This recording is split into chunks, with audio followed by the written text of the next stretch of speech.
Stop! You're not getting anywhere with this, Von Borchert. You know, I kind of get the same feeling, my dear Sarah. Listen. Nothing. Not a sound. No one's coming to save you. Huh, that's what you think. The Golden Order knows exactly where we are. By the time your ridiculous secret society turns up, I'll be long gone. As for you, nothing will remain of your body. If you touch a single hair on my mother's head, I'll skin you alive. You know, Louis, I have no intention of beating your dear mother. There are more persuasive ways of making you talk. You've stolen something from me that I intend to get back. Where have you hidden it? Von Borchert, you can't sell that book on the black market anymore. This is finished. We know you're planning on selling at one of Lord Mortimer's parties. All right? Just tell us who the buyer is and we can make a deal. You've no idea of the trouble you've gotten yourselves into.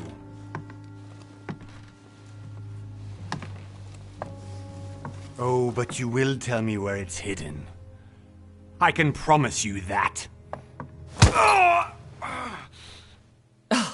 Stop annoying our host, Louis.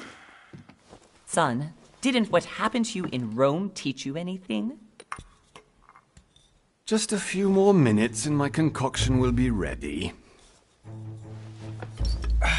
With this, your bodies will dissolve in less than 4 hours. You'll see. It loosens tongues in no time. You know, I have to admit, Mother, the only thing you've ever taught me is that damn motto of yours. Always remain rational. And open. I got it. I've opened our shackles. Draw him over here. I'll take care of him. Von Borchert! Von Borchert! Listen. Let's make a deal.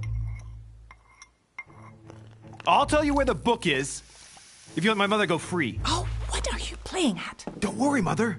You want to play the hero. Pity you're not in any position to do so. For the last time. Where is Al-Azif? Let me do this. Trust me.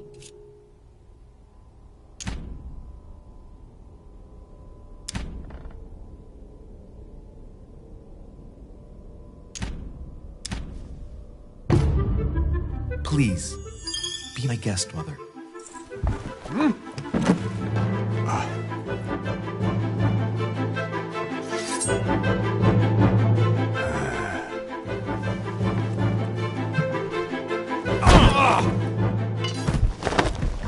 Well done, Louis. You reacted perfectly. How do you feel, Mother? Couldn't be better. He's alive, so I can question him after we get back. Pity he's just a middleman. Means I haven't finished with this case. Oh, I had a feeling you'd be running off on one of your adventures again, Mother. You know what? I'm warning you. This time, I'm coming with you. No. Even though you impress me more and more, I have to do this on my own. Mother, you're no spring chicken anymore. Come on, let's go home.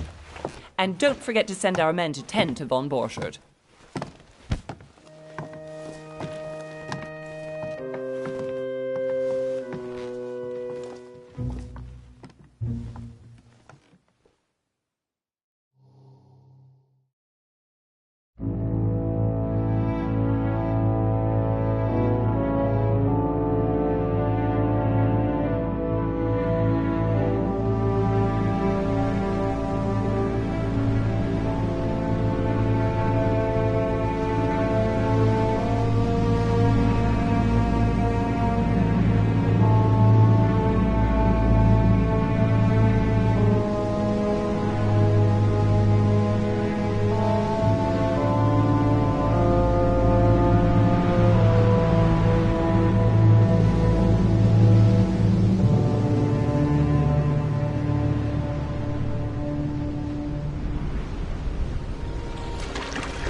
well done, Mother. You just had to pick up Bob Burchard's trail on your own, didn't you? You ditched me in Paris with no explanation, and off you go to infiltrate one of the world-renowned receptions of this Lord Mortimer? And now he writes me to say that you've gone missing on his private island? Which, by the way, looks more like a big rock than a paradise island.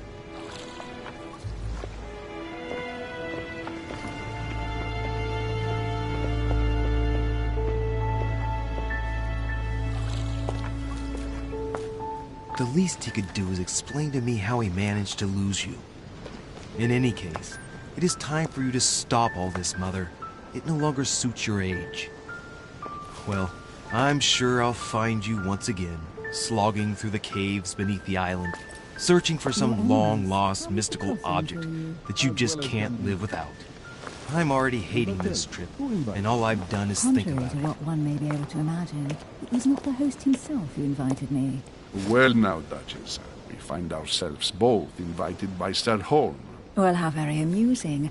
Perhaps we have some common interests, Your Eminence. Is this your first time at one of Lord Mortimer's legendary parties? Oh no, we have been friends since long ago. But as I'm doing some business with Sir Holm, the invitation came from him. Well, I simply can't wait for all the festivities to begin. And you, good sir, what brings you here?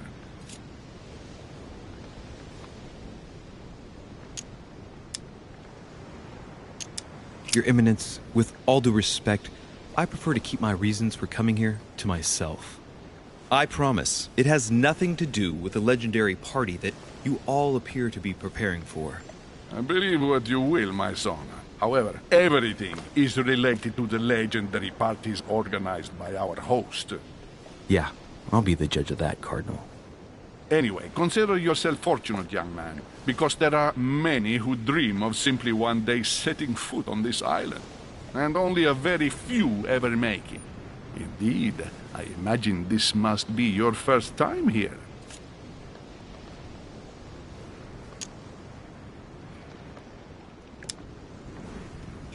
That's right. Until now, I've never been invited by Lord Mortimer. You'll see. You won't soon forget it. Given what I've seen so far, I wish I'd been passed over. Come, Duchess. They are waiting for us. We're moving, Monsieur de Richet, if you would like to join us. I'm coming, Duchess. A cardinal? A duchess? I wonder if all the guests here are this prestigious. If I'd known, I would have gone for a better suit. Are you all right?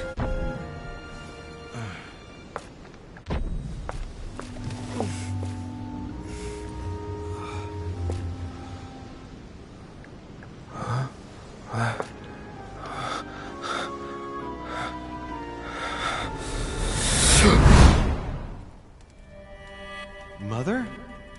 Oh shit, your hand!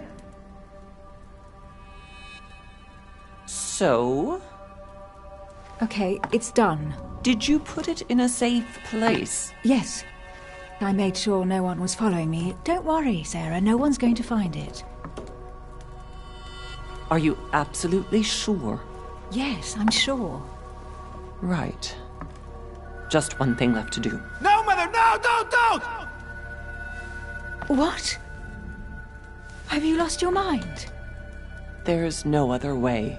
If you kill me, you won't find it. That is the point, my dear. No one must ever put their hands on it again. No. But I trusted you. No, Sarah. Don't. No. No! You can run if you want to, Sarah, but you will pay.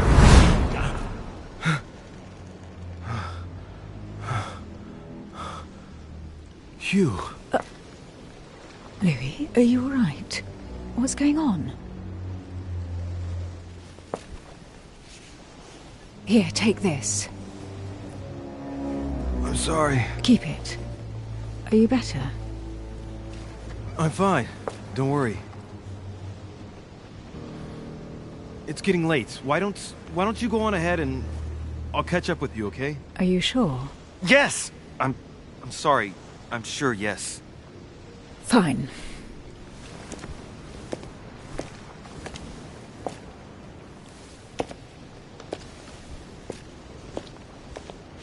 I definitely have to find Mother quickly. Am I going crazy or what? This can't be real. The Duchess arrived with me. What's happening to me, for God's sake? I absolutely need to find you, Mother.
Louis, during the trip, I had something I wanted to ask you, but we didn't happen to run into each other. Yes, Duchess?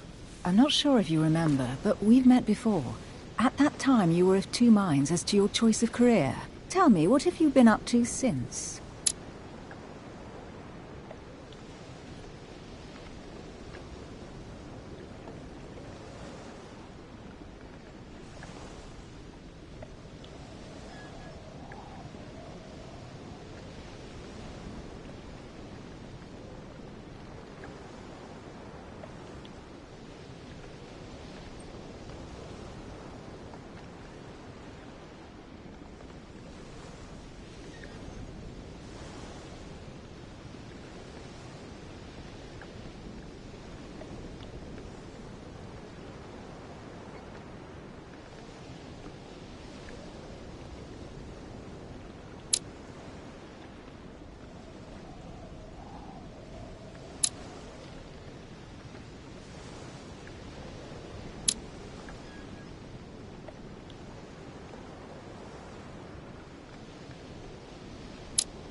I have been involved in all sorts of unsolved cases. Have you ever heard of the Abbey of Hexham? Vaguely. An ingenious scam involving mass manipulation on a scale never seen before. There was a cavern under the abbey, wasn't there? Exactly. The wind would blow in through spouts, creating a terrifying howling sound. So, to stop the howling, the priests called for offerings from the peasants. And if they brought enough money, I'm guessing the priests stopped the howling. A perfect trick to fool simple souls. Admit it, Duchess. That story kept you in suspense, didn't it? Yes, it did. I'm delighted to find out that you were the young and brilliant French investigator. For someone who only remembers the case vaguely, your memories are very clear. Well, they say I have the memory of two people. But please, call me Emily. Fine, Emily. Tell me, I was actually helped on that case by my mother. You wouldn't know her by any chance? Wait, Louis. We've already met. You do remember me, don't you?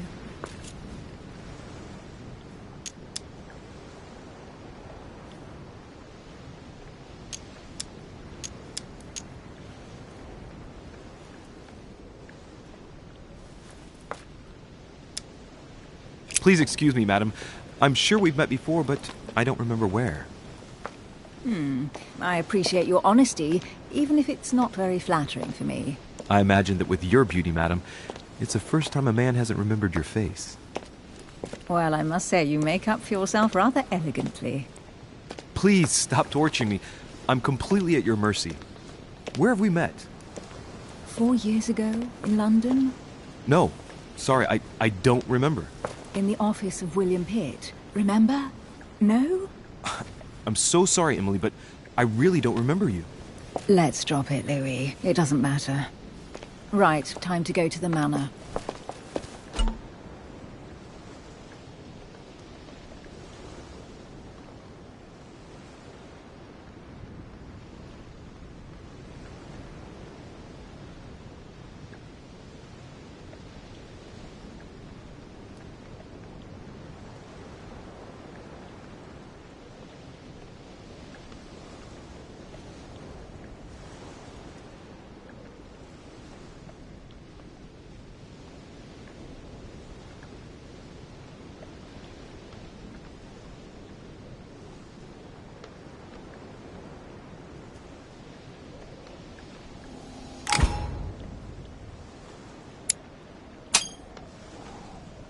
I ask her a question, she answers with another.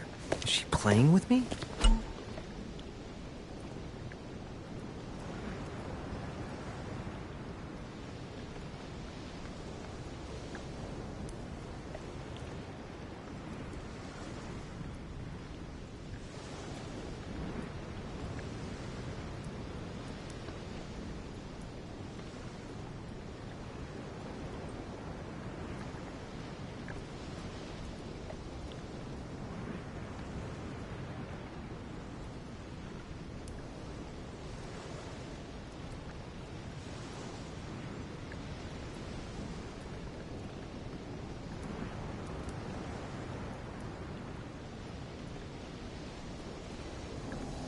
Emily, please excuse my insisting, but you still haven't answered about my mother.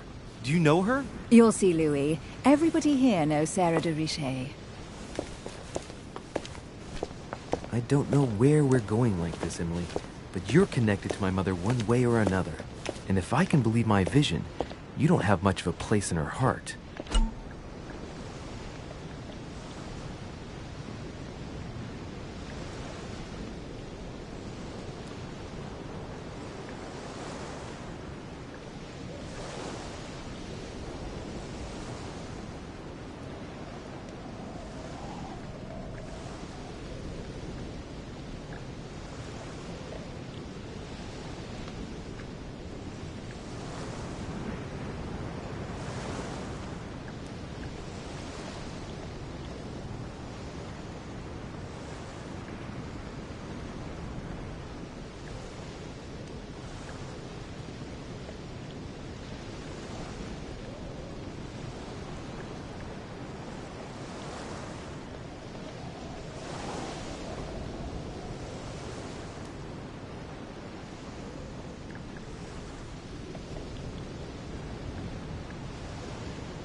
Must be an incredible view from up there.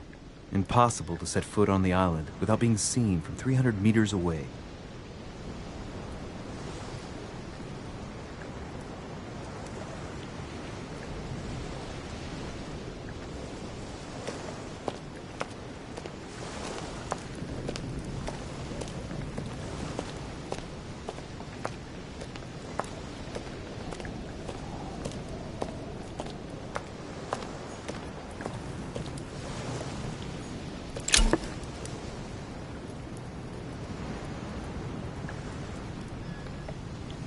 Great.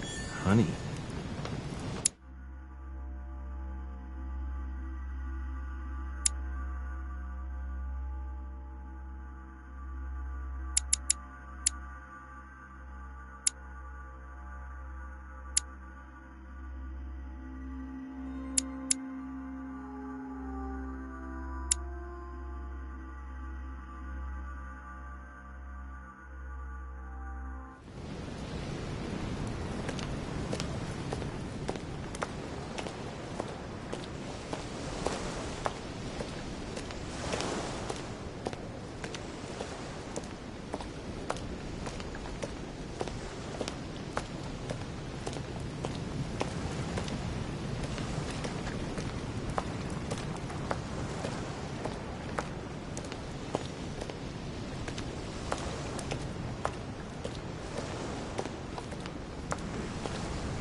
Honey, the remedy of the gods.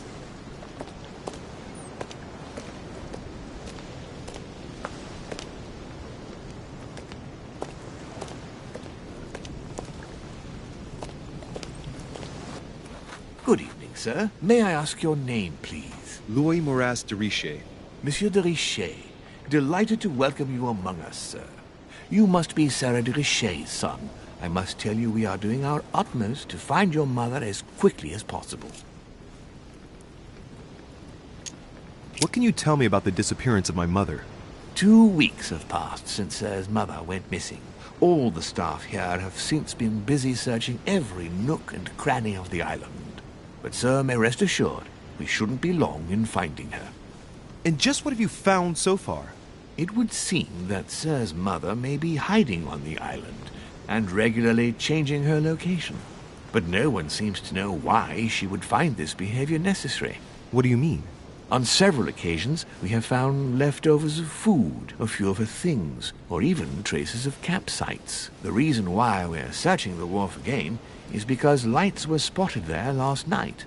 Where we are now? Indeed, sir. According to our information, lights were seen in the middle of the night, sir. After verification, none of the guests seem to have left the manor last night. We think that perhaps Sir's mother was here.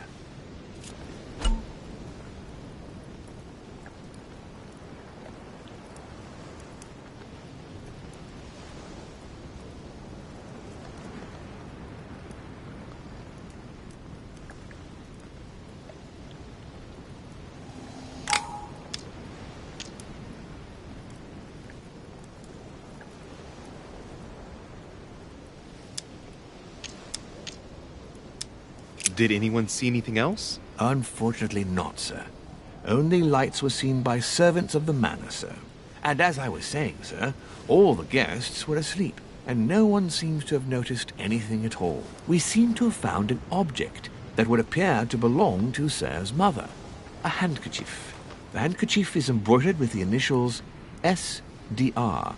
We came to the conclusion that they are the initials of Sir's mother, Sarah de Richer. I have orders to give it to Lord Mortimer as soon as I see him. I know my mother. She's not the kind to go for a midnight stroll on the wharf for nothing. I've got to find out what the hell she was doing here. Where exactly did you find the handkerchief?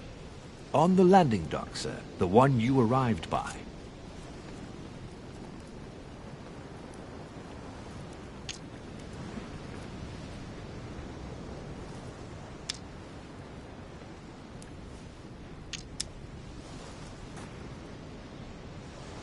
Pass me the handkerchief. But sir, my orders were to give it to my master. Are you refusing to give me my own mother's personal belongings? Even though she was greatly looking forward to meeting your master, she's gone missing. And you seem incapable of finding her. Oh, but sir, please. And to top it all off, you refuse to give me the handkerchief that she so often let me use? Do I deserve such little consideration in your eyes? Is that what you wish me to report to your master? No, certainly not, sir. Please forgive me, sir. I have been such an idiot. Here you are.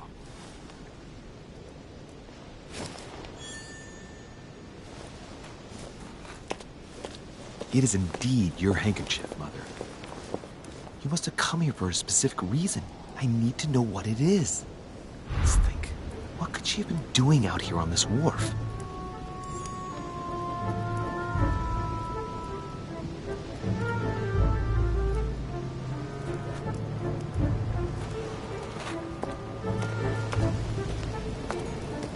Looks like the barrel's been broken for quite some time.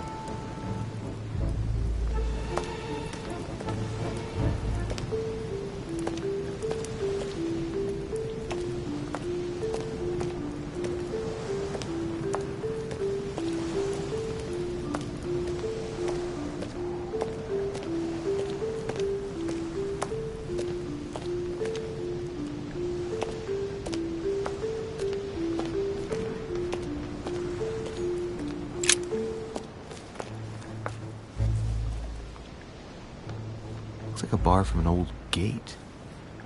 This miserable old bar has been broken fairly recently. The edges are still clean, and the tip is blackened. Without analysis to the contrary, I put my money on cannon powder.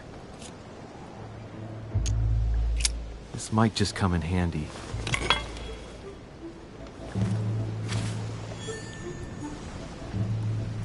A sack of seeds. It's unopened. No one seems to have used any.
Some rope.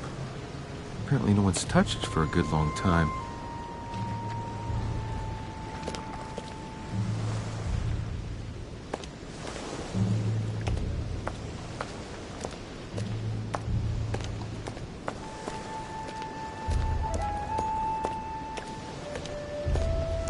A lantern. Nothing special.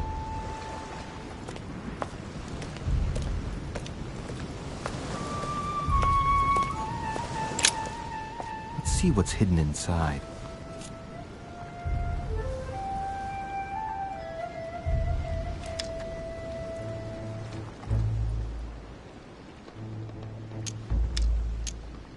Let's look.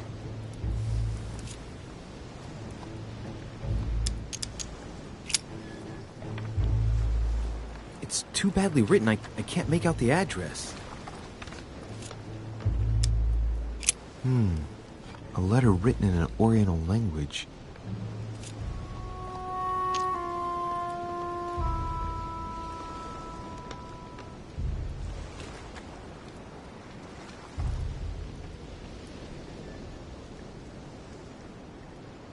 I haven't the slightest idea what it says.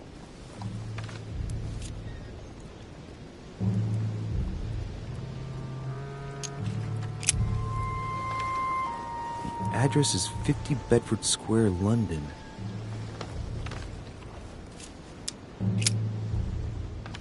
The address is in Sao Paulo, Brazil. That reminds me, it's about time the order sent some envoys there.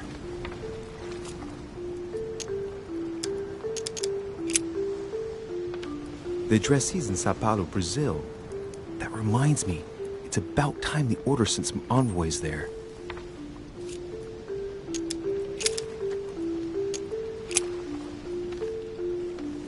Probably a Dutchman.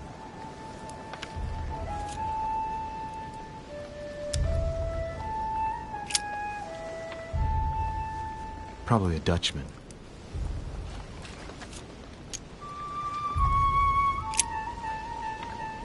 This envelope is meant for the Vatican. Apparently this letter is meant for Pope Pius VI, born Giovanni Braschi. I wonder which one of these people is influential enough to write to the Pope in person.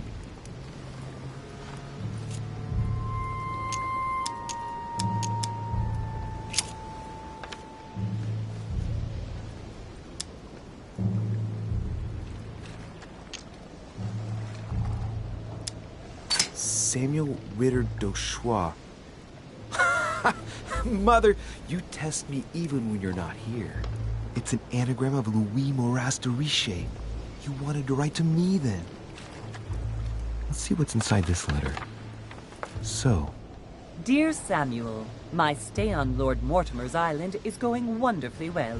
As I find myself in such charming company, I plan to stay a few more weeks. Would you be so kind as to send me a gift that I'd like to give to our old friend Manuel Godoy? I would be most grateful. I have been told that he's going to join us here soon. I would like to mark the occasion. Thank you in advance. Yours devotedly, Sarah Faustine de Riche. what is your game here, Mother? What are these strange turns of phrase? Never heard you speak like that. What's going on here? That you write to me under a pen name, okay. But here you go even further, by trying to avoid raising any suspicions should anyone else read it. I wonder if this Godoy is the person you came looking for. Think! Godoy. Manuel Godoy. Why does that name sound so familiar? I'm guessing he's a man of some importance. Spanish, I'd say. But just can't put a face to him. Well, hope we meet to talk about it soon, Mother. I don't know what you've gotten yourself into this time, but I'll bet you've got a lot to tell me.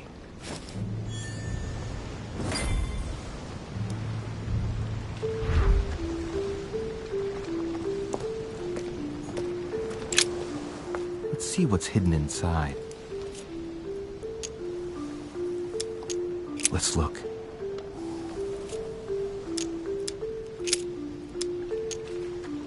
An address in Cairo, Egypt. Mortimer communicates with the whole world, apparently.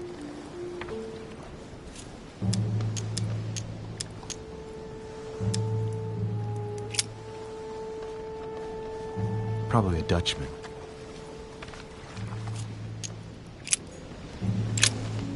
Let's see what's hidden inside. Let's look.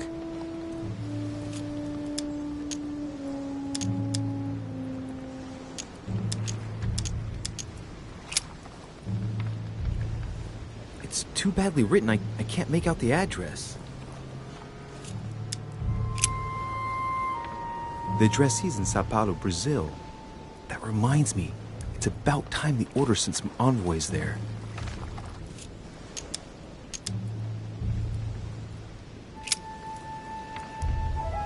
The address is 50 Bedford Square, London.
This chest might belong to Duchess Hillsborough.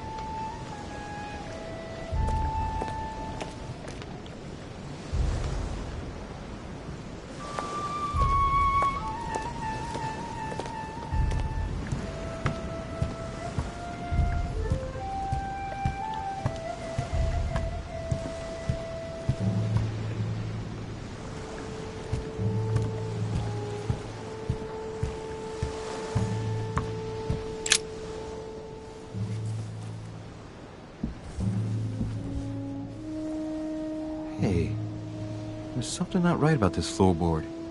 It's different from the rest.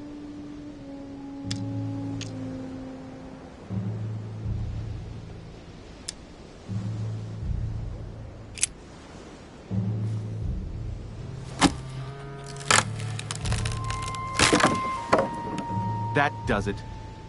Let's see what's hidden inside. There's a book and also a bag. The Mysterium Cosmographicum. I know that book well.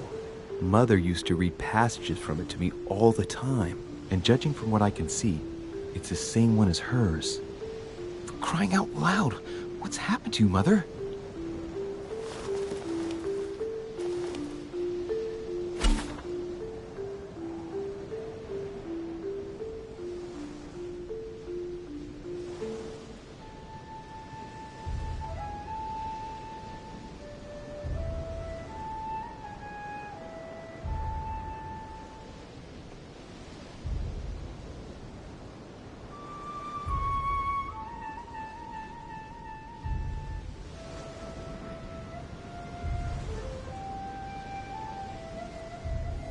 Let's look inside the bag.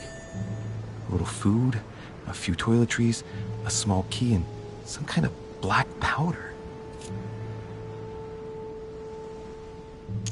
Some fruit, a piece of bacon, and some bread. The fruit's still firm. And the bread's a bit stale. From the smell, this food's been here roughly 2 days. And if it's rationed, there's enough left to last 2 more days. Shit, those are definitely my mother's things. I recognize her hairpins. This bag smells of her perfume. A piece of soap, some oils, and her powder puff. But what does all this mean? An iron key completely rusted. You never know. It might be useful. I hope Mother wasn't counting on it. The bottom of the bag is covered in black powder. Right. Just in case, I'll take it all. I'll give it back to Mother when I see her. Crying out loud. Why did you hide supplies in the middle of nowhere, Mother? I don't know what's going on here, but you obviously feel like you're in danger.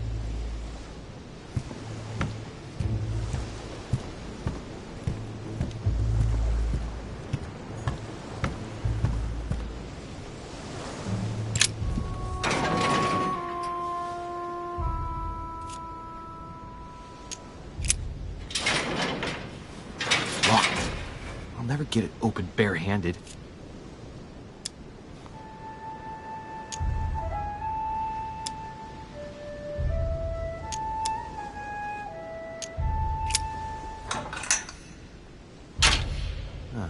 There we are.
Pistol case, but it's empty.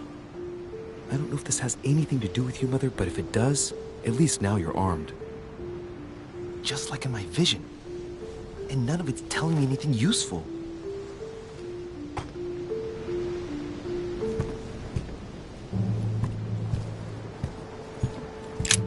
This wharf is used as storage for a lot of barrels. Uh-huh. What have we here? It's cannon powder.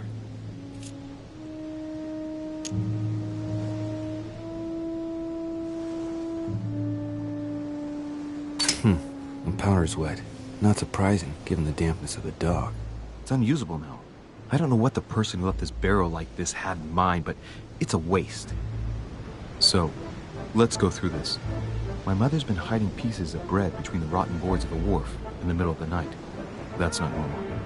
And if that weren't enough, looks now like she's armed. Meanwhile, she also takes the time to send out letters, reassuring whoever might be interested that she's having a fabulous time here. So odd. So very odd. And that's not even all I've noticed. But maybe I ought to move on to the manor now. They'll be waiting for me. At least I hope so.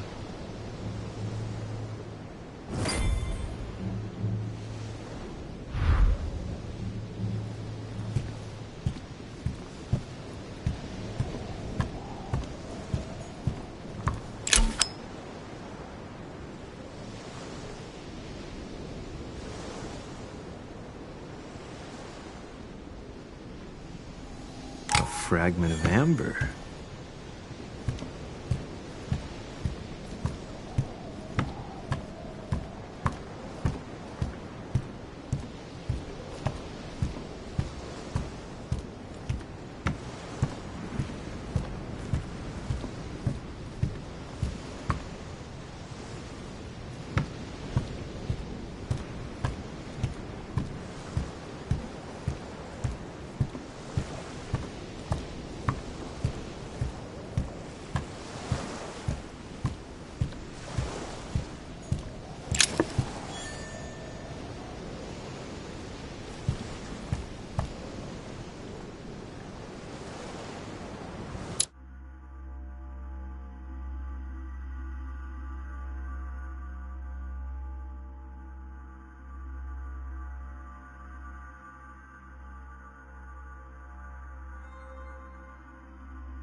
Latin inscription. En nessis, mi fili quantilia produncia mundus ergatur.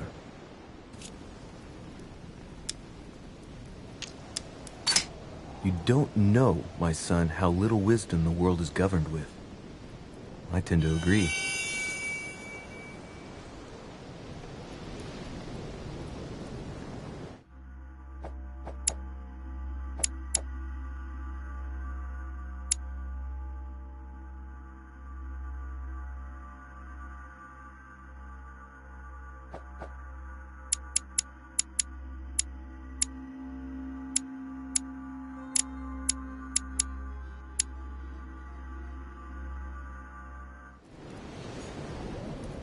Latin inscription.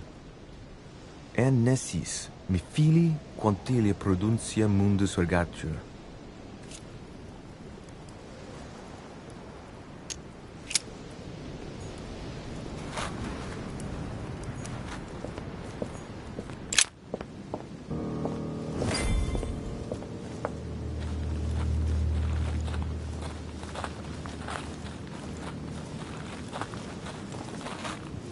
How did Mortimer manage to build his manor at the top of a rocky outcrop?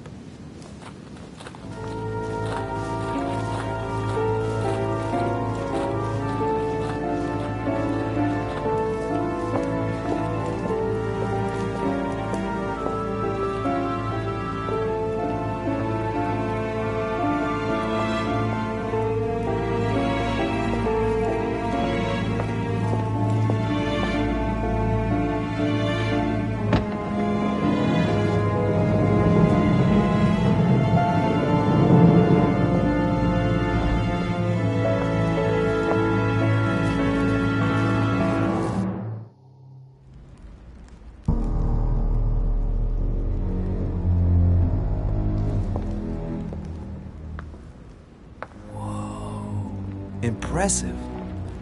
Ah, my son. I was looking for you. What can I do for you, Your Eminence? I wanted to ask you. You are the son of Sara de Ricci, aren't you? You see, your mother and I were supposed to meet here on this very spot. I was supposed to hand her a very important envelope.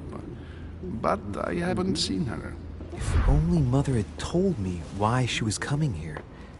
Anyway, I ought to take the envelope. It might have something to do with her disappearance. Listen, if it will help, you can always give it to me.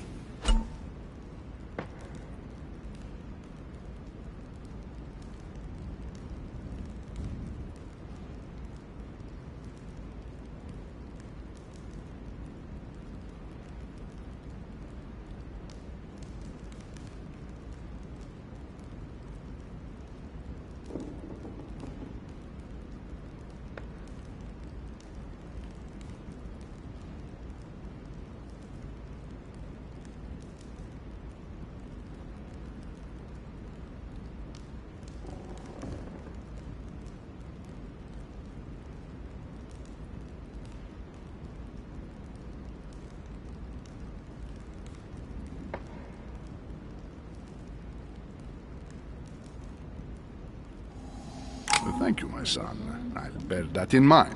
I'd rather deal with her directly. Don't take it personally. Would you happen to know if your mother has arrived yet?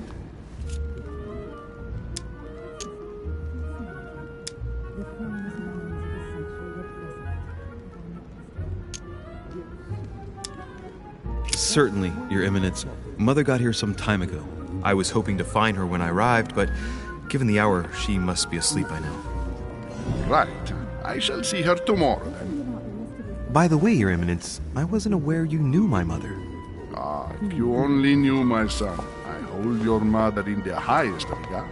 She has rendered great service to the church, and her help is invaluable. I hope that you will follow in her footsteps. If only she had told me where she was headed. Nonetheless, our exchanges have always been discreet, and I should like them to remain as such. If your mother wishes to speak to you about us one day, I will not mind if she does so. That is very commendable. But since we work together on a daily basis, it's surely just an oversight. Most certainly. You said you work together. What do you do exactly?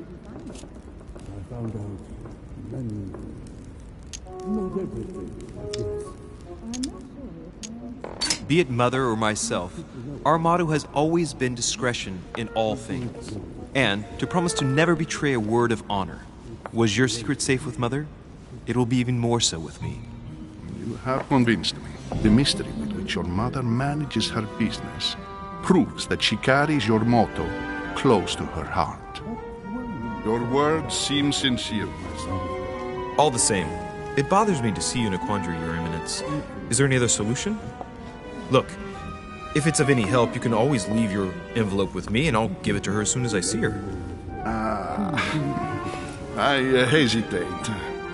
Up till now, we have always dealt with her in person, and that has always been successful. Do you think I should give it to you?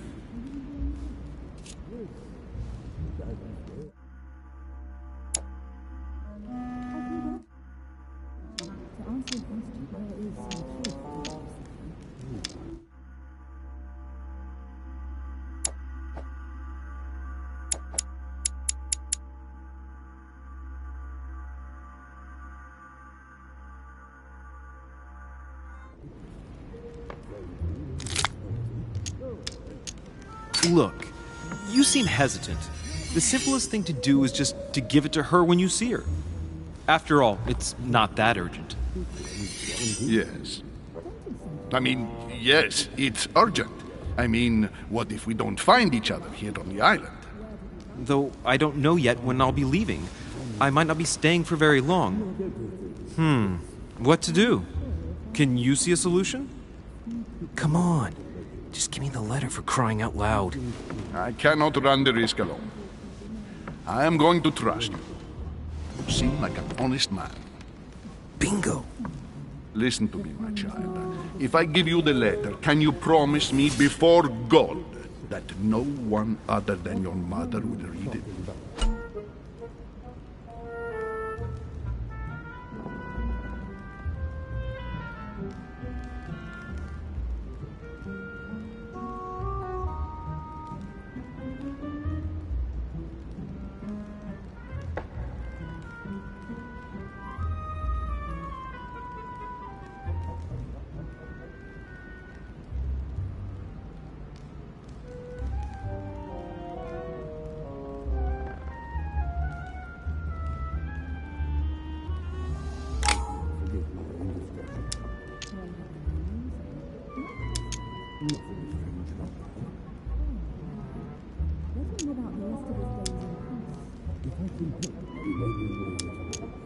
I swear by the Almighty God to honor the promise that no one but my mother shall cast her gaze upon your letter.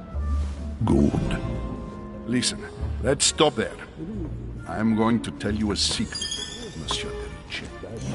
Your mother and I are organizing the escape of a large number of French priests who face a massacre organized by the accursed Republican tribunals. The church is literally being bled like a beast. Without your mother, hundreds of men of the cloth would have gone to the guillotine. She has made the services of your order available to us by organizing the priests' safe passage across the borders. Even if she does not share all our convictions, she always provided assistance. Young man, you can be proud to be her son. Be it only for her sake. Always respect your name. Here, the letter I spoke of. It includes a list of about 15 names ready for departure. Be quick. Remember to tell Sarah when you see her that time is short. Well played. I'll decide later when I'm alone whether to look at what it contains.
I congratulate you.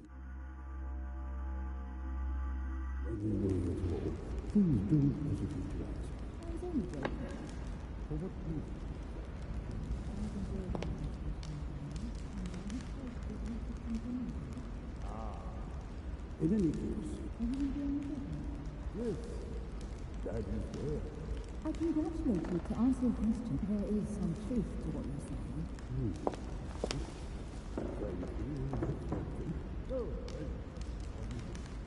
Very well. How are you? Thank you, my friend. What was the question for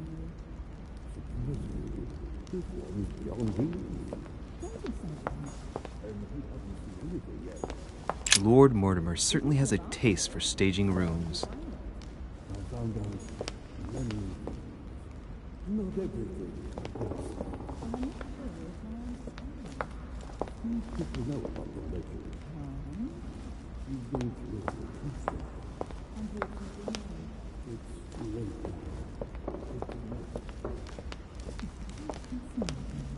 The King's minds of the century were present, if I'm not mistaken.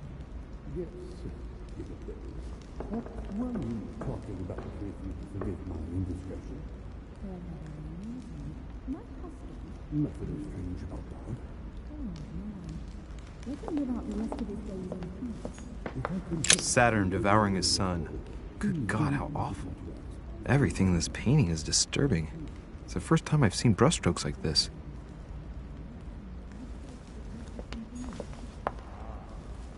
I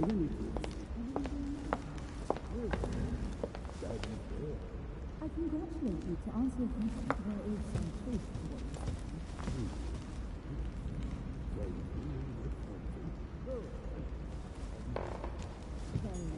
Crucifixion of St. Peter. He was crucified upside down, out of humility. Surprising for an entrance hall.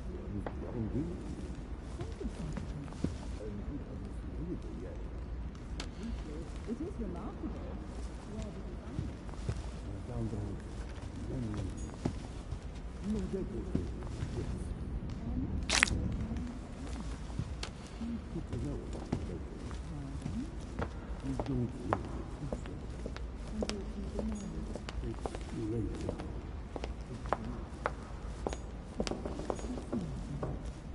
I've just arrived. It might be bad manners to go upstairs without being invited. What were you talking about, if you forgive my indiscretion? Nothing strange about that. Let him live out the rest of his days in peace. If I can help you, let me know your word. Please don't hesitate.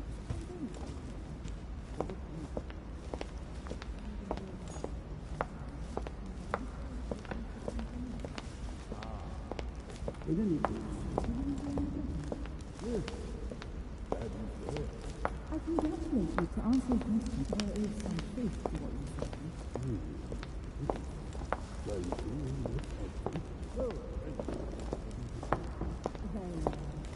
How are you?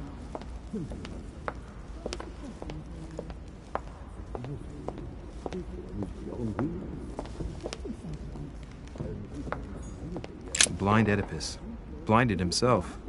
What a tragic destiny. I found out many not everything, yes. I'm not sure if I understand. These people know about the legend. You don't really think so. It's late. Fall of the Damned by Rubens. The man who cannot achieve the salvation of God the Father is offered to fall into the depths of the abyss. What were you talking about, if you forgive my indiscretion? Fall of the Damned by Rubens. The man who cannot achieve the salvation of God the Father is offered to fall into the depths of the abyss. Live out the rest of his days in peace.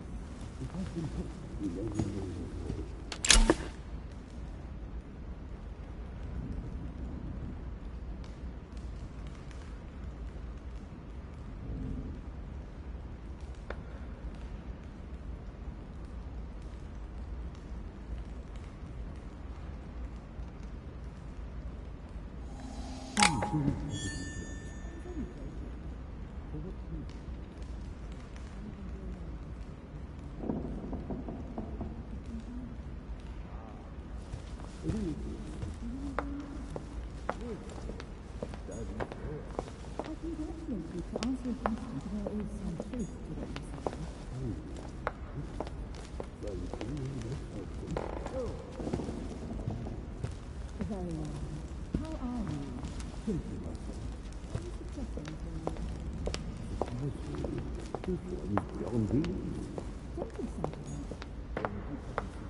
Lives of the Noble Greeks and Romans by Plutarch, a biography of the great men.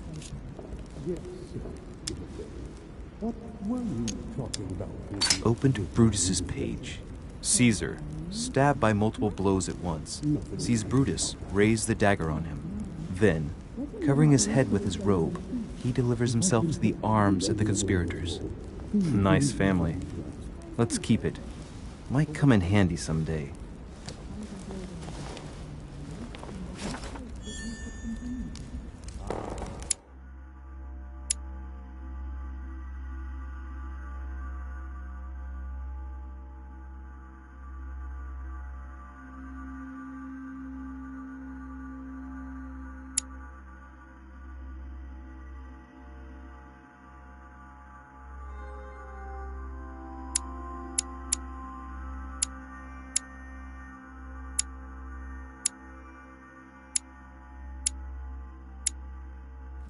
In any case, are you enjoying the business? Yes. I congratulate you to answer your question. There is some truth to what you say. I thought my chimney was big, but this one is beyond belief. It's the least one can say. I've been longing for a warm fire for ages. Since I set foot on the island, I haven't ventured more than 2 yards away from it. Have you also just arrived? Oh, late morning, I'd say. Louis, come join us. Monsieur, may I introduce you to Monseigneur His Eminence, Cardinal Piaggi. He joins us straight from Rome. Oh, just call me Your Eminence. It's simpler. George Washington, President of the United States of America. Delighted at last to make your acquaintance, Mr. President. Pleased to meet you, Mr. President. Louis Moras de Richet. It is an honor to meet you. Young man, let's keep it simple, please. Let us forget our fancy titles. Nice to meet you, Louis. I should imagine you never thought you'd be in such company. I must admit that I didn't. It's the first time that I've ever met so many illustrious personalities. And you haven't seen anything yet. Generally, when Lord Mortimer organizes one of his receptions, there are over a dozen people here. They can't all be here yet, and you'll see, most of the time there's only the upper crust. And I noticed you were already getting to know His Eminence at the entrance. It's the perfect place to build up a network. What were you talking about, if you'll forgive my indiscretion?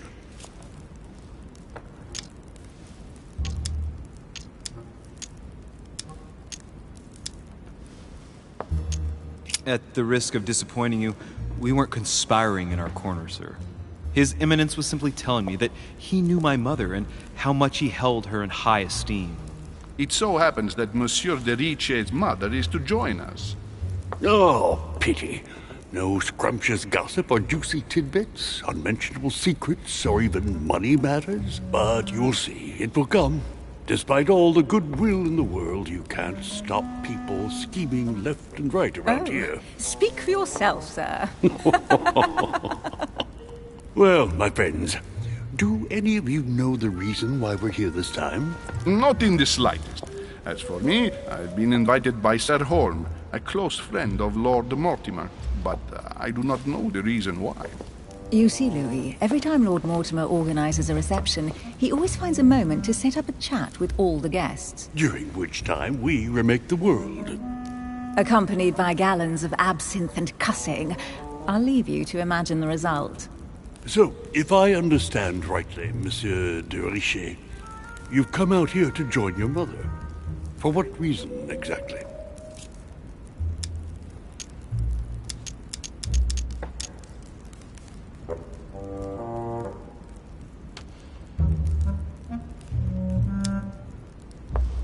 Lord Mortimer asked me to drop everything and come find my mother, who seems to have disappeared during her stay here. I took the first boat, and here I am. I'm so sorry. Don't be, sir. It's not your fault. Seriously, though, I know your mother well. Stay behind with me afterwards, and we'll take a moment to speak about her.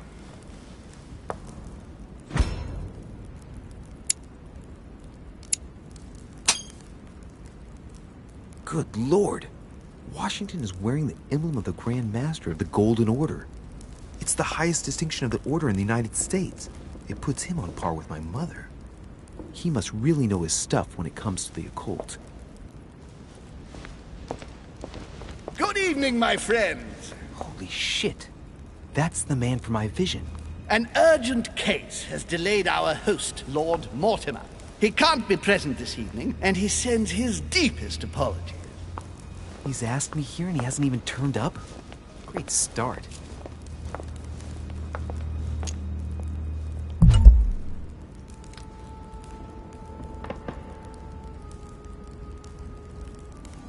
And now, my dear guests, a light meal is served in the small salon. For those who would like to, you're invited to follow me into the next room. My dear fellow, you must have read my thoughts. I shall follow. We'll have to be careful not to make too much noise. One of Lord Mortimer's guests is relaxing. Oh, we shall be quiet. Don't take it the wrong way, Sir Holm, but I've already eaten. Thus, I shall be happy to remain by the fireside. If you don't mind, Gregory, I should like to keep Mr. Washington company. Please feel at home. And you, sir? If I stay with Washington, we'll be able to speak about my mother. But on the other hand, I'd like to learn more about this home. I saw him in my vision.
see what Washington has to say. Sir, if you don't mind, I shall stay here. Do exactly as you please, young man. Louis, thank you for staying. Just like you, when I arrived this morning, I found out that Sarah had gone missing. I know your mother well. Don't worry. Emily is from the English branch of the Golden Order. And President Washington is in fact the leader of the Order in the United States. I didn't know. Sorry to have made you wait, but I didn't want to speak in front of the others. You did well. Secrecy and discretion are the pillars of our organization. If I can help in any way at all, please don't hesitate to ask, my lad. And if you have any other questions, now's the time.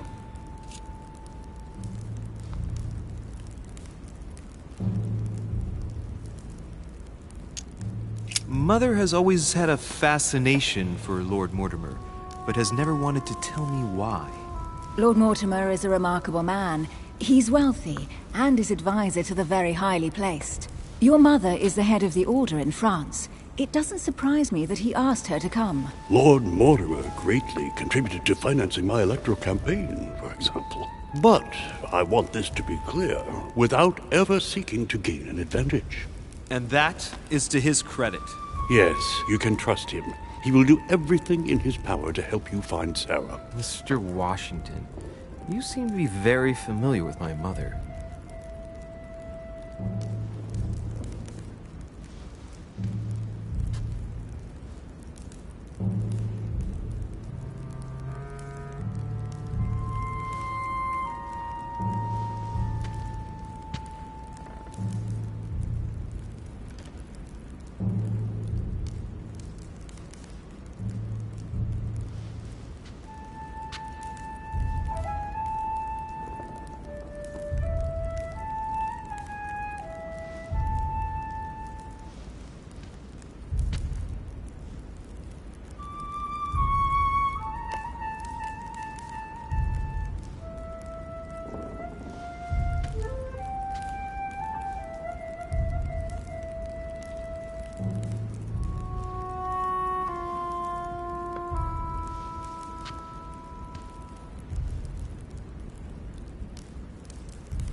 When did you last speak to her?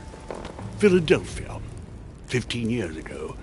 Sarah often went back and forth between France and the United States.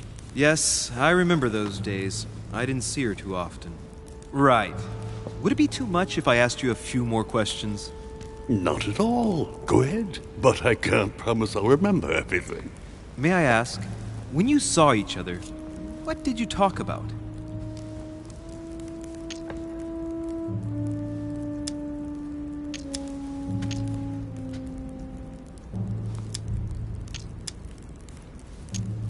My mother has always been fascinated by strange powers. Did she talk to you about anything like that? Yes. Her facility for discerning truths from rumor served me well. Such as preventing massacres, like the one at Salem, from happening again. Or convincing people that horsemen cannot ride around without heads. What was it that she used to say now? Keep an open and logical mind? Yes, that's it. Thank you, sir. I was hoping to speak with Lord Mortimer. At least now I have some information, thanks to you. I repeat, Lord Mortimer is a man of his word. You won't be disappointed.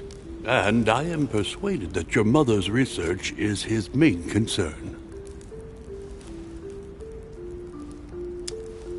Mother still is at the head of the Golden Order. I find it difficult to believe that she came to this island without notifying the other members. As for myself, I did not know.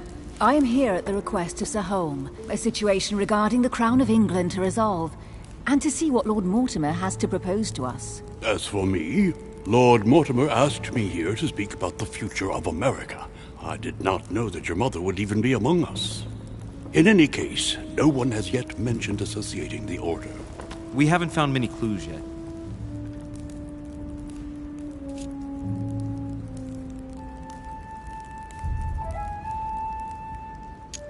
Don't worry, Louis. I'm sure nothing bad has happened to her. Yes, I hope not.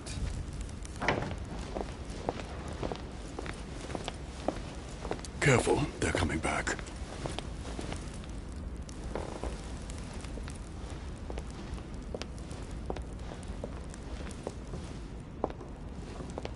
Well, I am impressed with all this splendor. But don't spend too much time with Mr. Washington, my dear, or you'll lose your pretty accent. You seem to be intrigued by that statue. Absolutely. It is remarkable. Lord Mortimer is fond of atypical works of art. I won't disguise the fact that I find it all a little megalomaniacal. But I must say, he does have some outstanding pieces.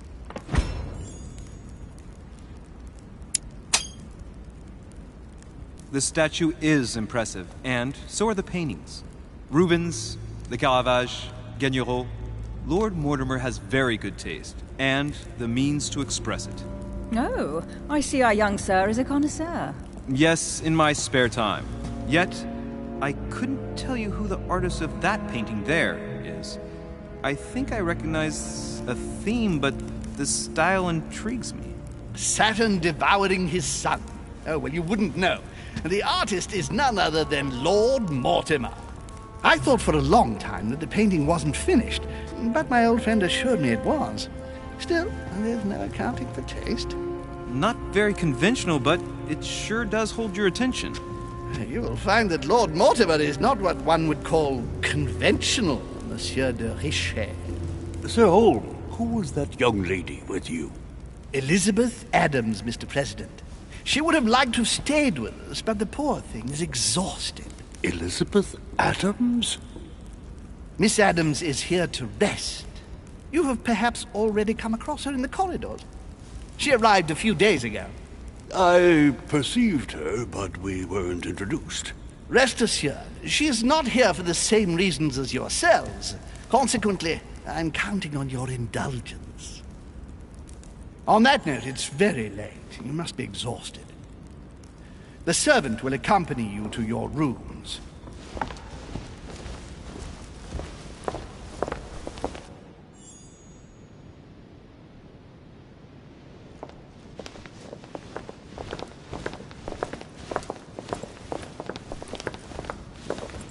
Ladies, gentlemen, I bid you all good night. Mr. President, Your Eminence, Duchess, you have the same rooms as usual. You, Monsieur de Richet, will find your room at the end of the corridor. Well, my friends, I am bone tired. I am off to my bed. See you in the morning. Good night, sir. I shall do likewise. Louis, I shall see you in the morning. Sleep well. Good night. See you tomorrow. Oh man, it's been quite a day. Right, where is my room?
Duchess Emily Hillsborough.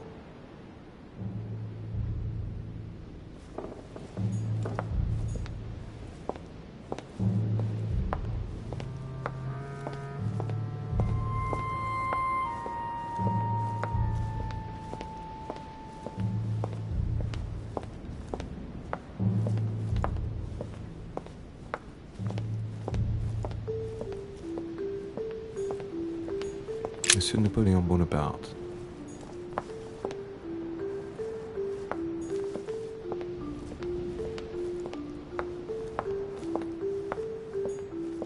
Monsieur Jacques Perru.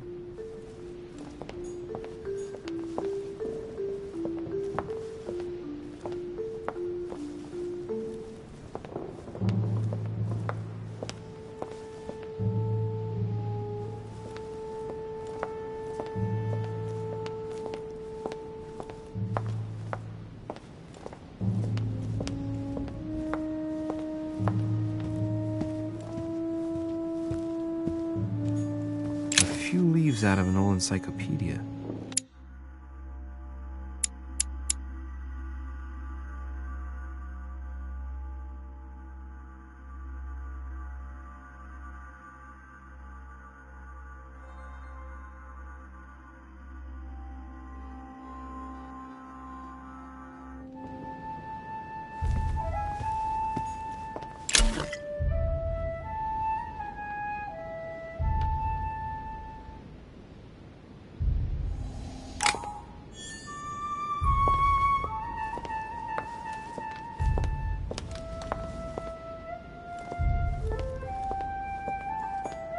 Decorum guide.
Monsieur Johann van Vulner.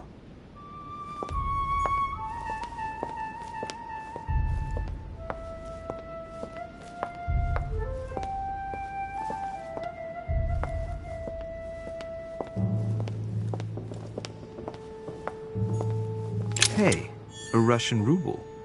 I wonder what it'd be worth today.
Pound.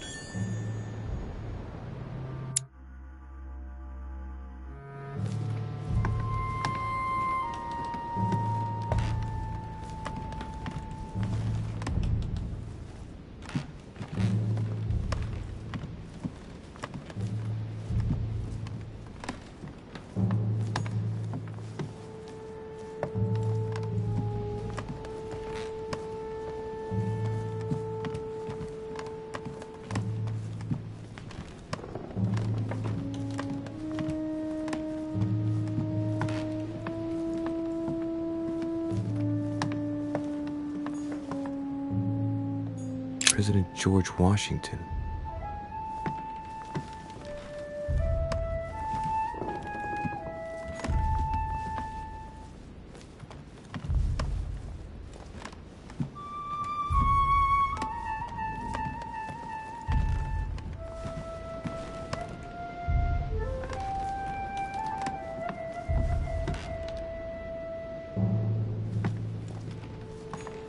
Pound.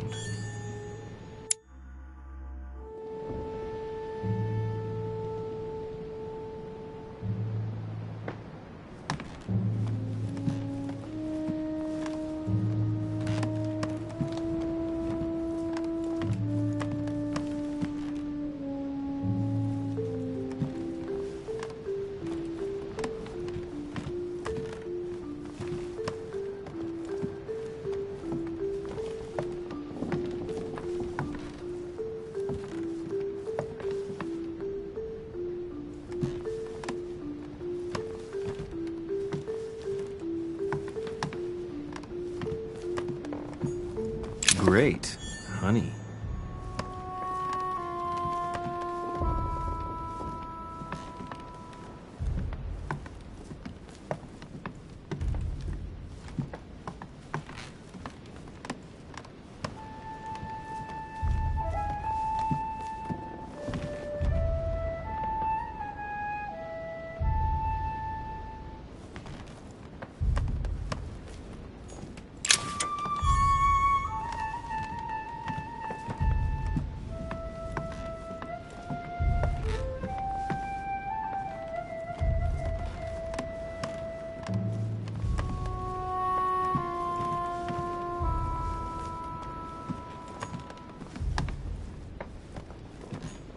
Monseigneur, His Eminence Cardinal Piaggi.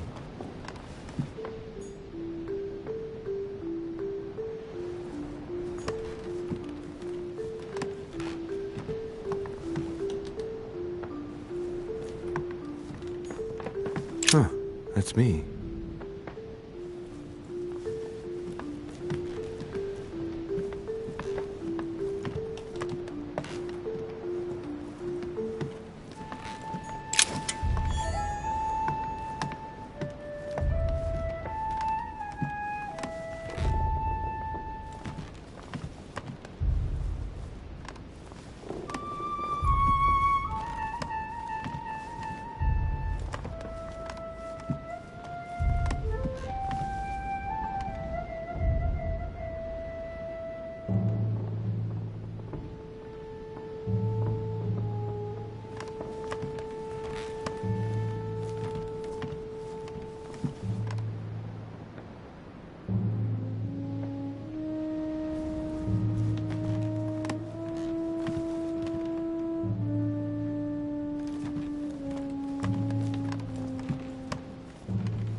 Duke Manuel Godoy.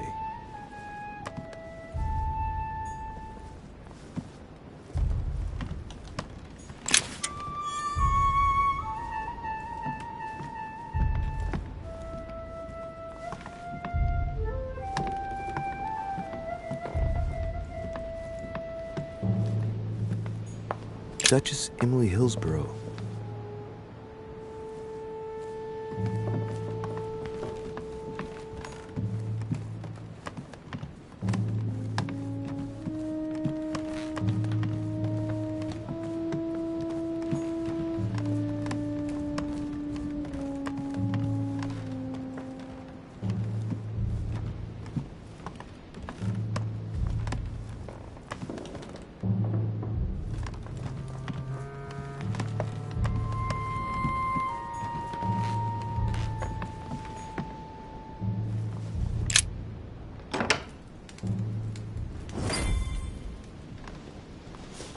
Right. So what shall I do with this letter? It might be about my mother's disappearance. But if I open it, I'll be betraying Biaggi's trust. What should I do?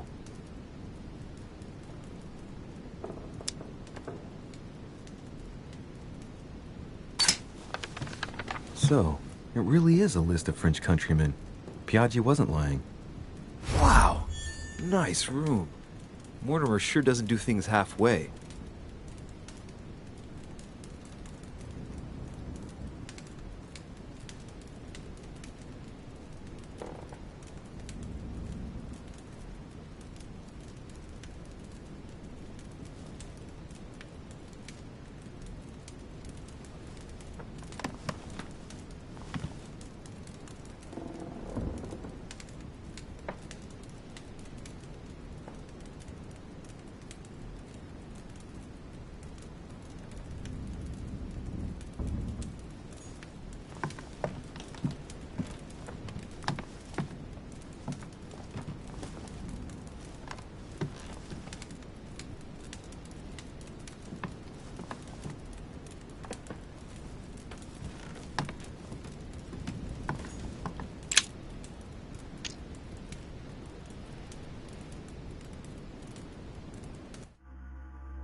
Inferno by Dante. Abandon hope, all ye who enter here. Lovely lectures Mortimer's giving to his guests. Very jolly. Inferno by Dante. Abandon hope, all ye who enter here. Lovely lectures Mortimer's giving to his guests. Very jolly.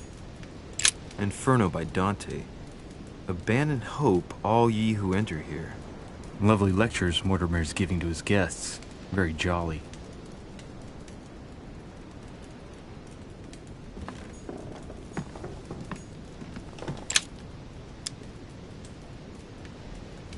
Golden elixir.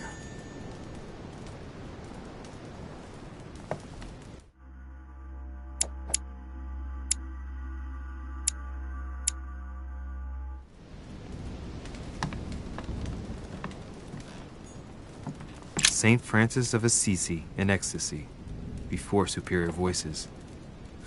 It always amuses me to see how art gets used for propaganda purposes. The Conversion of St. Paul by Caravaggio. It's incredible. It doesn't look like a copy, but I was sure the original was in Rome.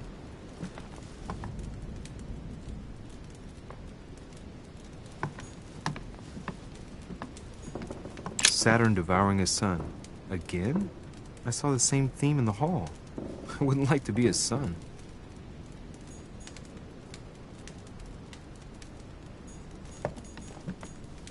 Saint Jerome and the Angel.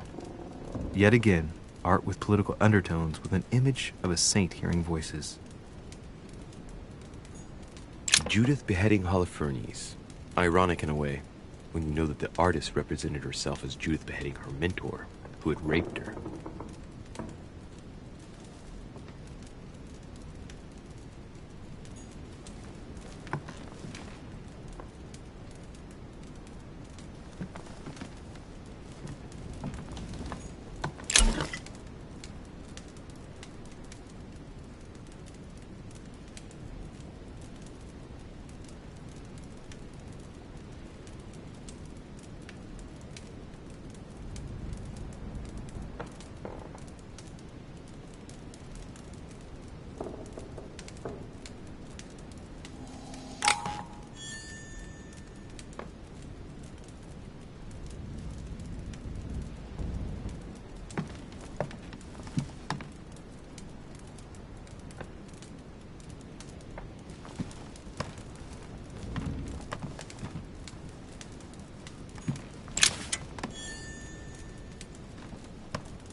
This is Circe.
Your turn? The servants are not very efficient. Durocher can't be far away. They'll find her soon. Their search time is restricted, given that they must keep an eye on Adams. I can take care of her, you know. Yes. Well, in any case, I do thank you for bringing her to the island. From what I've understood, the search of Durocher's room hasn't turned up any results. Not yet, no. But we've put her son in there. Perhaps he'll find something. That might come in handy. Louis grows impatient at not yet having met the famous Lord Mortimer. He will meet him tomorrow.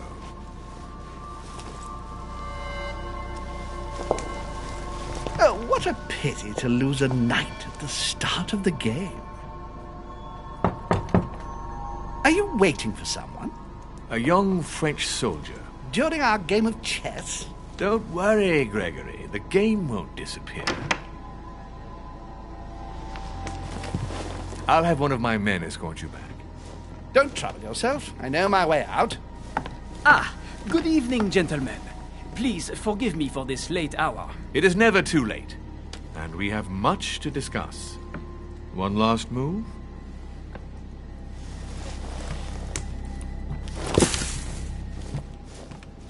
Don't worry. Our games always seem to end like this. Or always start like this. Come, take a seat, my friend.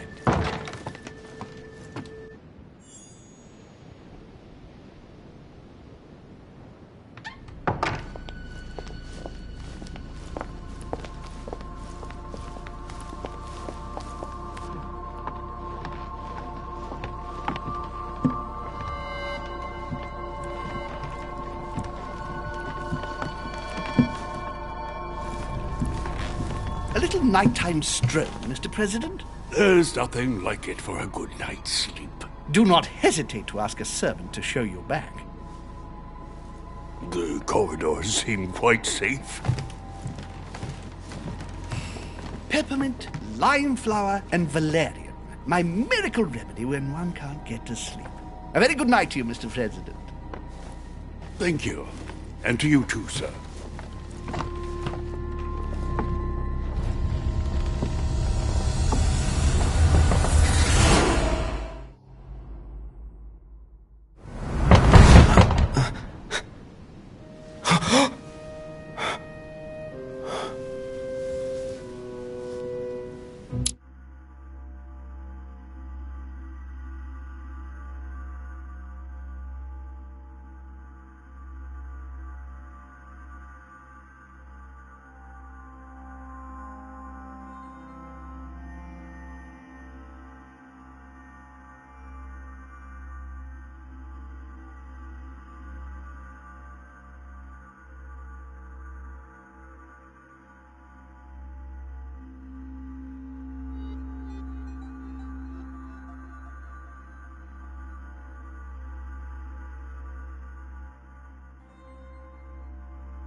I'm coming.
Inspiration of St. Matthew, or Matthew writing his gospel, dictated to him by voices. Inspiration of St. Matthew, or Matthew writing his gospel, dictated to him by voices. Inspiration of St. Matthew, or Matthew writing his gospel, dictated to him by voices.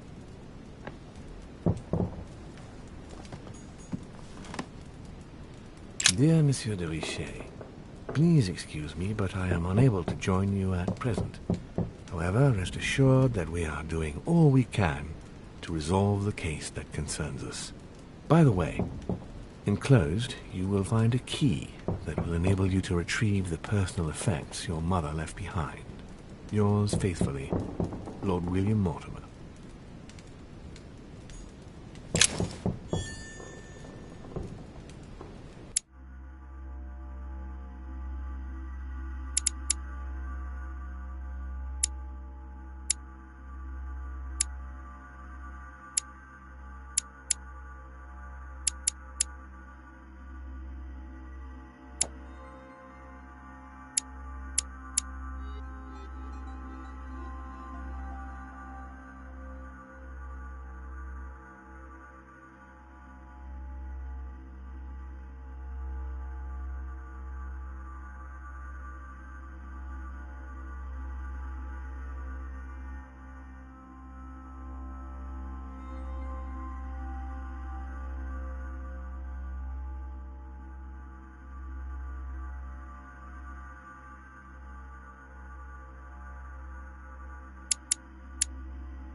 Inspiration of St. Matthew, or Matthew writing his gospel, dictated to him by voices.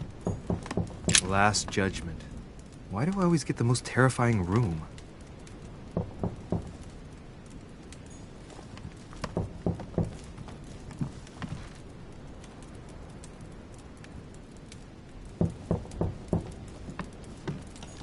The incredulity of St. Thomas. Why is Caravaggio representing St. Thomas putting his finger in the wound? Thomas looks on but doesn't touch.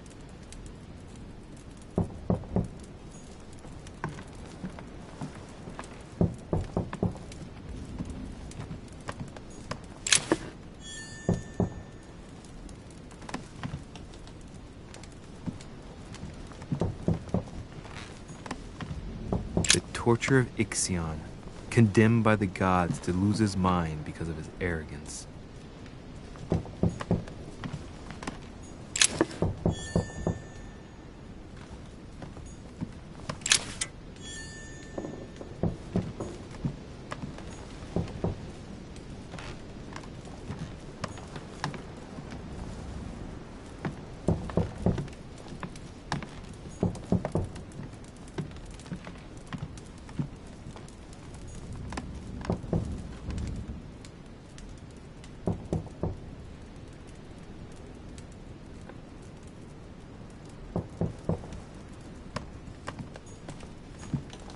Inspiration of St. Matthew, or Matthew writing his gospel, dictated to him by voices.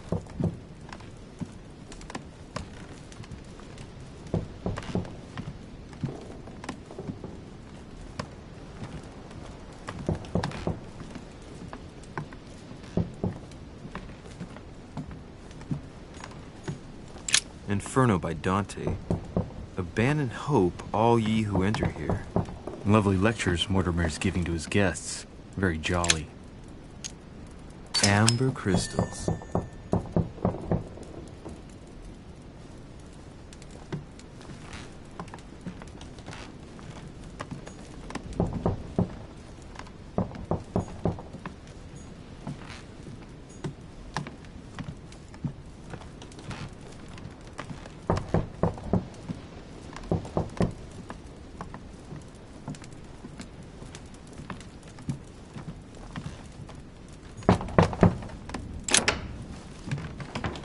Excuse me, am I bothering you? No, not in the least. Is something wrong? I'm going to need your help. Do you remember the young lady we spoke of in the hall? Elizabeth Adams. Home introduced her to us. Yes. Well, she is the daughter of my friend, the Vice President, John Adams. But she is supposed to be dead. Yeah, that's bizarre. Fair enough. Good heavens! I was present at her funeral. It is disturbing indeed. Yes. I need to make sure it's her. That's where you come in. I want you to distract Elizabeth while I search her room. And perhaps get my hands on some important information. At least, I hope so. Elizabeth is in the small salon. If you hurry, you can still catch her. I just need 10 minutes. But if my vision is true, there are two men nearby discussing very important issues, and one of them looks much like Mortimer. Washington is very kind, but I came to this island for my mother, not for his ghost stories.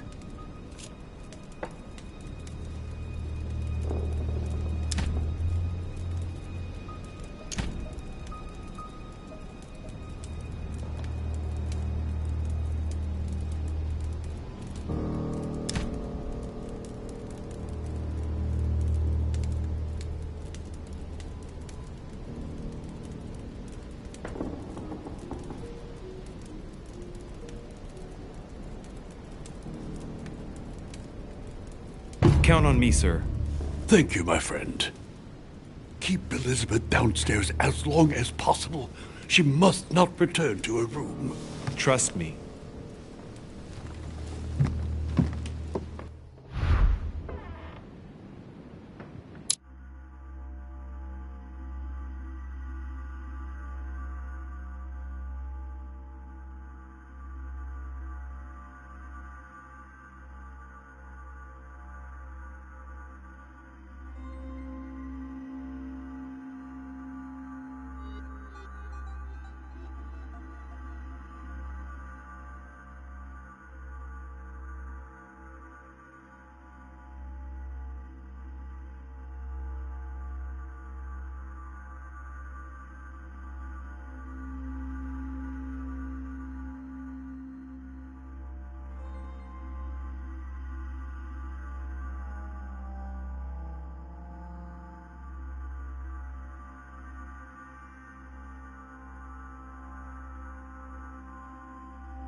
According to Washington, Lady Adams is in the small salon. I better hurry.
Louis, you're straying from your objective.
Greek drachma, one of the rare ancient coins to be mentioned both in the Bible and in the Quran.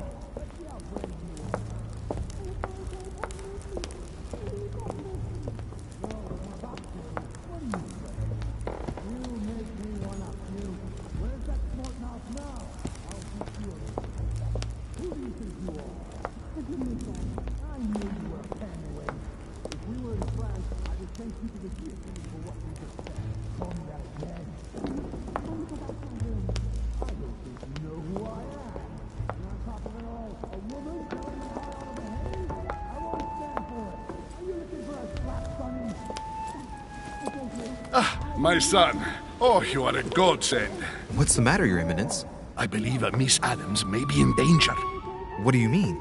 Do you hear that? She is being manhandled in this small salon. By whom? I don't know exactly. A thug, a Frenchman, it seems. By the cut of his cloth, I'd say he's a member of the French Revolutionary Government. You should do something, my son.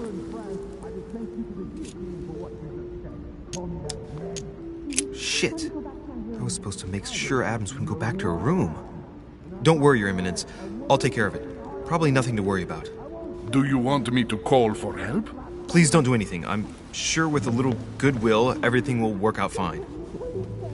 Don't go and wake up the whole manor, please. Thank you, my son. May God watch over you. Who do you think you are? Forgive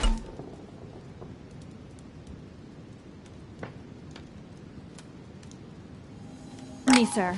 If we were in France, I'd have sent you to the guillotine for what you just said. Please, just let me go back to my room.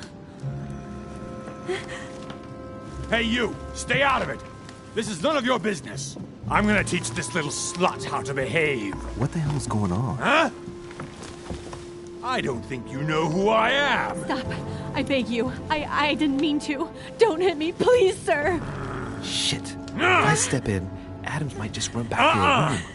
And if I do nothing, yes, Washington will have enough time to search, but this girl's gonna suffer. Damn it, what should I do?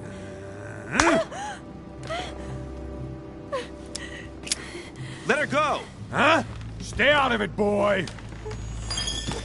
Shit. What are you playing at? I told you to mind your own business, boy! If you think you can side with this whore and then just walk away, you're out of your mind. Give me one good reason not to knock you down.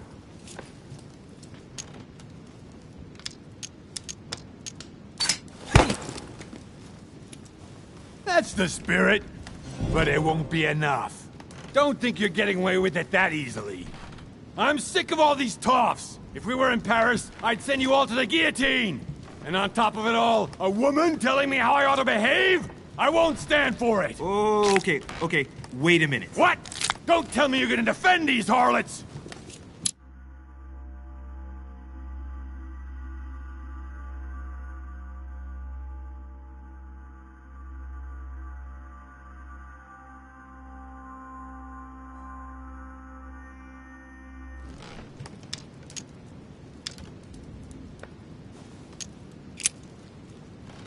Cat got your tongue? I get the feeling you're trying to put one over on me. If that's the case, you're making a big mistake. Sorry about that. Look, there's no point in us aggravating each other. Let's both just go our separate ways. Don't move. We're not done yet. You wanted to be the knight in shining armor and save the damsel in distress. Let's see how brave you are.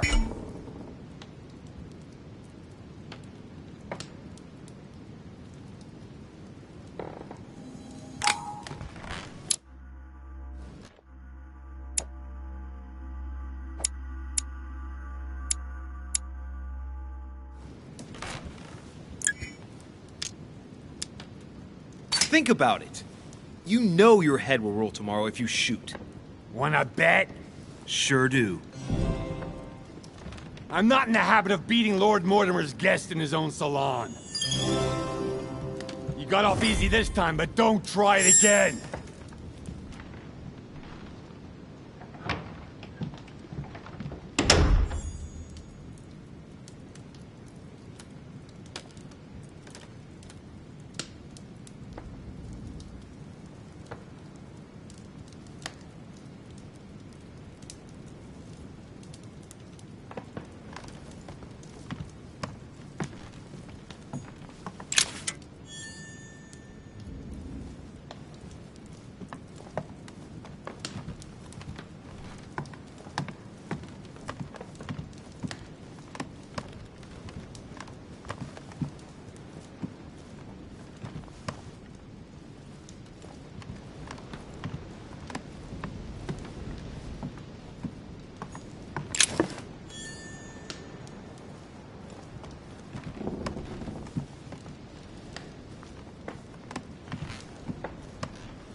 A Byzant from the Byzantine Empire, a coin often used during the St. Louis era. There's a pattern with 5 circles on this chest.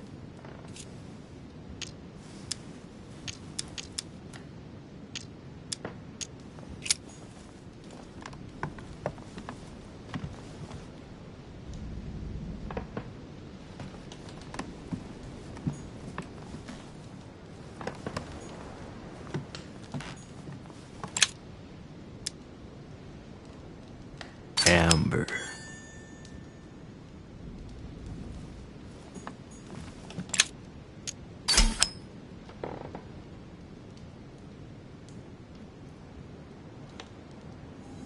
Amber crystals.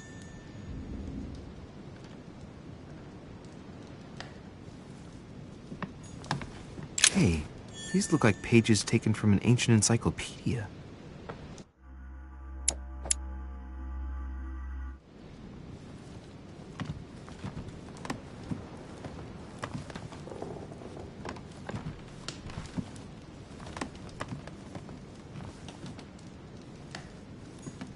Chronicles of the Amber Princes.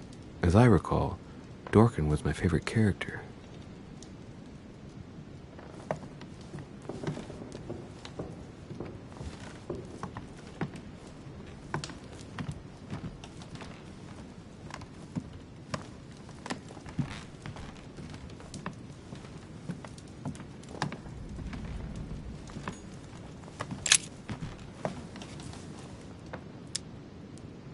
The brooch Elizabeth was wearing.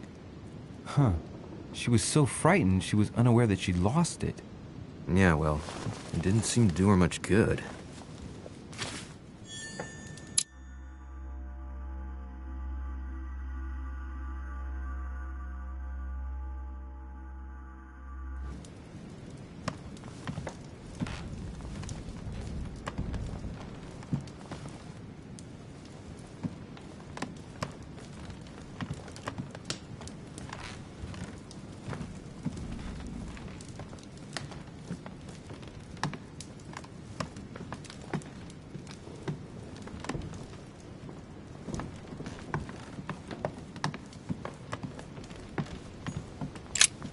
There's a pattern with 5 circles on this chest.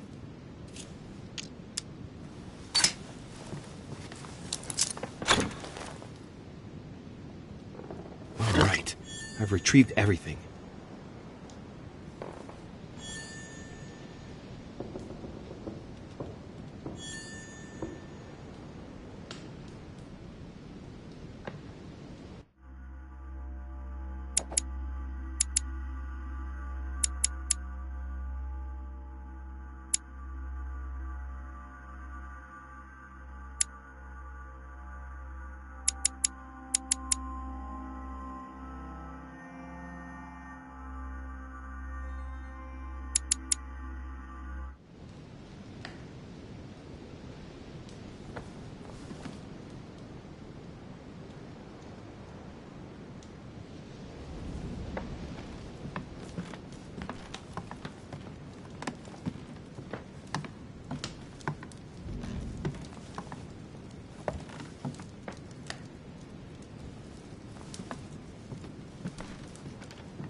Lady Adams must have locked it behind her when she fled.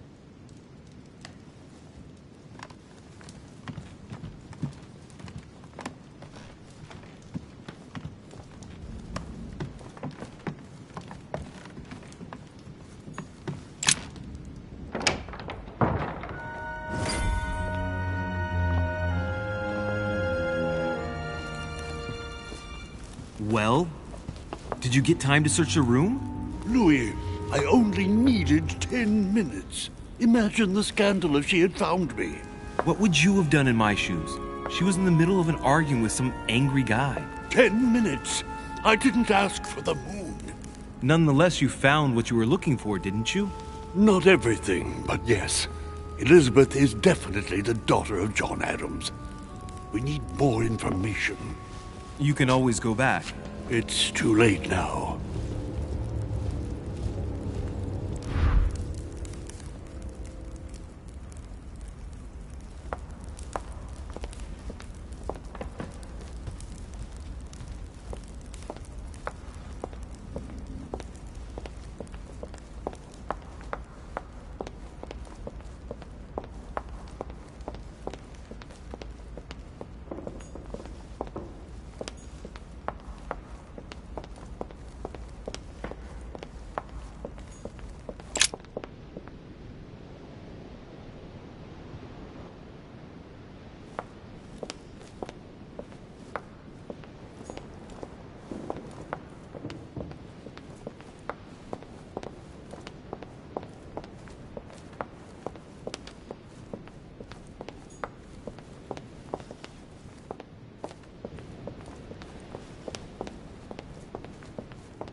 That's not the right way.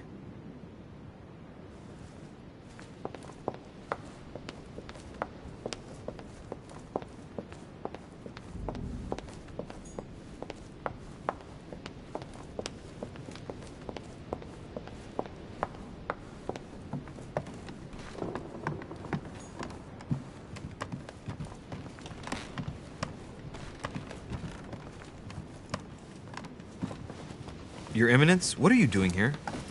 I was worried about you, my son. How did it go with Miss Adams?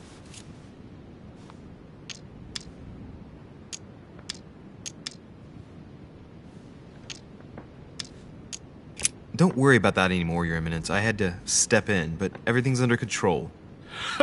What an adventure, my son. I am relieved to hear it.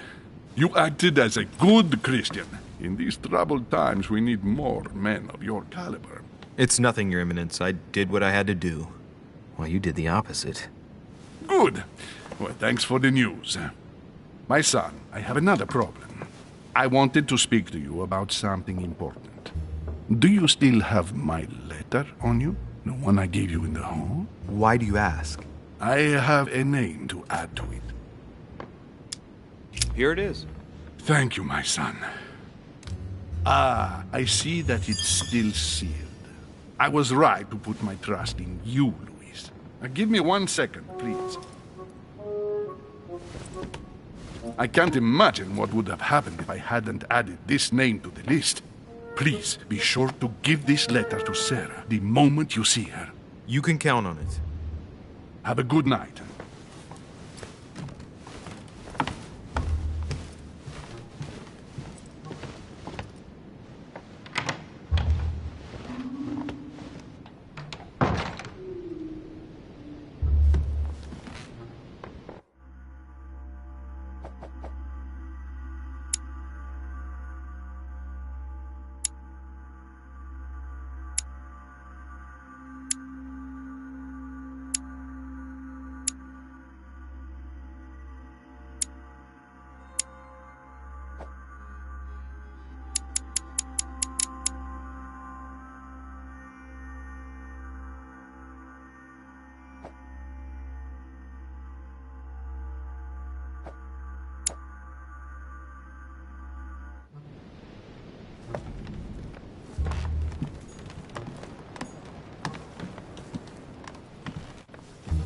Louis, you're straying from your objective.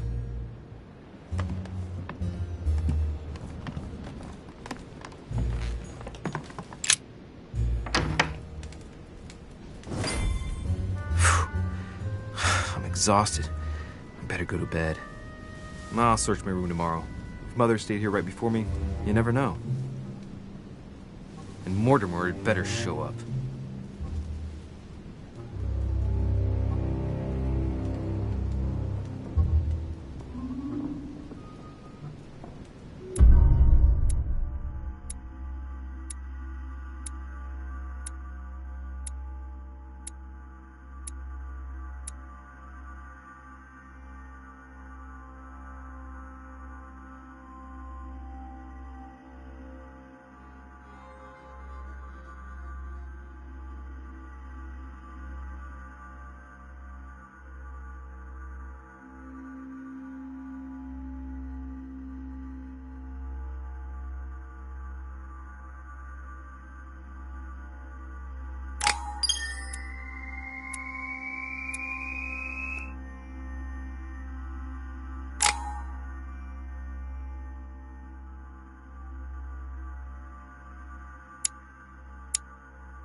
All right. In my vision yesterday, I saw that Mother had this room before me. I'd better search the room. Who knows? Maybe she left me something behind.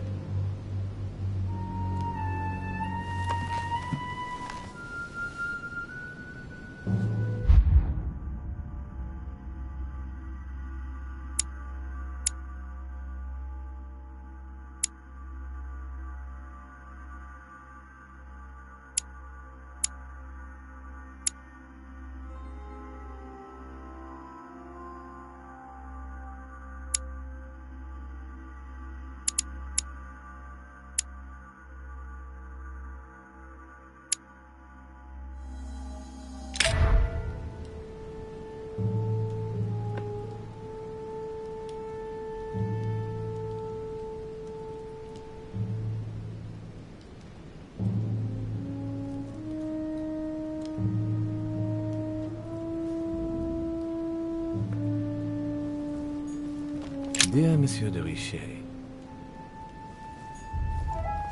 I haven't even had time to unpack my cases.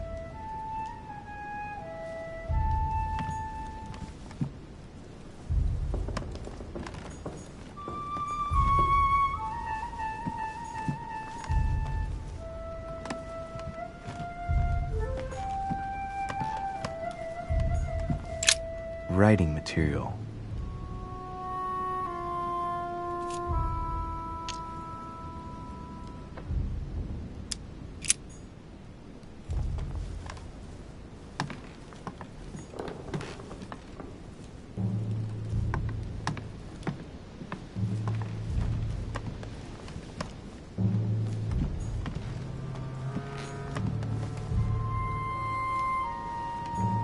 Nothing.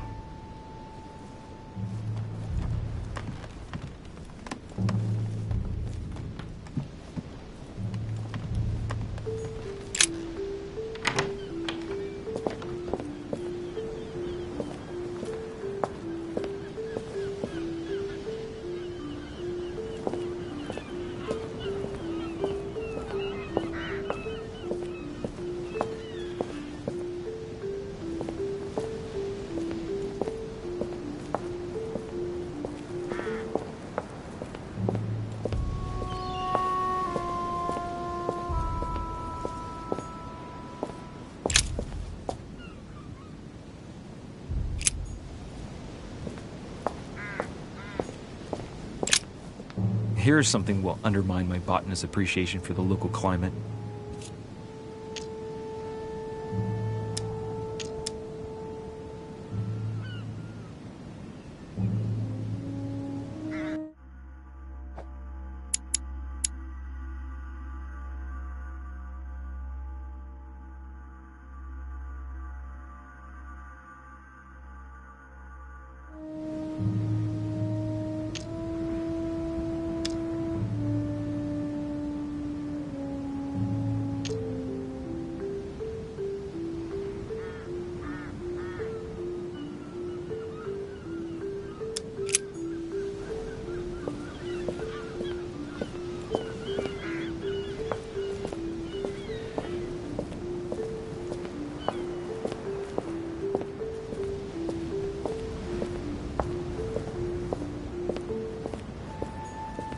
Priest's robe, crosses.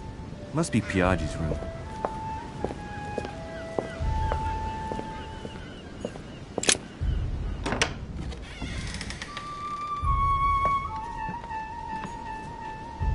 Inferno by Dante. Abandon hope, all ye who enter here. Lovely lectures Mortimer's giving to his guests. Very jolly.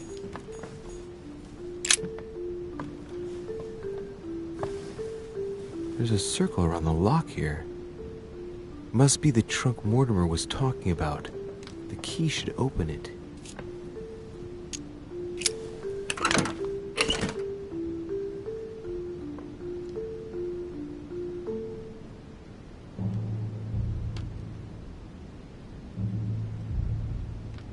There's a note. Effects of Sœur de Richer, to be given to her son, Louis. I should probably take it. All right, I've retrieved everything.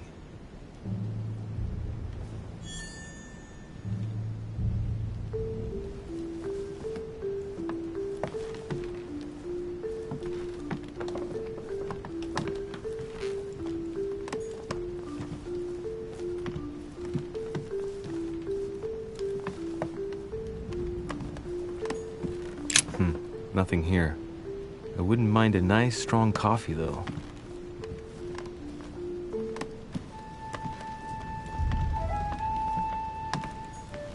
Look, markings on the floor. Just a bit worn out. I was hoping to find something leading to a secret passage. Oh, this bookcase is well stocked. Oh, this book has been put back the wrong way round.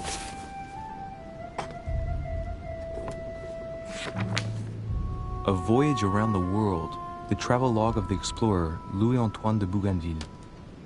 One of Mother's favorite books. What a coincidence. And I don't believe in coincidences. It's just too much. I don't know what's going on here, but if you felt threatened, I'll bet you'd leave a clue, wouldn't you, Mother? Found it. A faint sign of the order, barely visible. Mother, you undoubtedly must have hidden a clue in this book. Let's see if I can find anything else in this room. Come on, Louis, think. Think.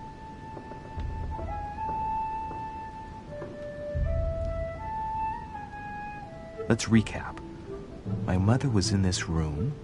I found a rare edition of her favorite book. She must have left something behind. She must have used the writing materials. What if she used lemon juice instead? An old trick used to hide messages.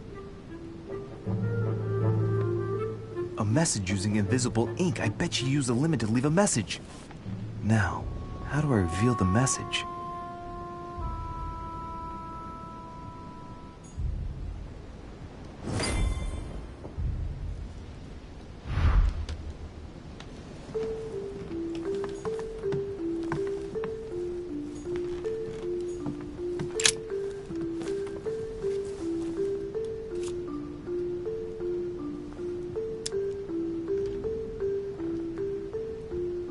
Apart from getting the book dirty, I can't see any use for this.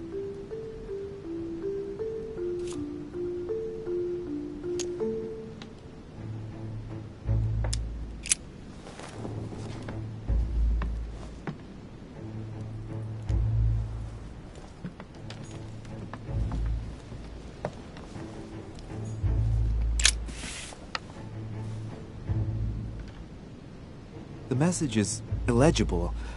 I have to keep searching.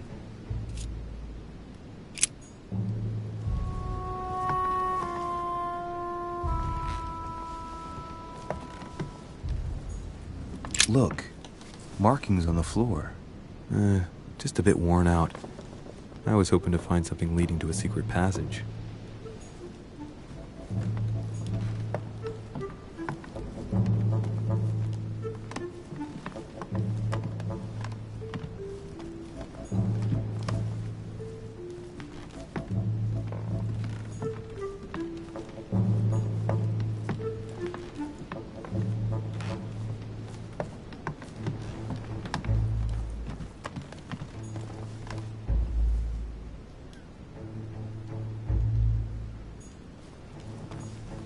I haven't even had time to unpack my cases.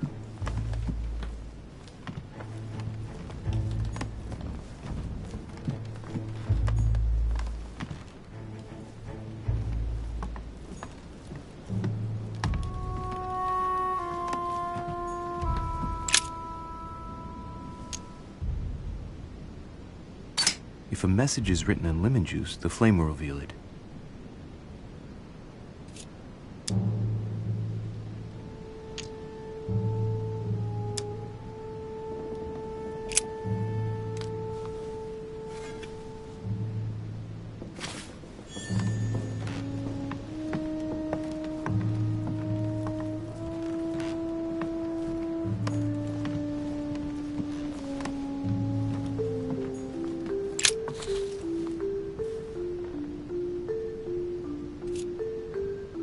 Aha! It's working! The heat reveals the message. Let's see what my mother wrote.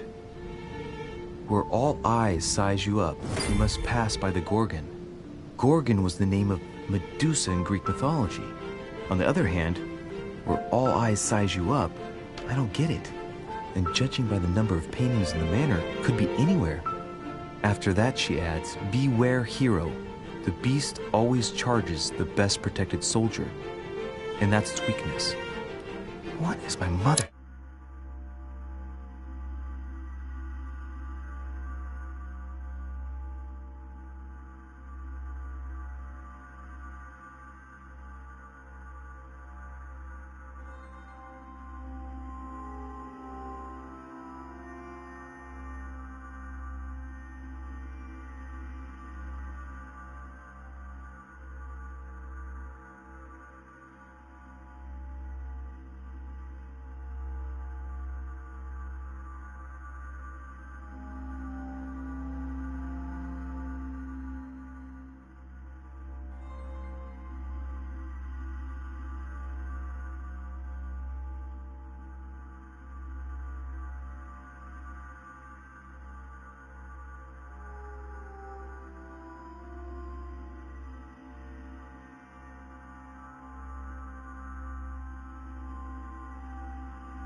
Trying to tell me.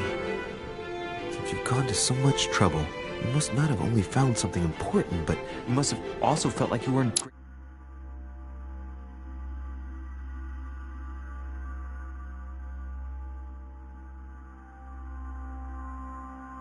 danger.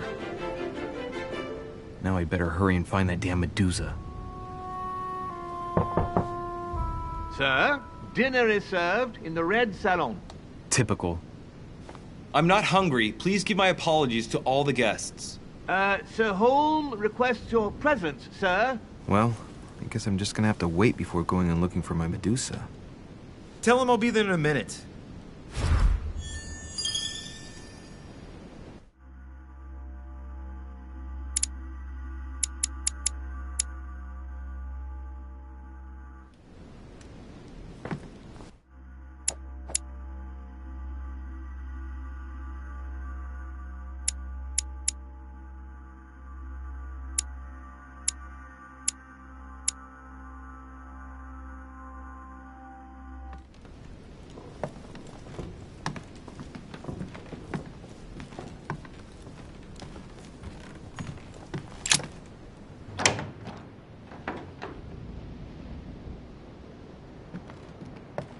If I get a chance, I may have to take a little tour through the rooms of the other guests.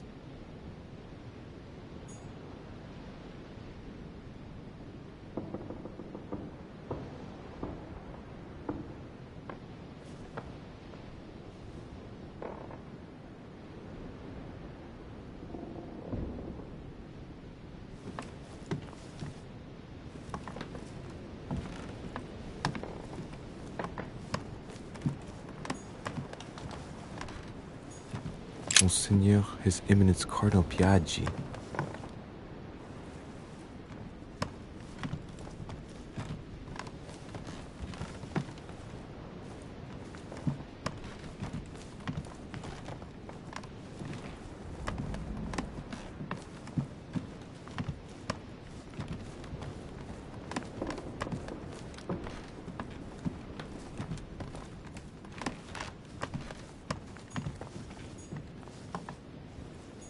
President George Washington.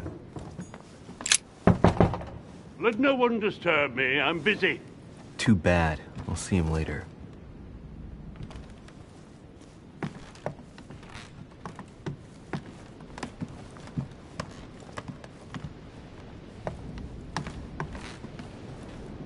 That's the door to Elizabeth's room.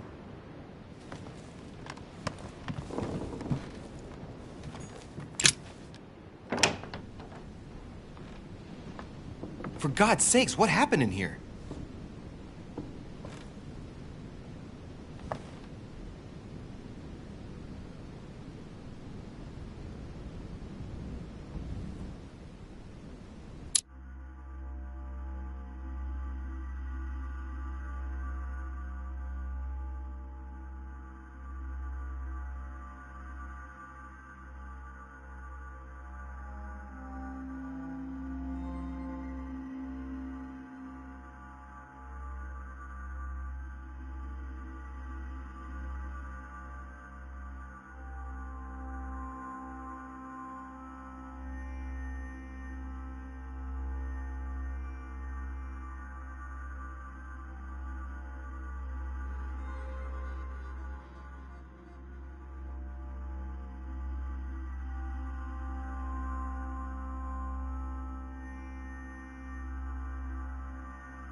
A chest with a half-circle pattern.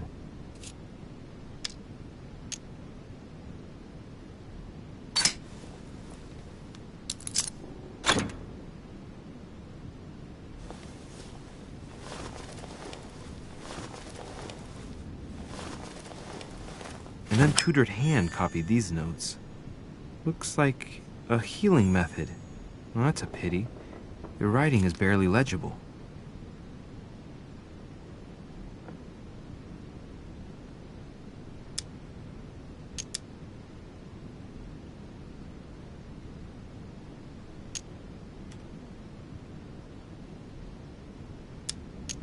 Feet and hands are bound. A piece of cloth in the mouth prevents the tongue from being sectioned. It looks like preparation for an exorcism. Is Elizabeth really possessed?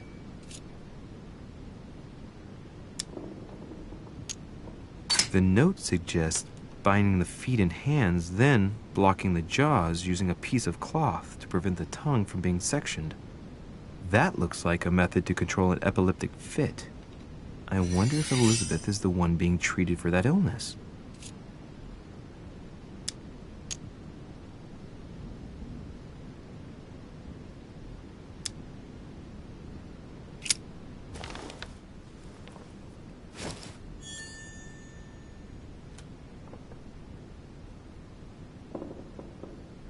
I have no space left. I'll retrieve it later.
My dear Elizabeth, I'm writing to inform you of some unfortunate news.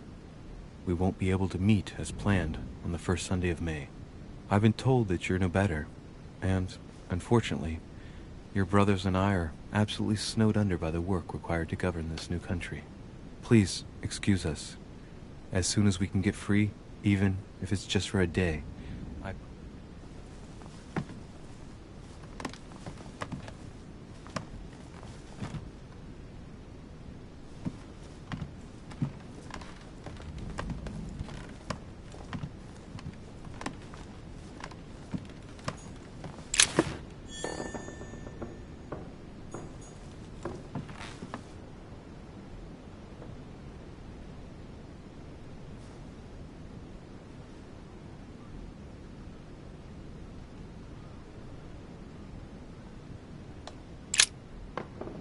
Looks like I found a box containing some kind of white crystals.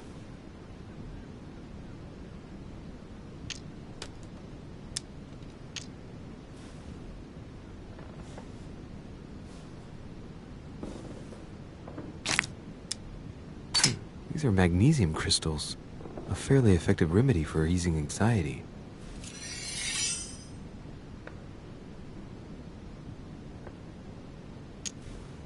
Well, let's see what it tastes like. Ugh. I really need to stop tasting everything I find now.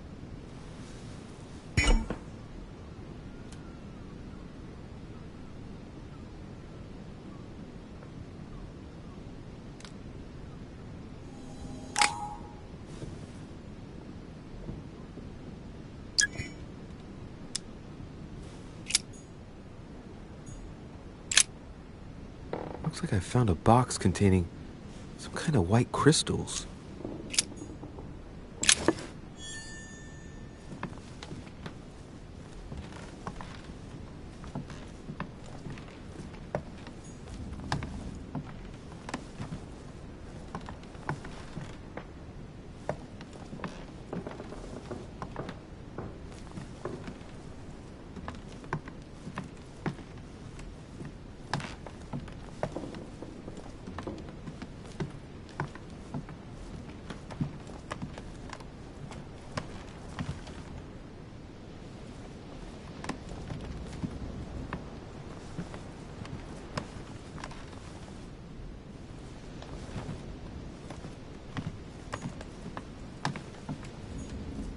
August 24th, 1792. Elizabeth, I am driven to despair and doubt there is any point in writing to you. I'm not even sure you'll receive my letters. Father controls my correspondence more and more. I am certain he filters our exchanges. Thankfully, one of the chambermaids is able to help me get my letters to you, but they still remain unanswered. I often think about you and pray every day to be able to hold you tight. We have so much time to make up. I beg you, answer me, please. Your loving sister, Abigail. August 24th, 1792. Elizabeth, I am driven to despair and doubt there is any point in writing to you. 30 November, 1791. My dear sister, the cancellation of our reunion hit me like a stab to the heart. Father told me it was for your well-being, but I can't help but blame him. He claims that your condition has worsened and that it could be dangerous for both of us if we met. If only I knew where you were, believe me, I'd be at your side.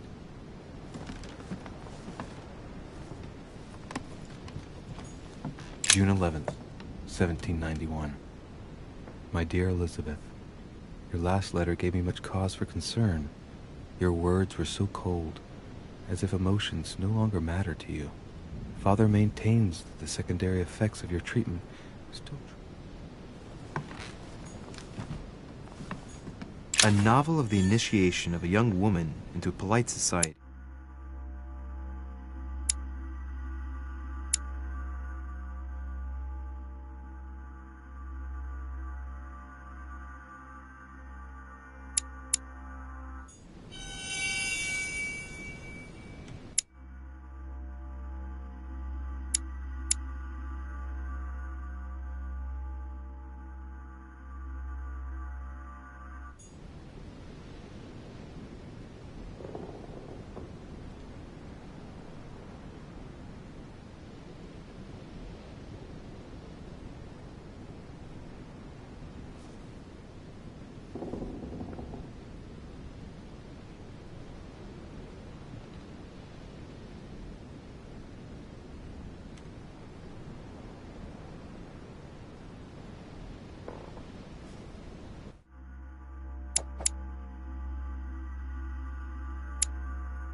a Chinese coin.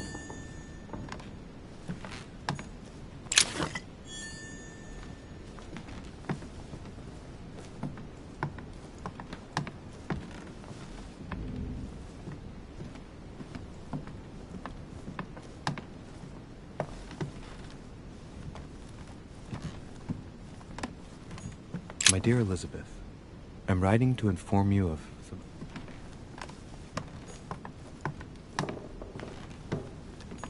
All right, I've retrieved everything.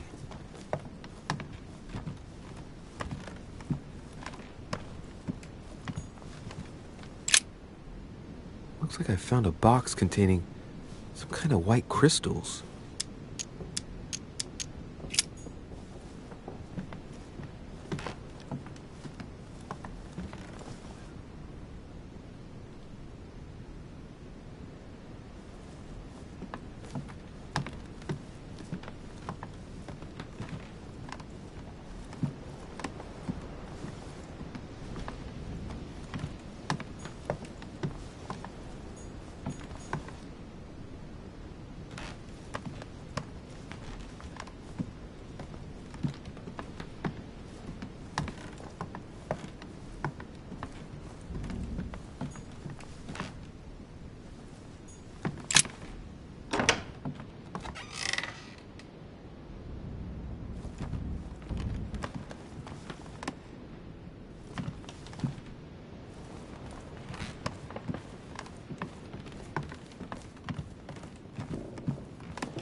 Monsieur Johann van Vulner.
That must be the door to the room of the soldier I saw in my vision.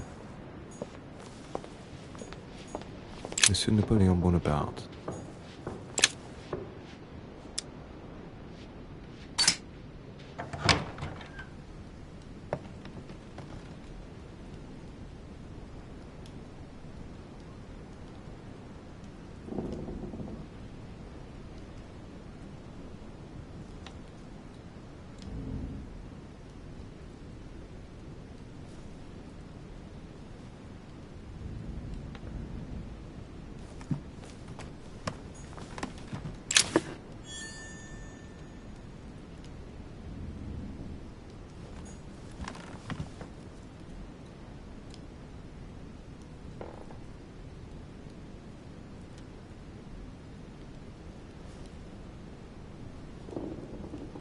The Prince by Machiavelli.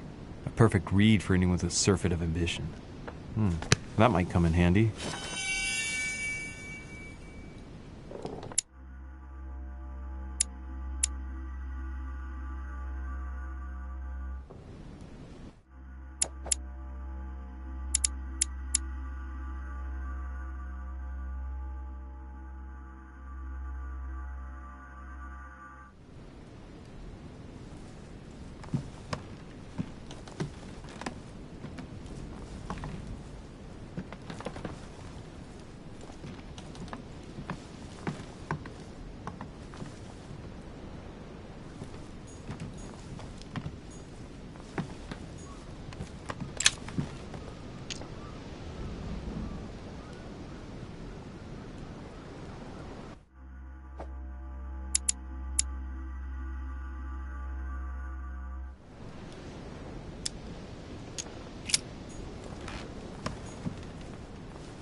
My dearest son, I'm writing to implore you to act quickly. The situation is rapidly worsening here. Paoli continues to steer our motherland, Corsica, toward open warfare between France and England. His men are everywhere. We are obliged to go into hiding and are unable.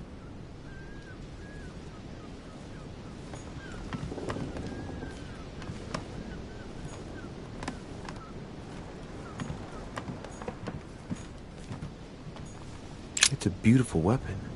A lovely damask blade. It's marked with the initials of the manufacturer in Versailles.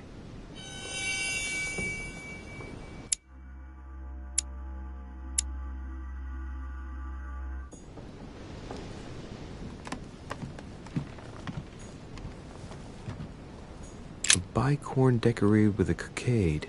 It must belong to a French soldier.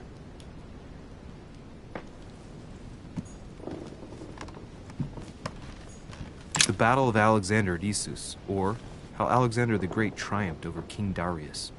Yet another one with delusions of grandeur.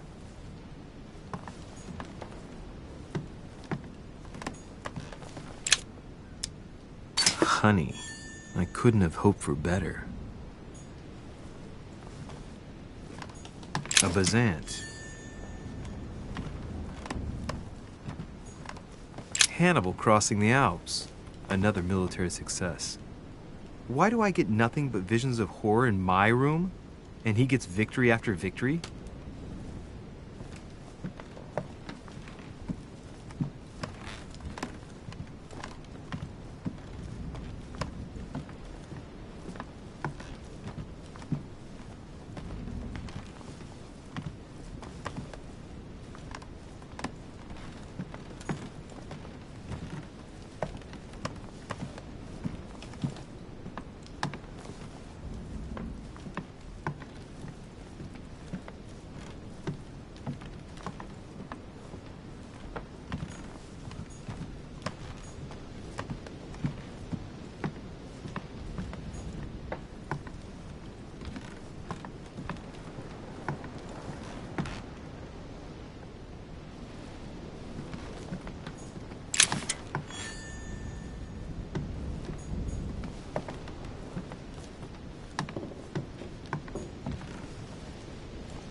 French actor Talma is Nero in Britannicus, the last emperor of the Caesar dynasty.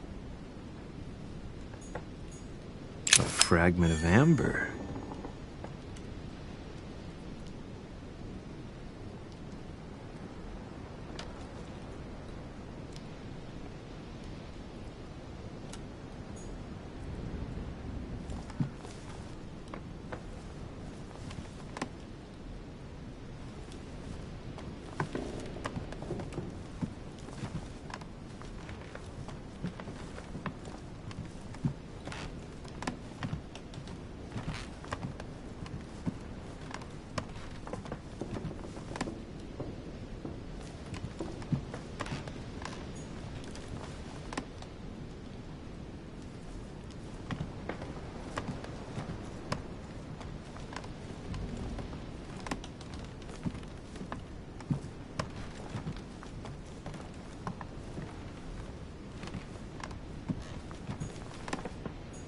My dear Napoleon, as previously agreed, I would like to ask you to join us in January on my island to participate in the High Society meeting organized for the occasion. We shall be able to continue our discussion about our...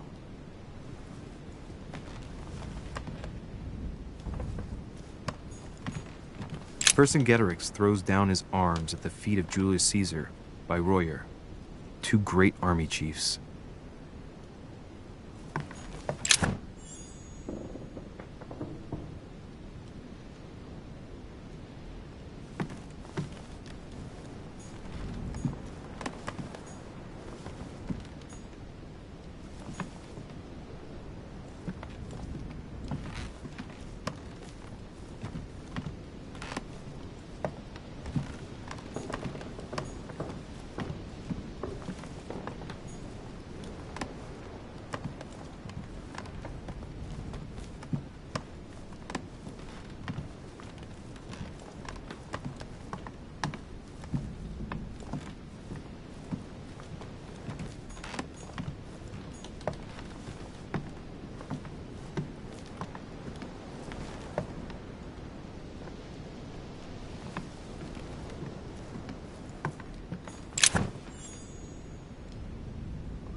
Might be better to take a different stairway.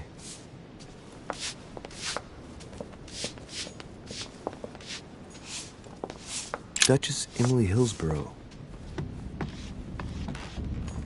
Duke Manuel Godoy.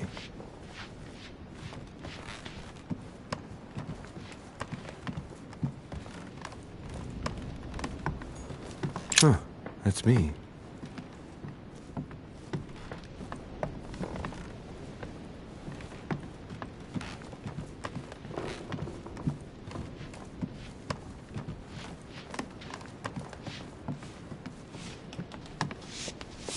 Might be better to take a different stairway.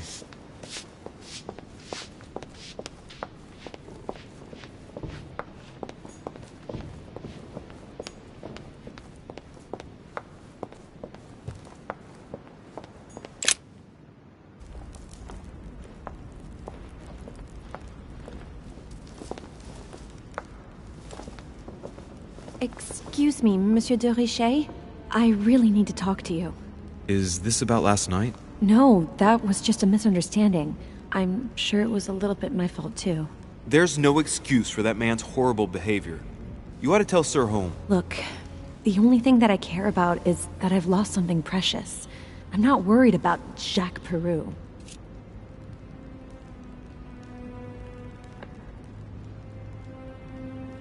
You didn't happen to lose this, did you? Where did you find it? In the small salon. It's the only reminder I have of my beloved sister. I thought that swine stole it from me.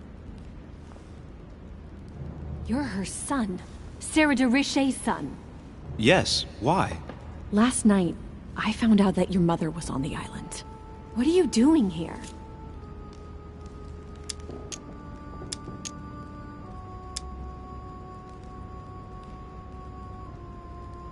My mother came here to do business with Lord Mortimer, but she seems to have gone missing. So I'm here to find her. I know your mother very well. Really?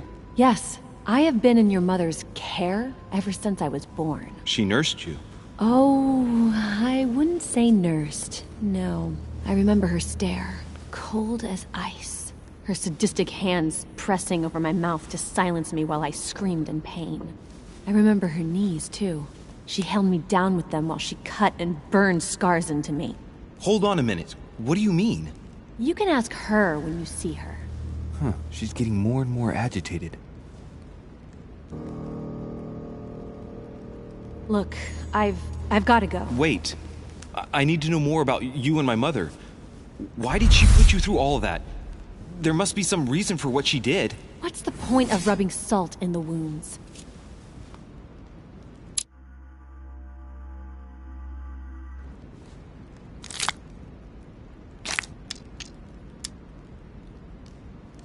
Elizabeth, confiding in me might ease your burden. Let me relieve you of some of your suffering. Relieve me? Do you even hear yourself? Do you really think that by confiding in my torturer's son, I will be healed as if by magic? That it will bring my smile back, or let me sleep at night? Look, you don't seem like a bad person, and I'm sorry you have to find out your mother's true colors like this. But I'm not going to pity you. Everybody has their cross to bear. I know your little game. You're no different from the rest of them. You couldn't give a damn about me. The only thing you're interested in is finding out about your mother. Don't say that. Not everyone wants to use you. Some people care about you, don't they?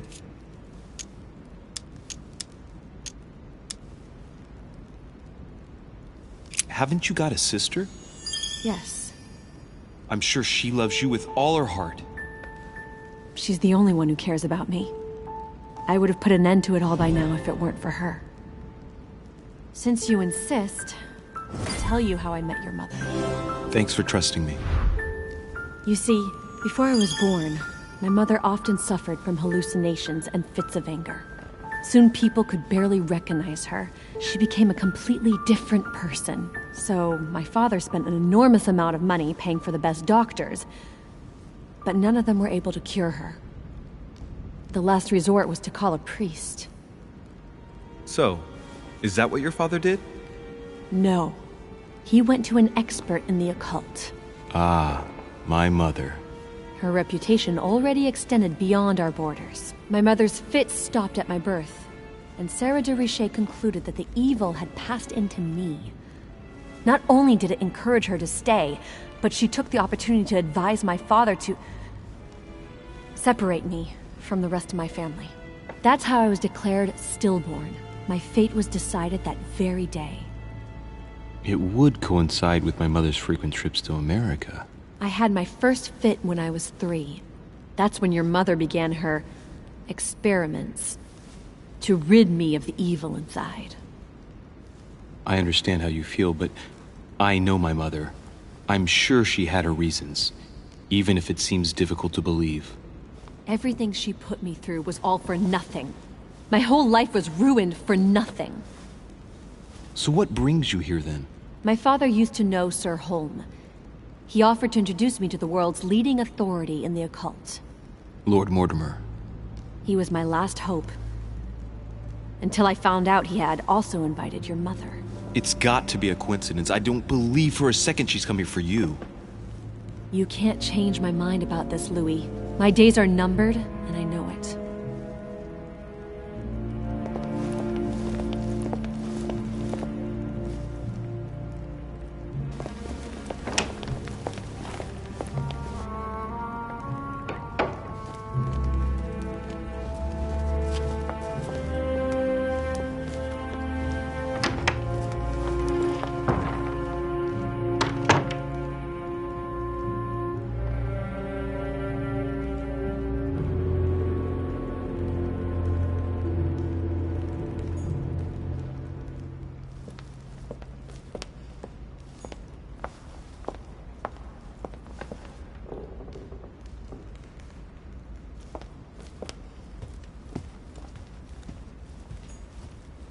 Crucifixion of St. Peter. He was crucified upside down, out of humility. Surprising for an entrance hall. What can I do for you, sir? I am at your service, day and night, sir. I would like to speak about your master, Lord Mortimer. Do please excuse me, sir, but I shall make no comment about my master. Is there anything else that sir would like to know? What can you tell me about the guests?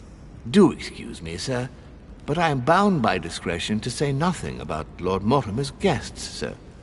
Perhaps sir would like to know something else?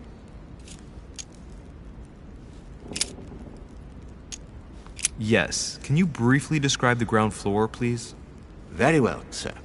On the ground floor, there are mainly living rooms. Sir finds himself at present in the Grand Hall. From the Grand Hall, Sir can access, on one side, the small salon where the guests like to relax with a good book. From there, Sir can access the conference room, which is closed at present for preparations. That is where Lord Mortimer likes to gather all of his guests for talks. From the other side of the Grand Hall, Sir may access the dining room. That is where Sir's meals will be served. From the dining room, Sir may benefit from an exceptional view overlooking the island. It is also the best way to access the portrait gallery, where a large part of Lord Mortimer's works are exhibited. And in the gallery, Sir will also find access to the garden. But Sir may be reassured the building is accessible on both sides, so that it surrounds the garden in question. So, Sir should not find cause to worry. No one has ever gotten lost. Except for my mother. Has Sir another question?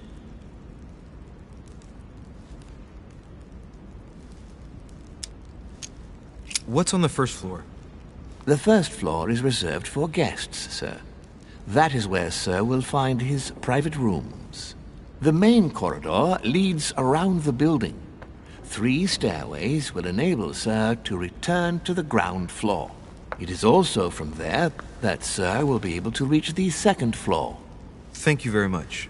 Anything else, sir?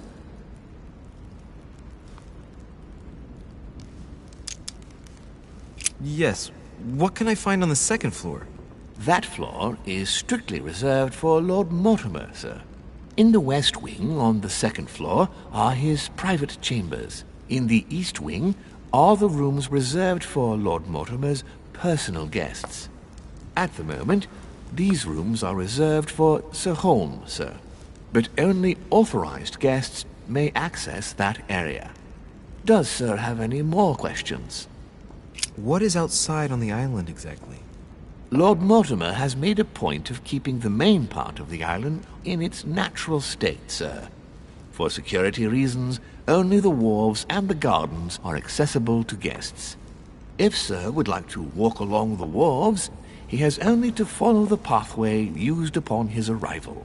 If he would like to walk in the interior gardens of the manor, I would advise Sir to pass through the portrait gallery. May I help Sir in any other way?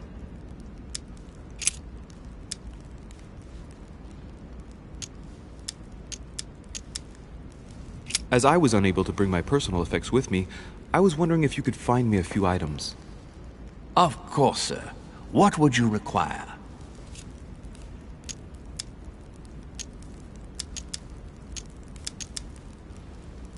My good fellow, would you have any amber available? I would, but unfortunately I don't think I am authorized to give it out, sir. I believe it is a precious stone.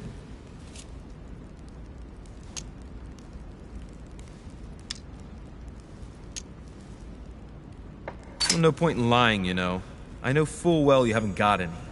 I would never think of lying, sir. I don't believe I am authorized to give it away, that is all. Amber? Here? I'd be surprised. Yet I assure you, sir... No, you're pulling my leg. I don't believe you. I wouldn't dare to joke with Sir. Yeah, sure. You're just leading me on. I dare you to show it to me, if you really have some. Well, then, sir, here is a piece. Ah, right. Well, I'm impressed. Can you lend it to me for a minute? Of course, sir. Here. Wow. I can hardly believe it. Well, I have other questions. Of course, sir. But, sir, I believe you haven't given me back the amber, sir. What? What amber? The piece I gave to Sir. No, I don't know what you're talking about. You really ought to look after your things. It can't be easy to come across amber in these parts. Well, does Sir desire anything else?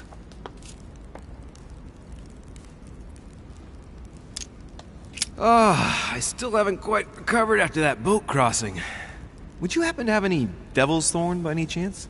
I am sorry, sir, but the devil's thorn may be just a plant, but it is also a powerful psychotropic drug that causes undesirable diuretic effects. I would advise against Sir taking any.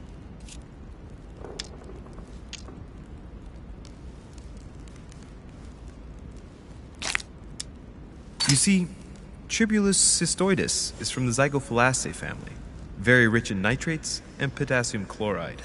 It was used in India 700 years before Christ, my good fellow, and I know nothing better to perk you up. Oh, as Sir wishes. Here is the herb, sir. May I help you in anything else, sir?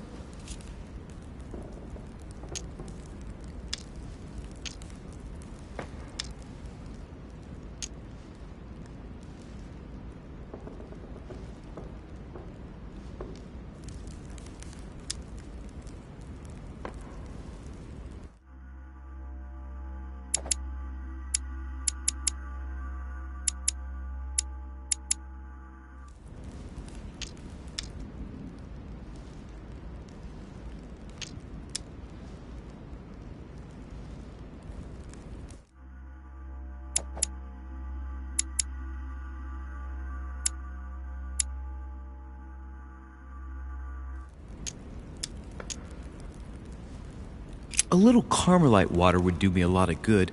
Could you find me some, please?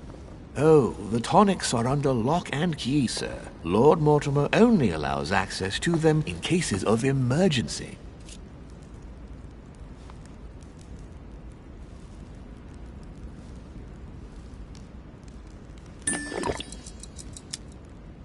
Listen, I suffer from terrible migraines, and the voyage by boat has brought on my rheumatism.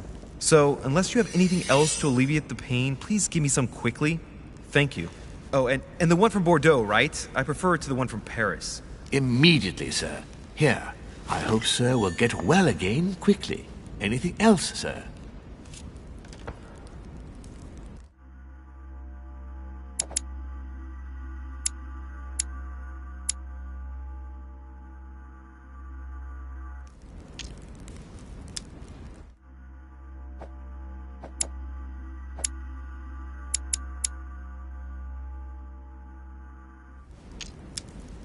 You wouldn't have a little golden elixir I could use, would you? Oh, unfortunately, sir, I have orders not to give any of that medicine to any of Lord Mortimer's guests. Some guests are here to follow a very strict treatment. Mixing or combining certain substances would be dangerous for sir.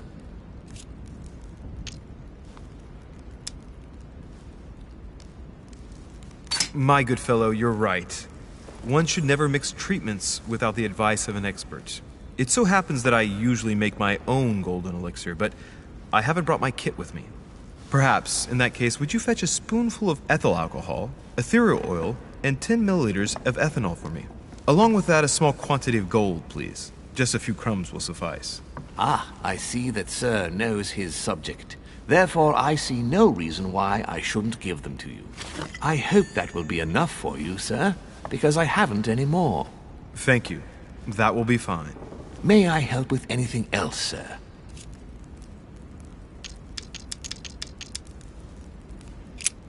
What's that book you're hiding in your jacket? The Sorrows of Young Werther by Goethe, sir. And I am not hiding it. Hand it to me, please. It is damaged, sir. I would never dare lend sir a book in such a pitiful state, sir. I took it to restore.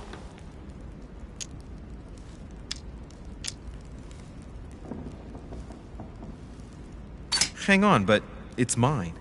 Beg pardon, sir? It's my book. I'm telling you, it's my book. With all due respect, sir, I hope sir will understand that I have doubts. You see, I found it in Lord Mortimer's library. Huh, there you are then. That's exactly where I left it.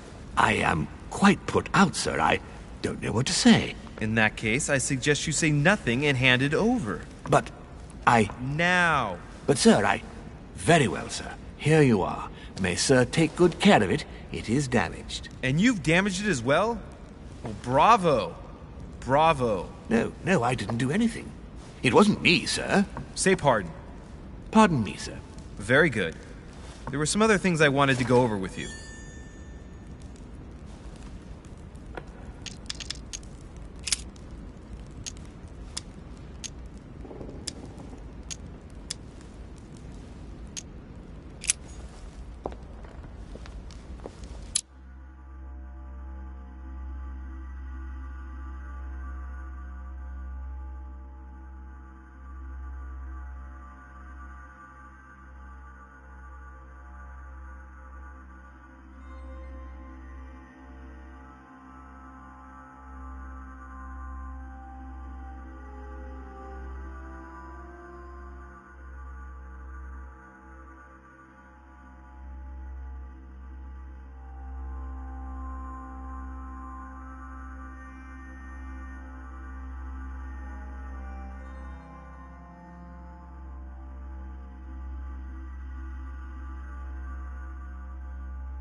What can I do for you, sir?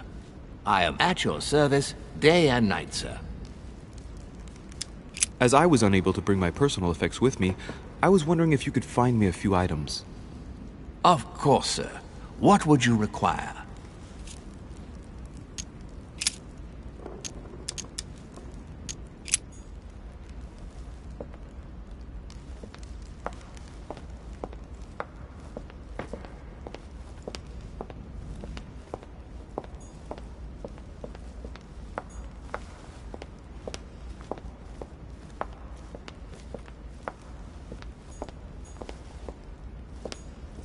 Lord Mortimer certainly has a taste for staging rooms.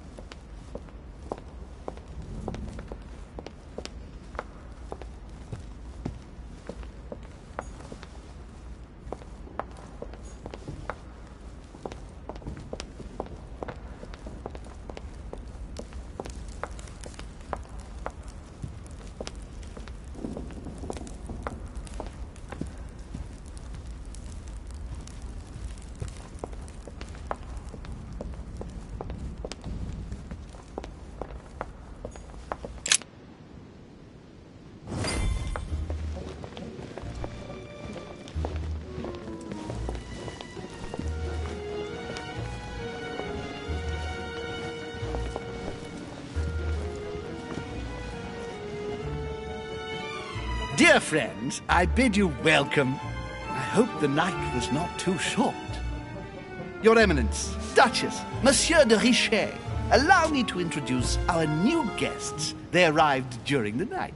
Johann Christoph von Wollner, Minister of Religious Affairs and close aide of Frederick William II, King of Prussia. Napoleon Bonaparte, Lieutenant of the French Revolutionary Army. And Jacques Peroux, French Revolutionary Tribunal Judge.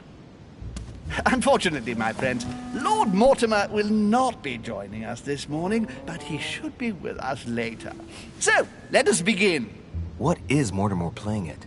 He tells me to come urgently and he sends no one to meet me? Pardon? Thank you again for the wine, Your Eminence. It is served every day at the king's table. I am delighted to hear it. Volner and Piaggi seem to be getting along well. Yes, certainly not.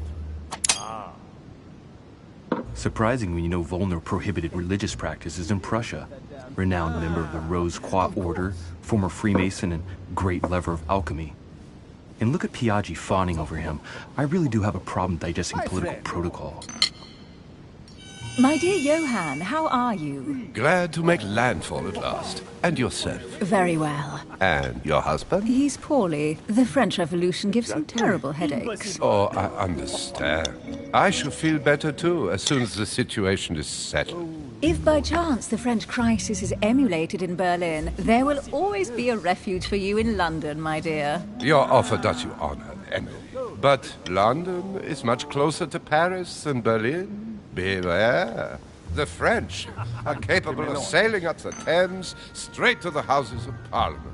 Oh, my friend, I am shaking in my clogs.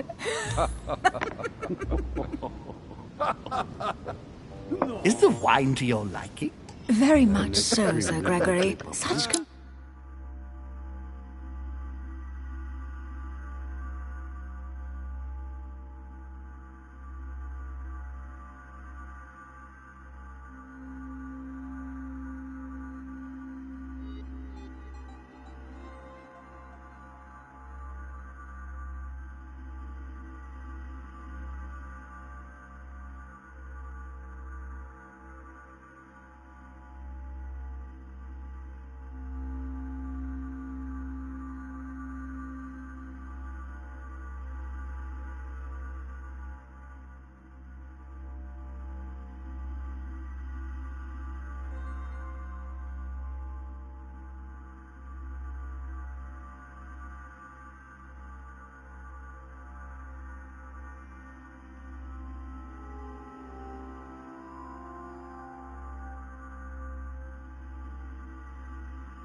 complexity. Typically French. A sauterne, isn't it? Absolutely. If I'm not mistaken, this is not Lord Mortimer's favourite wine. It is yours. In his absence, I've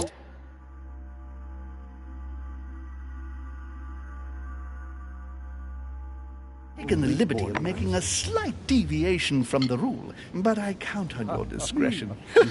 Don't worry, I appreciate the same grape varieties as you. I remember the last time we tasted that nectar here at this table. The finest minds of the century were present. And the last time we drank it, the orphanage in Bloomsbury was still in ruins. Would you repeat that? Oh, well, I put some small effort into the works. The orphanage reopened just before Christmas. The bedrooms, washrooms, and the classrooms had all been refurbished. I don't know what to say. You have given the girls a wonderful Christmas gift. Thank you. I made a promise. Now it is done.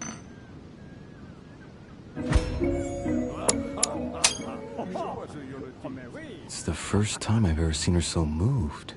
Just mentioning that orphanage broke right through Emily's hard shell. Monsieur, you must be joking. Is everything?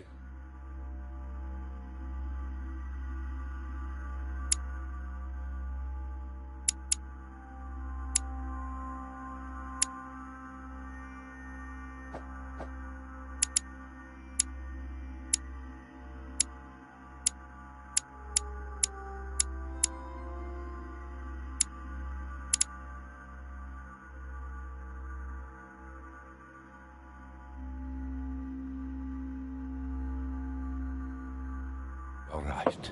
Yes, thank you.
No.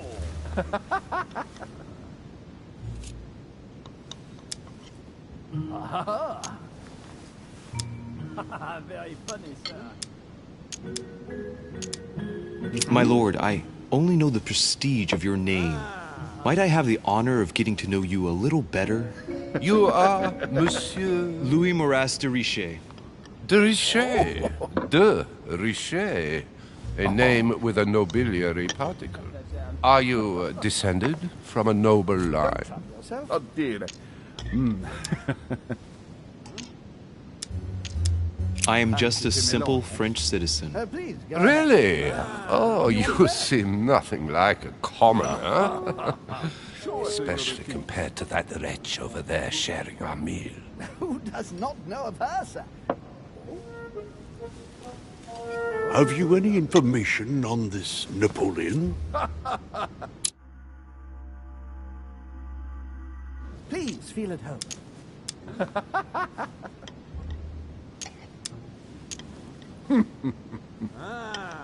And right he was too. Lord Mortimer has invited Napoleon along to negotiate an important commercial venture. Nothing strange about that. And the Golden Order is somehow involved. What? Our order? Are you sure? That's what I read in the letter from Mortimer to Napoleon.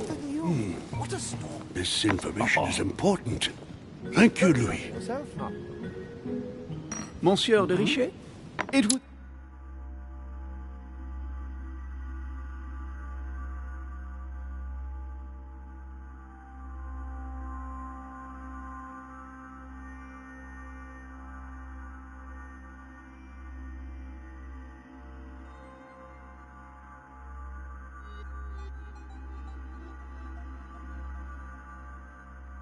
See, we have common interests.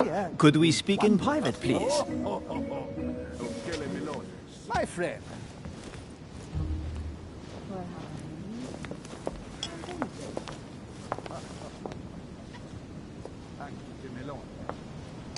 Lord Mortimer and the Golden Order, through your mother, have concluded a financial agreement.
Stay composed, Louis.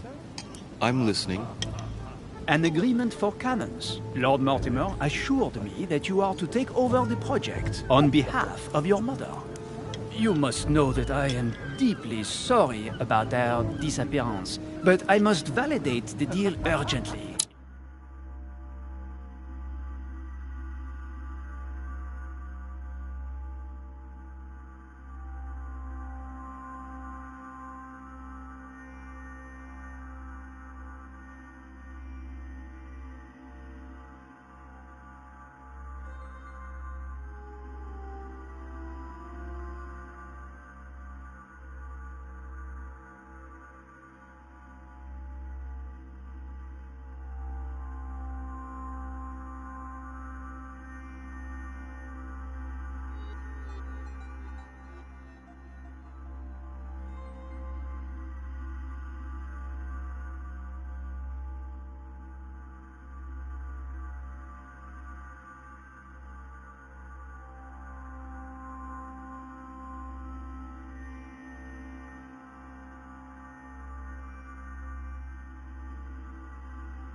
I want to be able to organize things properly.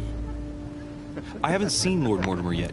I'm afraid I'll be unable to answer your questions. He assured me that you could replace your mother during her absence.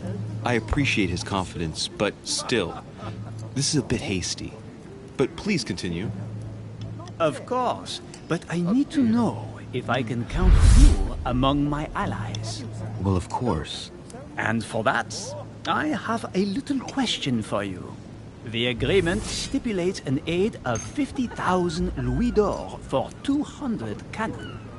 And right he was too. How was the crossing for you? I was only joking. Absolutely. It is remarkable. I don't know. Maybe you ought to speak to my mother. Oh, what a pity. I was hoping you would be up to the challenge. Too bad. I have one last question I would like to pose to you. We don't know each other yet, you and I.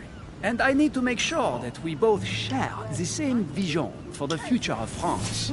Given the hard times that have befallen our beautiful country, what do you think it would take to restore its luster?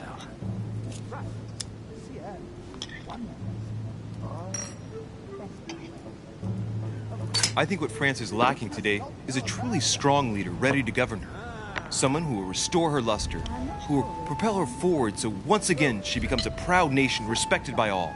A man capable of both rebuilding the country from the inside and, at the same time, developing exterior relations. Someone with a vision, I think. The right person still remains to be found. You're right, my friend. I hear your words and I agree. Monsieur de Richet, I am reassured. I am very happy to have met you. Lord Mortimer was right to put his trust in you. I hope to work with you in the very near future. I would like to thank you for your support by offering you this humble little gift. Reflections on the Revolution in France. Mr. Bonaparte, I thank you for this gesture, and please know that I, too, am delighted to have met you. My friends, I will...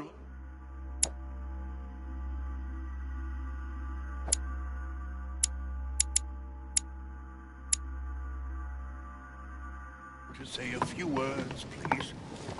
I would like to thank Lord Mortimer, and you, Sir Holm, for bringing us all together here.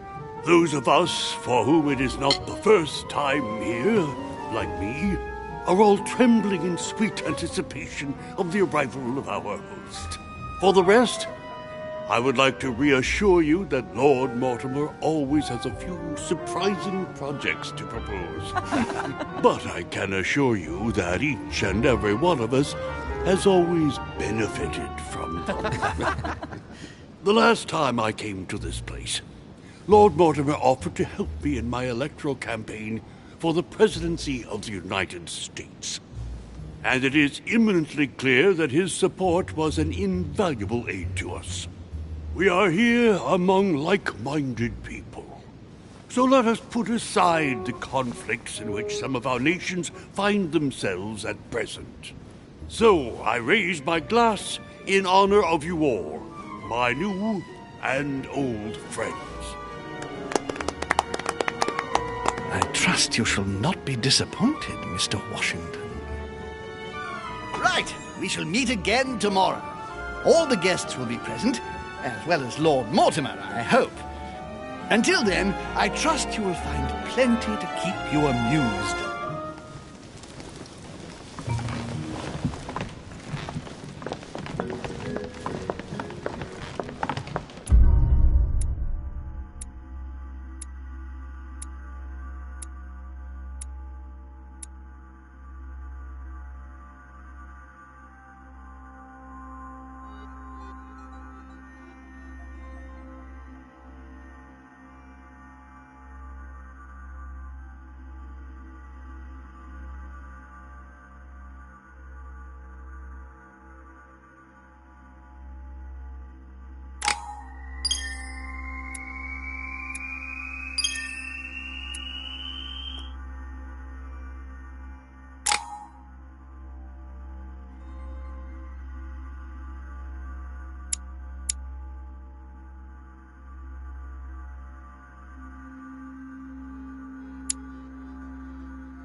Alright, let's recap. Before dinner, I was going to investigate my mother's message. I've got to find the place where all eyes size you up.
Well, Your Eminence, do you still have any room left? Ah, my son, the sin of gluttony is the most difficult of all in my eyes. Nevertheless, what a charming moment we have had together.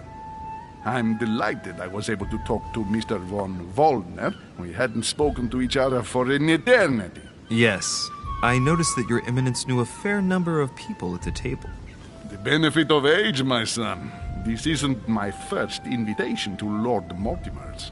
You will see, it's the perfect place to make new friends. Indeed, I noticed that you and Mr. Bonaparte had already begun.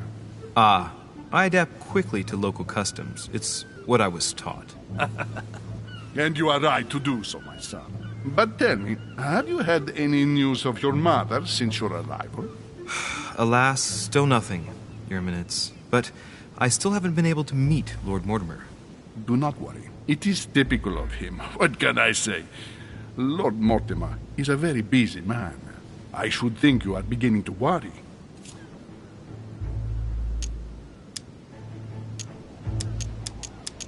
Well, I must admit, Your Eminence, indeed it does worry me. I understand, Louis. But continue to have faith in Sarah. You'll see, I'm sure, that in a few days we'll all be laughing together. That's all I hope for, Your Eminence. But while I have you with me, I have a question for you. Go ahead, Louis. What can I do for you?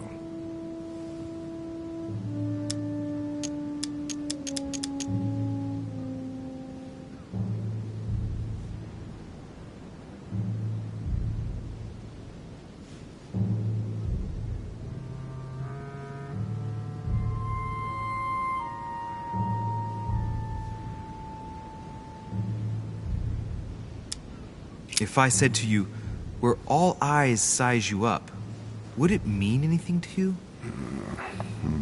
I don't know if it's the place you're looking for, Louis, but it makes me think of the portrait gallery. There's a gallery here? Can you tell me where to find it, please? Of course. Just go through the door at the end. It will lead into the library. Continue all the way through, and you'll end up in the gallery. You'll see it, Louis. When you get there, you'll know. Thank you very much, Your Eminence. On that last word, then, I shall leave you to fight your demons. See you later, Your Eminence. See you later, my son.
Romney painted Lady Hamilton as Circe.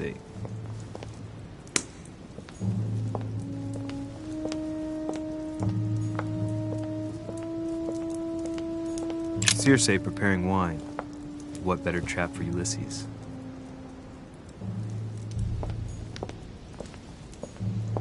Discourse on the Method by Descartes. This book changed the way I looked at the world.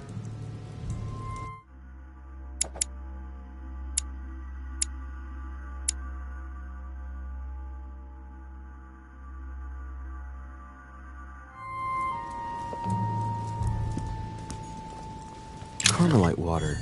They say that if you drink this, it gives you a real boost.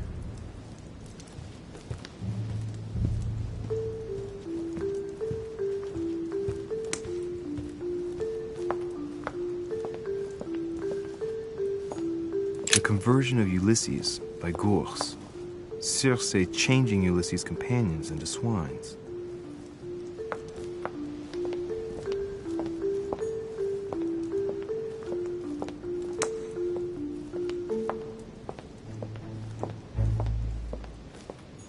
Circe turning Ulysses' companions back into humans.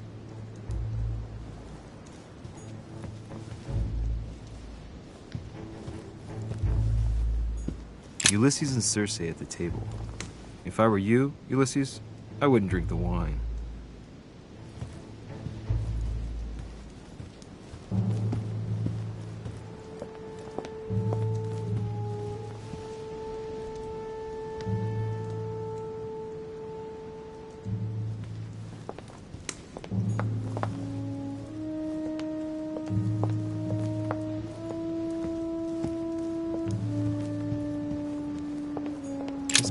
Caused some debate.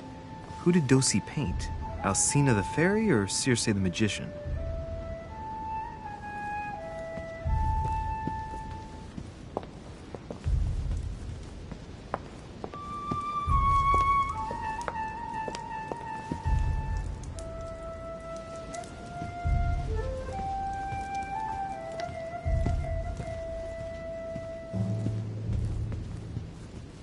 A swine in a salon.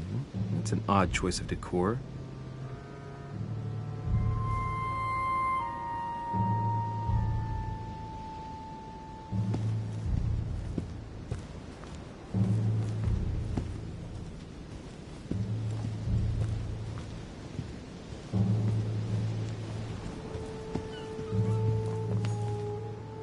Dining on ham.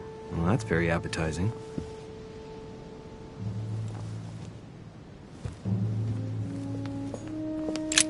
The lock is surrounded by a triple circle.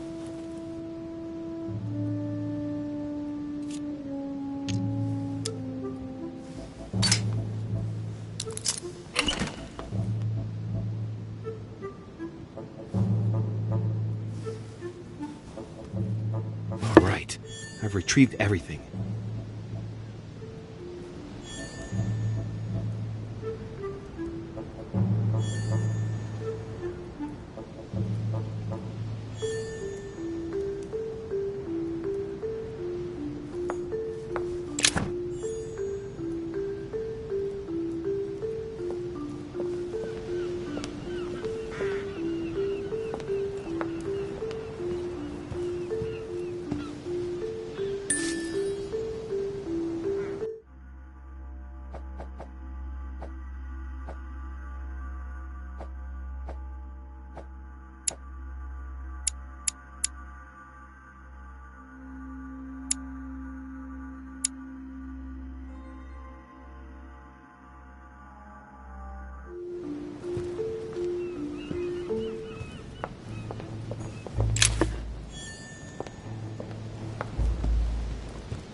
The only person sizing me up here is that monumental Zeus. It can't be here. What can I do for you, sir? I am at your service day and night, sir.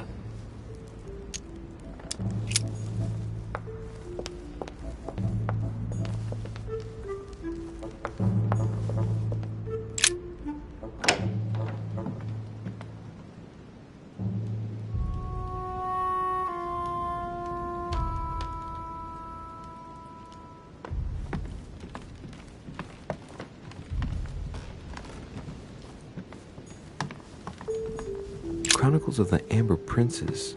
As I recall, Dorkin was my favorite character.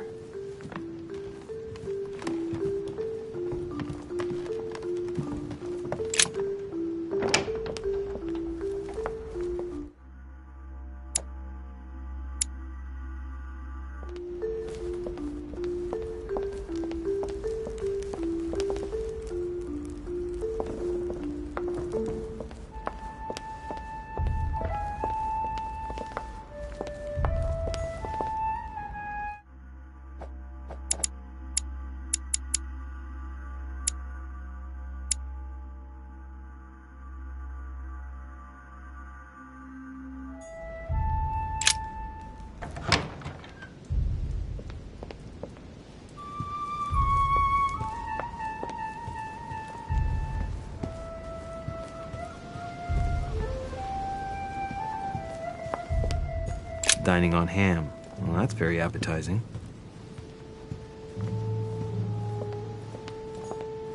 Circe.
Amber crystals.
Atrus, the Miller Brothers. Mother expressly forbade me from reading it. Atrus, the Miller Brothers. Mother expressly forbade me from reading it.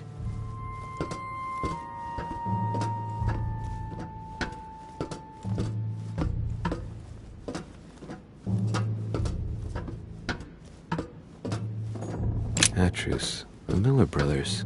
Mother expressly forbade me from reading it.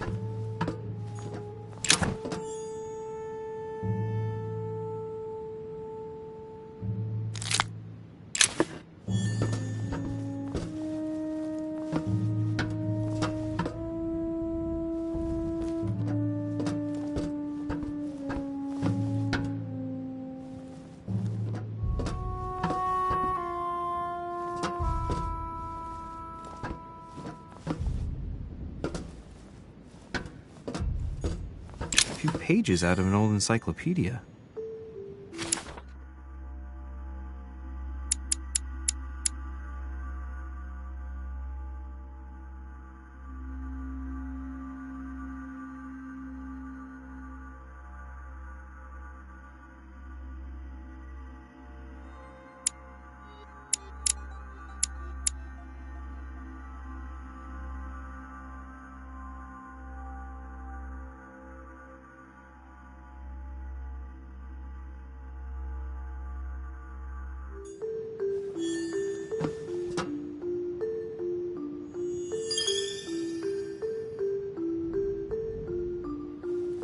A Bazant.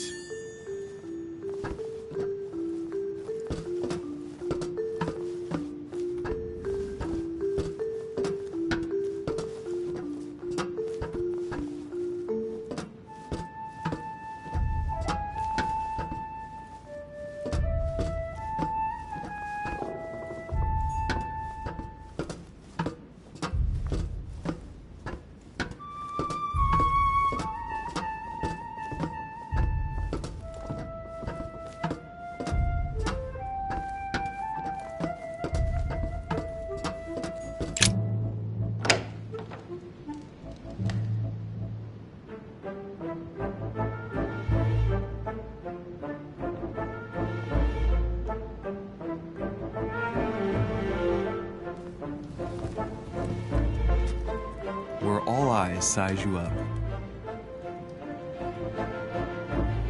Chances are, that's the room my mother spoke of. And she also spoke of a Medusa. Should I go and try to find the creature now?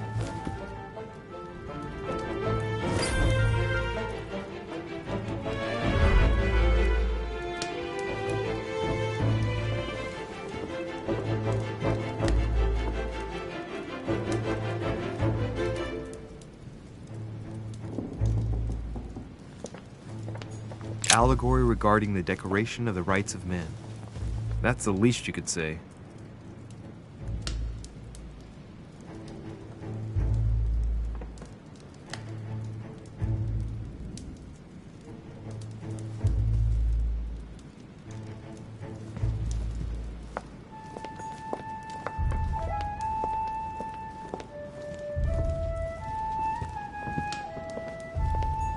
Liberty or Death by Regnault.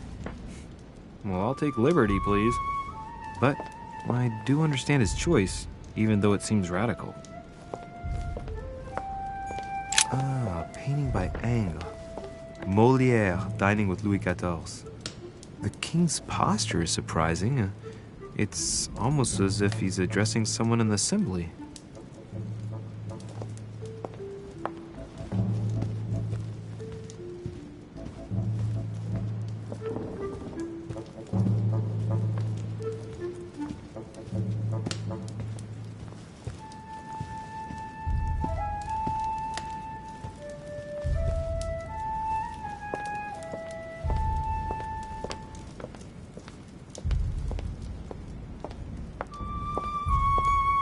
Celia. That name means nothing to me.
Christ Crucified by Velázquez. Look, someone's left a note there. Reserved for the Duke of Alcudia.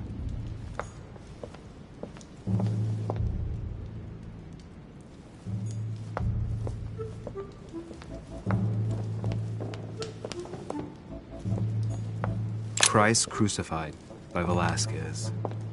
Look, someone's left a note there. Reserved for the Duke of Alcudia.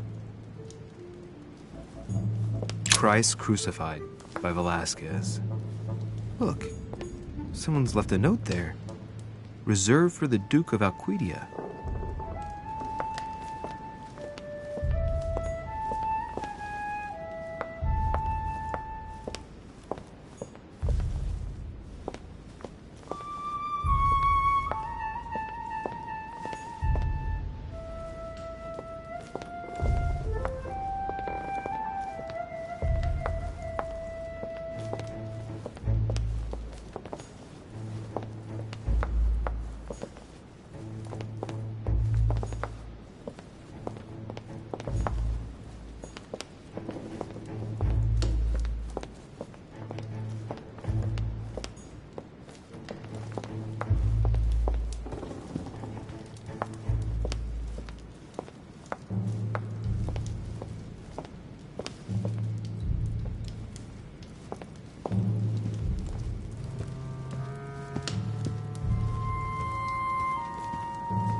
Song of Roland.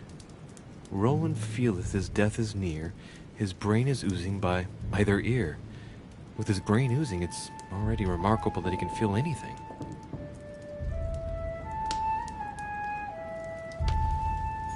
Ah, François Ier, Receiving the Holy Family, a painting by Raphael. Amber.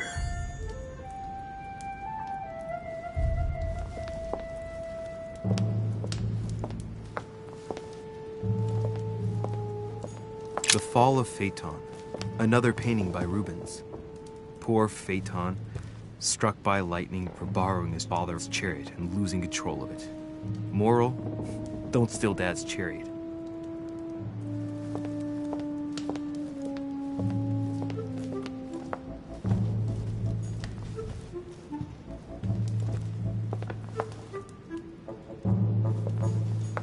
A fragment of amber.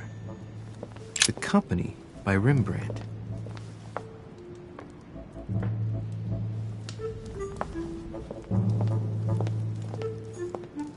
A meeting between Louis XIV and Philippe V. I wonder why Mortimer's particularly fond of this painting.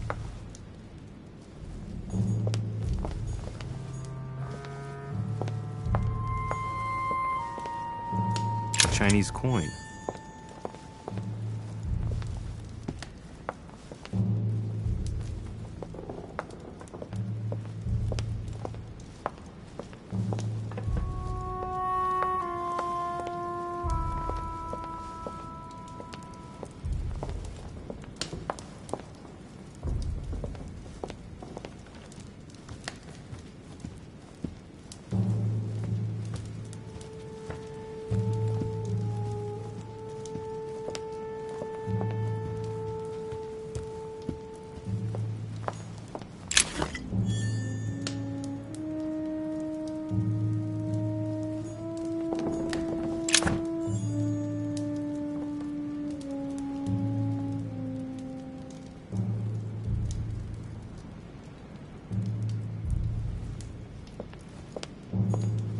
The Last Supper by Leonardo da Vinci. The last day before his crucifixion, Jesus announces that he will be betrayed by one of his disciples.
painting with no name.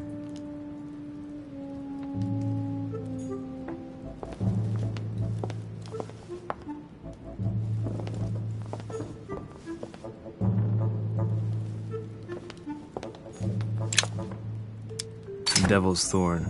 I'll keep it. Devil's Thorn. I'll keep it.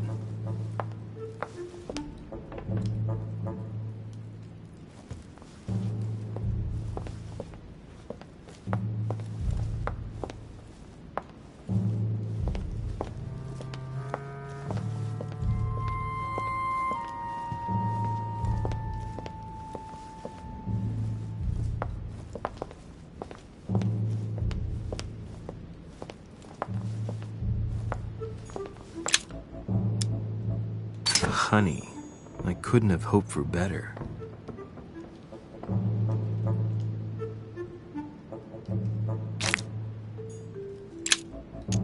Honey, I couldn't have hoped for better.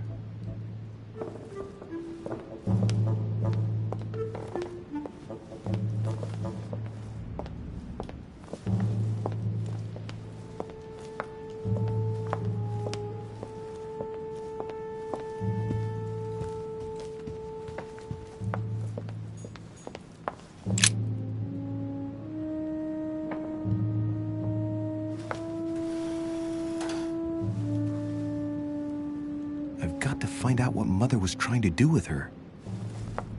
The Medusa. A hero armed with a sword? A hero with a lantern? And the last one holding a shield. I'll stake my life on it. All the statues form a single scene together. The poor devils are about to face the beast. Let's give them a helping hand.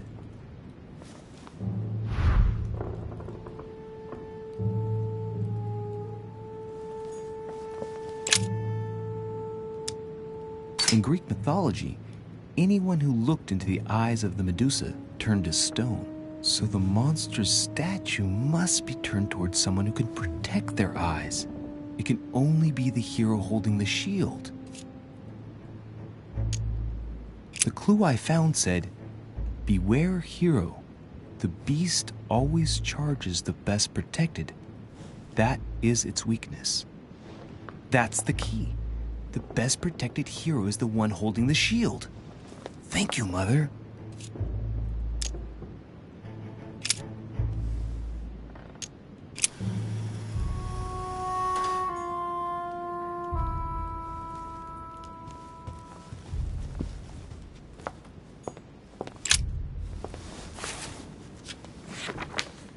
The Origin of Myths, a reinterpretation of legendary creatures. Just what I need.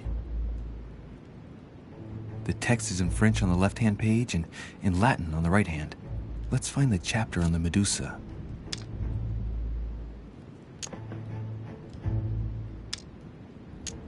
Hang on. This version is significantly different from the regular one. It recounts how men have always belittled women in society. Harpies, mermaids, the chimera, the hydra, the gorgons. Ah, the section on the Medusa. While some of the heroes divert attention from the Gorgon, the hero with the sword brandishes his weapon at the Medusa.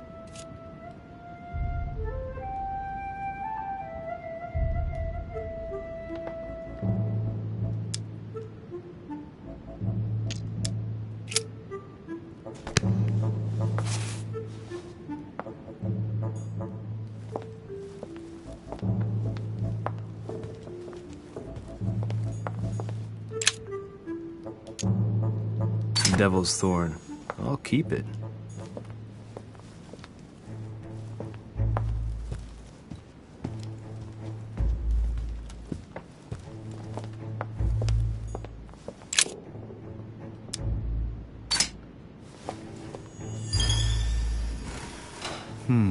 The mechanism is worn here. Whenever the shield is not turned toward the sword, the machinery freezes up. The statue must have been in this position most of the time, betrayed by the marks of time. So that makes it easy. The shield must face the sword.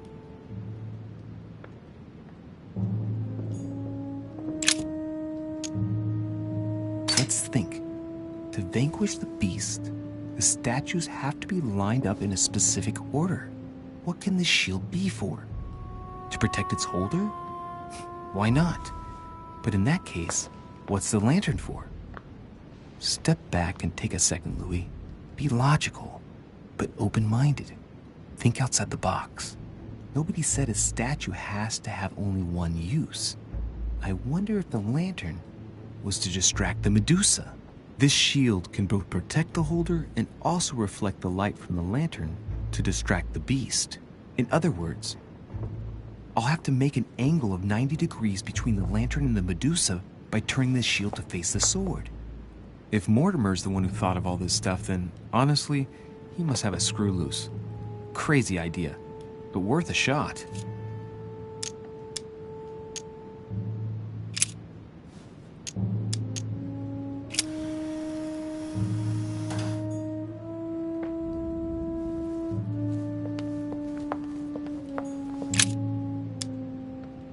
Now, Louis, it's time to keep a logical mind, as every good scientist should.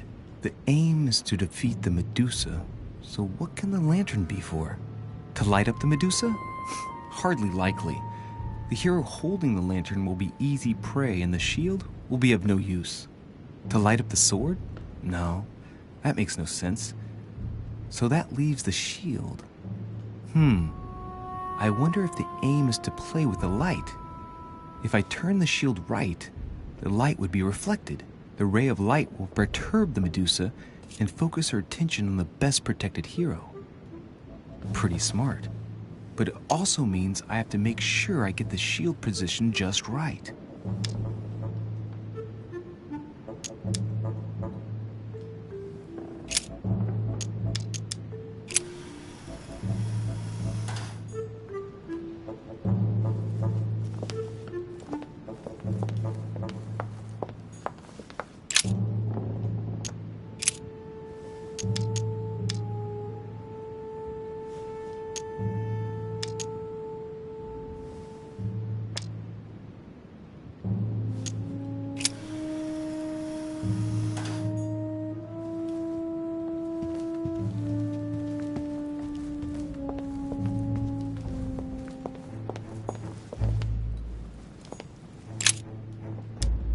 The statue is darker on the right-hand side. It must be often placed towards the fire, which would explain the difference in color. In that case, it would be facing the Medusa. Perfect for the coup de grace. This hero is the only one holding a weapon. It seems obvious that he's the one whose job is to cut off her head. So, sword toward the Medusa.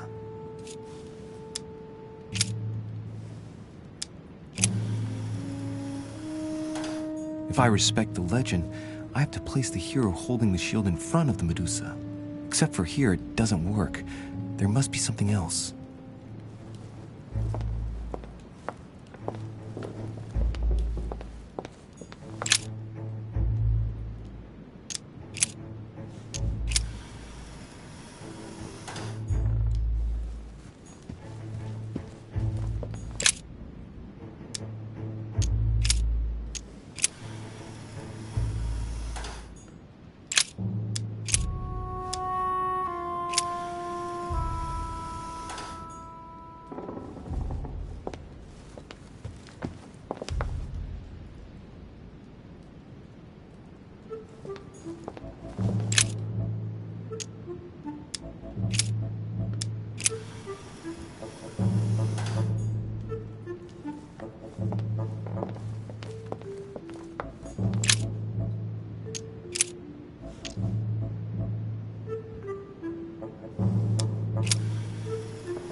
If I respect the legend, I have to place the hero holding the shield in front of the Medusa. Except for here, it doesn't work. There must be something else.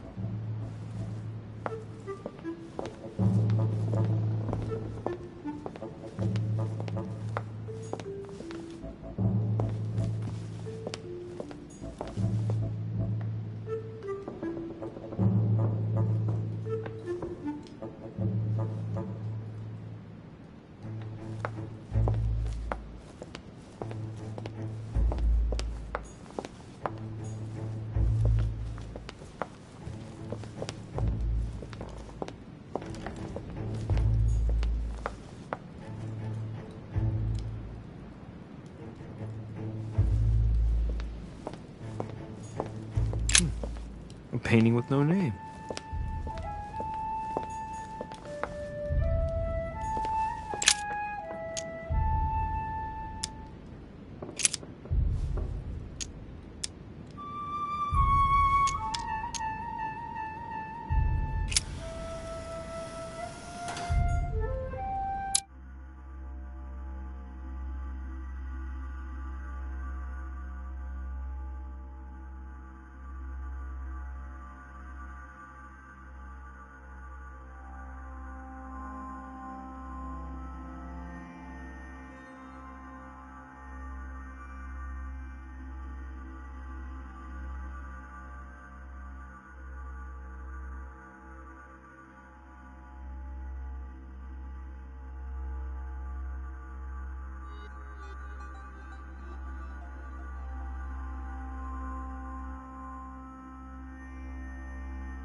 Let's think.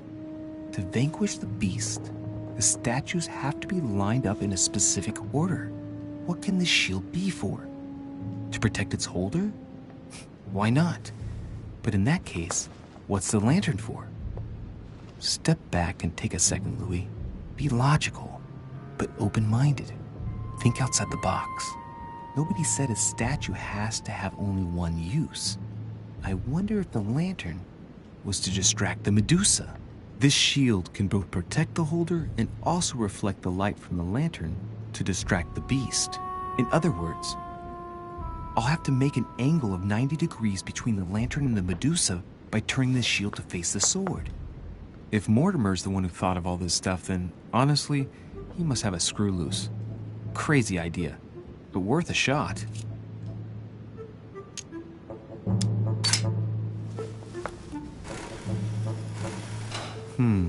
The mechanism is worn here. Whenever the shield is not turned toward the sword, the machinery freezes up. The statue must have been in this position most of the time, betrayed by the marks of time. So that makes it easy. The shield must face the sword.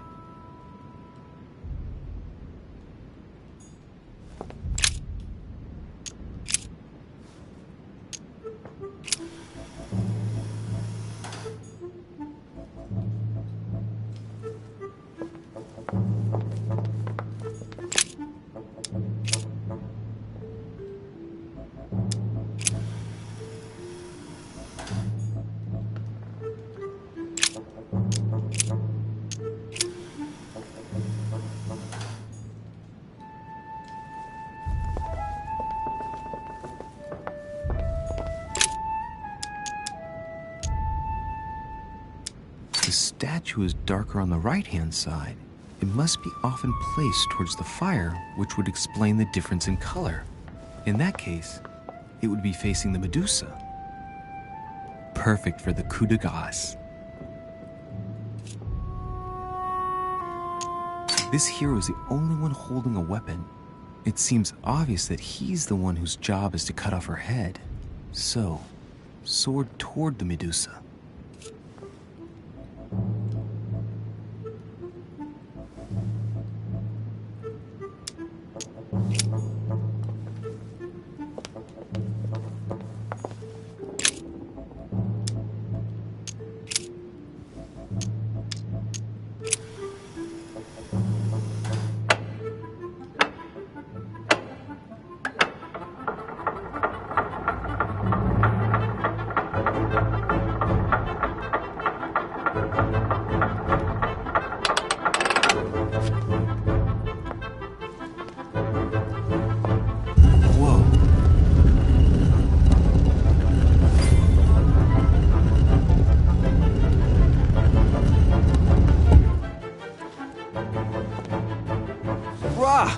For Pete's sake, Emily! You scared the pants off me. Don't ever do that again. Well, keep your nose out of my business then. I don't know what you're talking about. Stop fooling around and tell me what you're doing here. I've discovered a hidden message from my mother. She explains how to find the secret room. Something must have attracted her here, so I've come to check it out. And you? What brings you here? My, you're curious. Let me guess. Go on then, impress me.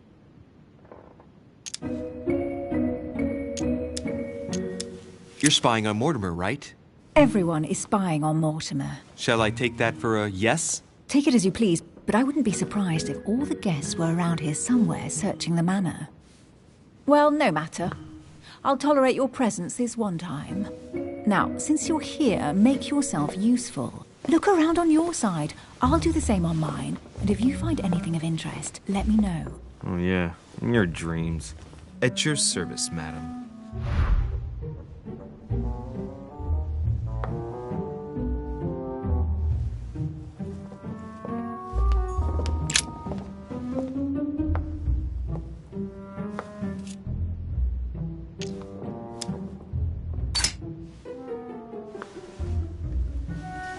The heavenly symbols refer to Pandora's box. Emily, I'm pretty sure I've got Pandora's box. Of course you have.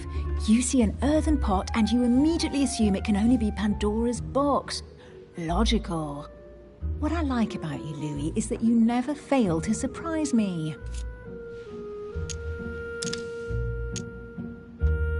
Emily, what if I open the jar?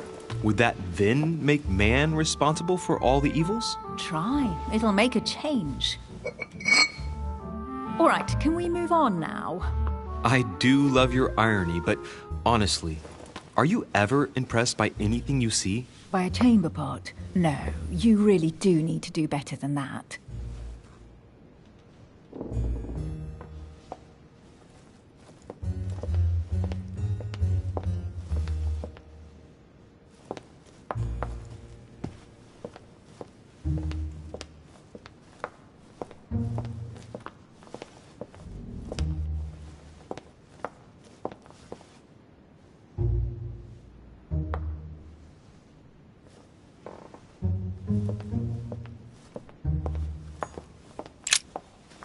I found an amazing ring. There's an inscription engraved on it.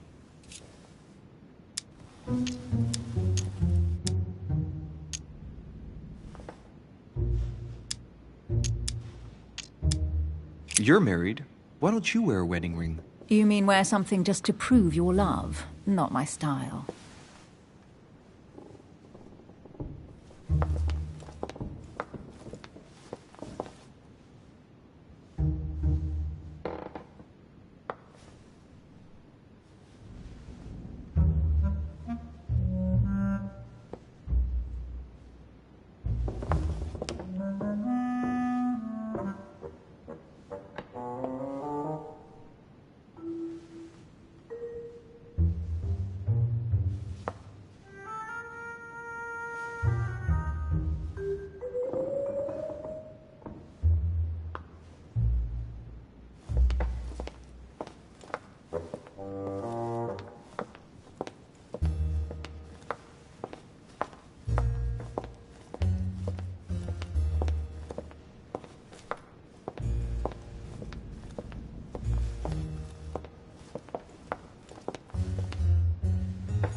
A golden fleece.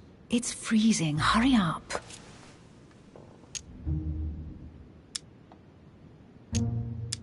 Do you think that can really be Jason's golden fleece? No. You are aware that Jason and the Argonauts is a myth, aren't you? But Mortimer's been protecting this hide. It must be of great value, don't you think? Certainly of historical value. This kind of hide is still used by gold diggers in Eastern Europe. Now you see how easy it is to obtain a legend. Why do you have to act so nonchalant every time I show you something? Louis, anyone can kill a sheep, rip off its hide, and say it's the golden fleece. We're at Lord Mortimer's, not at some farmyard fair. You're just too skeptical. And you have a tendency to believe anything. Talk about an unlikely pair. Yet, you know opposites attract, don't you?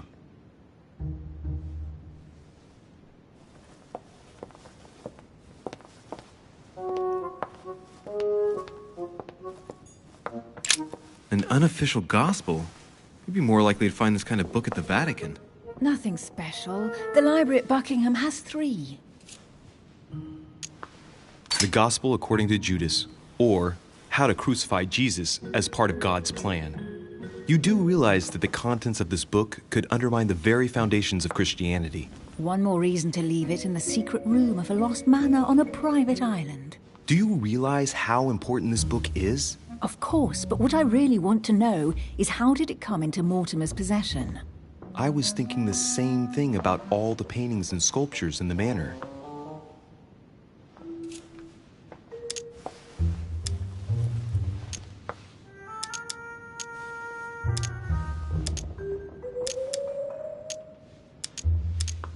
How did the English manage to get their hands on them? When someone wants to attract the attention of the world's leading power, somehow the gifts just pour in. You wouldn't have gone to the Vatican recently, would you? Are you calling me a thief? Certainly not. Never entered my mind.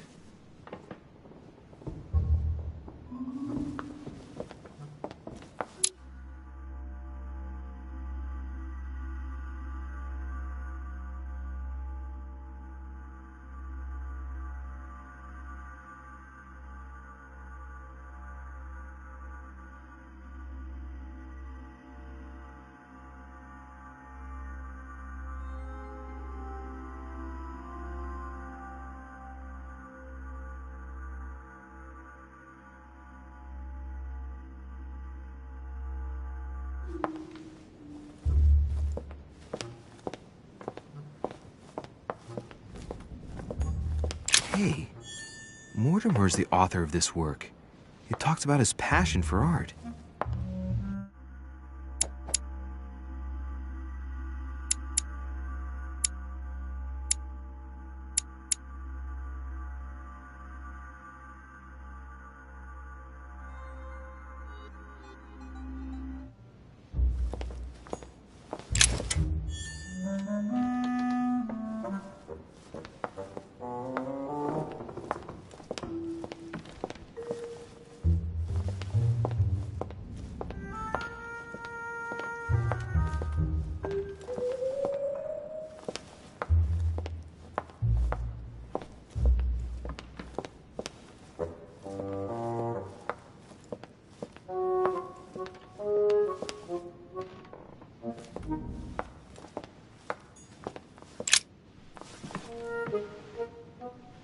Guess what I found?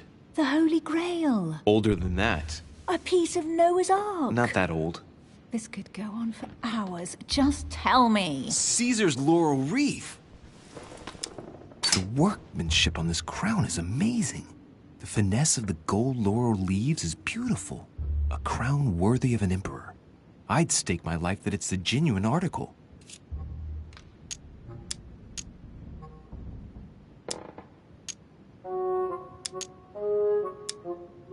Stop! Don't put your grubby fat fingers on it. You find my fingers fat?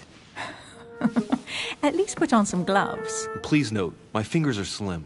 You were going to leave marks. My God, what an amateur. Many a harpsichord players would love to have sexy fingers like mine. Tell me where you took your infiltration classes so I can have your tutor executed. Let's compare hands then. We'll soon see whose fingers are fattest. No, I'm not going to compare hands with you. Let's just keep going. Bad loser.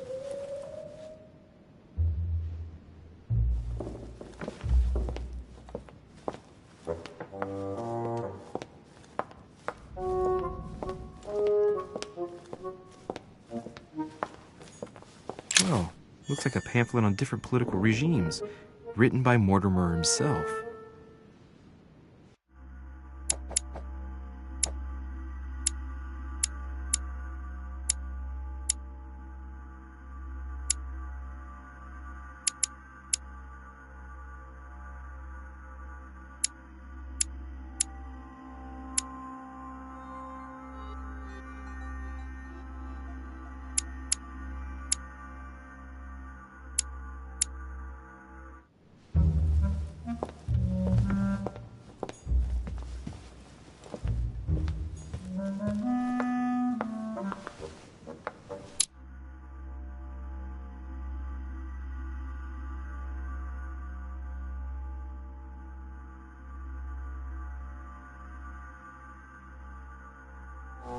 Here's something interesting. A manor in Maine, hundreds of acres of land in Catalonia, properties in Shanghai.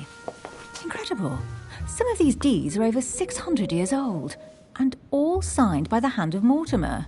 I wonder if that's what inspired my mother's attention. How come all these documents have Mortimer's signature on them? Do you think all these properties really belong to him? See those fine scratches around the words? Yes, and? The ink barely spreads on the paper. It spreads exactly the same way on the signature. The deed was written using the same ink. If it is a fake, then it's a professional job.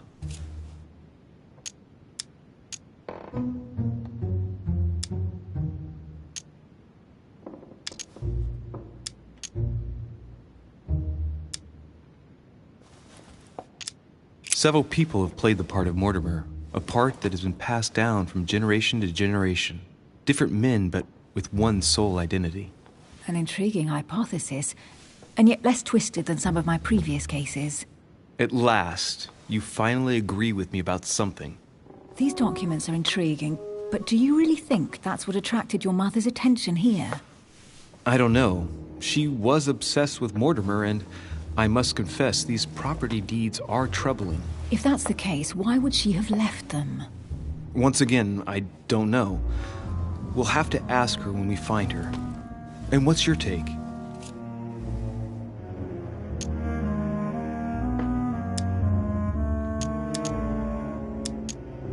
How did Lord Mortimer get all this? It's just crazy. Secret connections, money, or a well-kept family treasure passed on from generation to generation. Who knows? That would mean some of Mortimer's ancestors lived before Jesus was born. I wonder why my mother didn't make it clear what she was interested in here. She didn't have time to write it down, or maybe she wasn't sure of what she was looking for. Or she wanted to protect her discoveries. It's disturbing. You'll just have to search the rest of the room. Maybe you'll find something.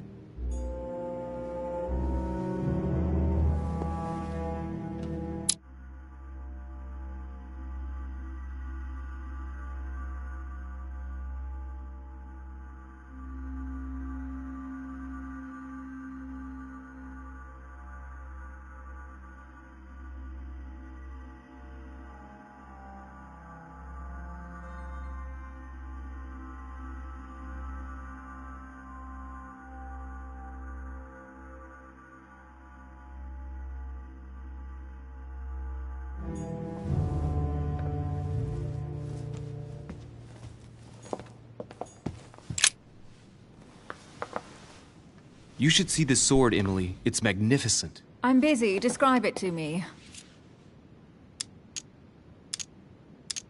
Brass quillons and knobs. A beautiful cruciform line. Judging by the wear and the technique used to forge it, this sword dates back to the Crusades, and it must have belonged to a wealthy knight. There's a date. MCXC, 1190. That's right. Forged for the Crusades.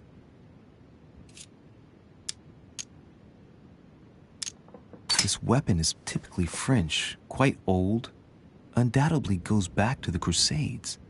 If it is a true Damask sword, it's worth more than a kingdom.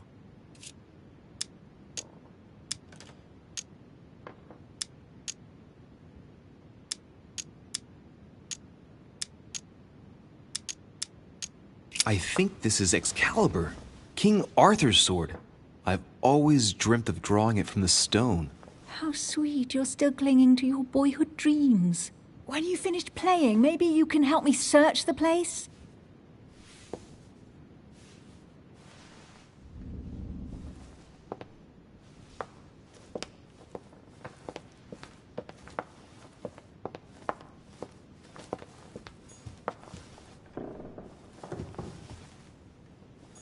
A fragment of amber.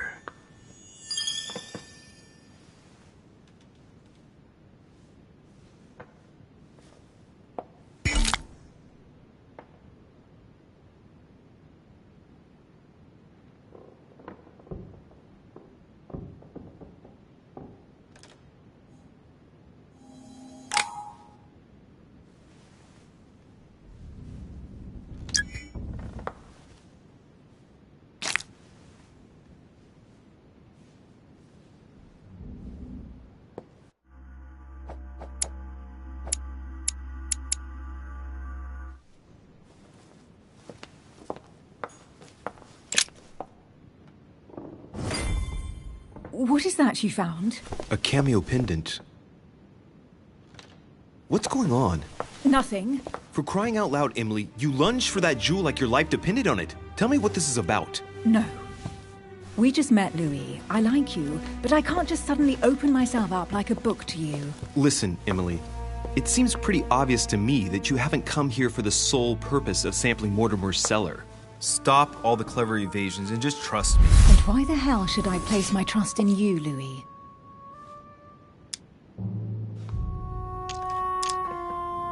When are you going to understand that I just want to help you? What do you expect? That I'll fall into your arms and say yes to everything you want? What are you talking about? I'm only asking you to trust me a little. If only on principle, as a member of the Golden Order, for example. I'll admit you are fairly reliable. That's it? I was expecting more. Well, I'm prepared to trust you when it comes to choosing a French cheese, but I've nothing to gain by confiding in you any further than that. Nothing to gain? Damn it, Emily! I'm only trying to help you. Stop needing to gain something all the time. Because you think I need help? Just like everyone. You have your strengths and your weaknesses, and there's no use pretending otherwise. Ha! And I bet you found out where I'm weak, haven't you? Pragmatic, intelligent, sure of herself. Her only weak spot is her difficulty talking about herself. I don't know much about your past, but I'm guessing you had to get by on your own for much of your life. It might have closed you off, and that can be a disadvantage. It might be time for you to open up and risk a little trust. Not every man you meet wants to hurt you. Yes, you may be right. I might have some weaknesses, but I don't need your help to overcome them. And I'm simply not contemplating collaborating with anyone at this time. Do you understand?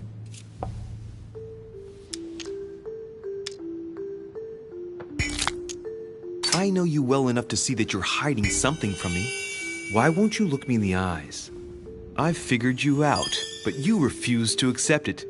And you're starting to find me charming too. I admit it. You win. You, worst investigator there ever was, have sussed me out. Well, at least you made me smile.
I already have a work partner. I know my weaknesses. I don't doubt that your abilities will be of use to me, but I already have all that, thanks to my teammate. Is there any chance you might tell me who he is? No, I've already said too much. Consider yourself lucky I've even given you this much. It's extremely rare, believe me. Come on, don't stop now that you've come this far. You know that eventually I'll end up making you talk. Well, since no one can resist you, let's see if you can guess who my partner is. You're a gambler. So, your partner is...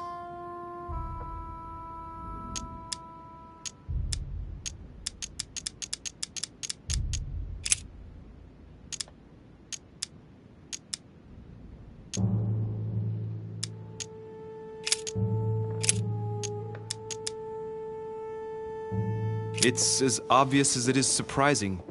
You're my mother's hard-hitting partner. Oh, God, do you really believe the nonsense that comes out of your mouth? Well, a second ago I did. A little. Sorry, Louis, your mother is not my partner.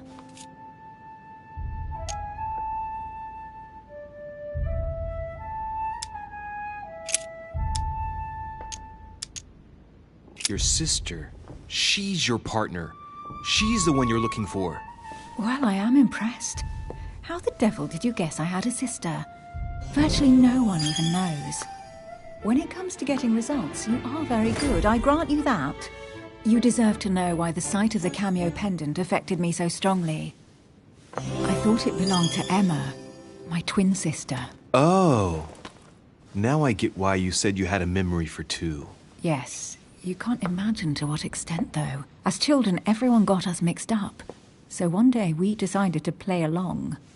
Since then, we have become one and the same. We have officially erased the identity of my sister Emma.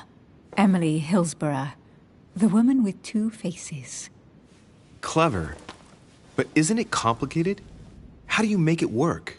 One of us has no existence in the outside world. We share everything. First for one, then for the other. We dress the same, wear the same makeup, we speak the same. We've learned to act as one. When we accept a mission, we both turn up. This time, though, she went ahead, and I was meant to wait for her on the mainland. She was meant to meet Sir Home and bring back the details, so we could work out who would follow up. And there was a problem? She was supposed to return from Mortimer's 1 week ago. The boat turned up at Plymouth, but alas, no trace of my sister. Instead, a sailor passed me a message from home, notifying me of her sudden disappearance. So, my mother and your sister go missing just a few days apart.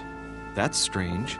Maybe their disappearances are linked. It's clearly a possibility, but up to now I haven't found a trace of either of them. No.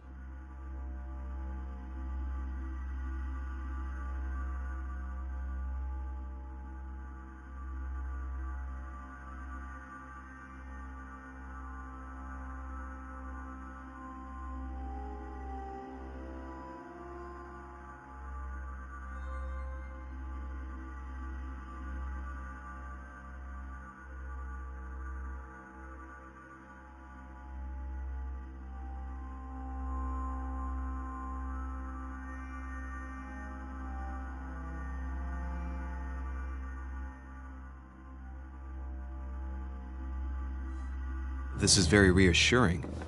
By the way, Louis, now that you are in on the secret, you are obliged to keep it to yourself, or you will pay very dearly. Don't worry. Your secret is safe with me. It's time to leave.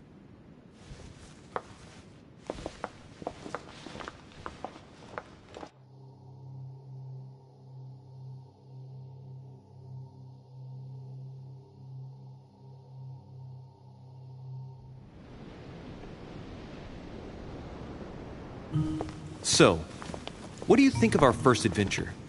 I must admit, it has been fun by your side. Same here.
Oh, she's been drinking too much again. Louis, I need to talk to you right now. Good evening, Elizabeth. Actually, this is not a good time. I'm begging you, please don't leave me alone. I'll be waiting for you in your room, but don't be late.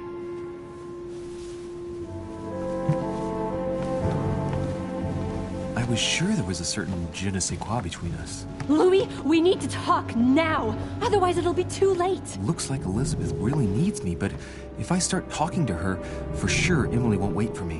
What should I do?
sorry, Emily, but I can't leave Elizabeth like this.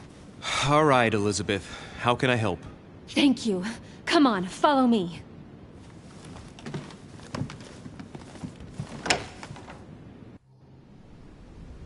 I really need to talk to you, Louis, right now. Does Lord Mortimer know the mess you've made of your room? Listen to me, damn it! My days are numbered. Elizabeth, I don't know if it's about my mother again, but I'm telling you, you've nothing to be afraid of.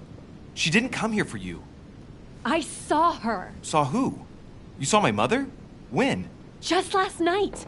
I went out to walk along the cliff top and I saw her in the distance. She tried to hide right away, but I'm sure it was her.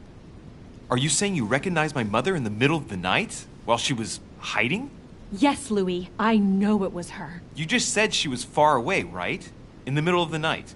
And the exterior of the island isn't exactly well lit. Listen, I'm telling you it was her.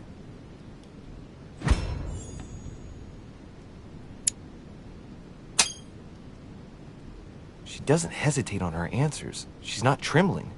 She's really convinced of what she's seen. Did you talk to each other? No, she was far away. I didn't make any noise, and then she was gone. Have you told anyone you've seen her? Sir Holm? Mortimer? You don't understand. It's her. She's here. Yes, I understand. No, you're not listening. The moment I saw her, I was overcome by spasms. She's here. I'm telling you, it was her. Yes, I need something to calm me down.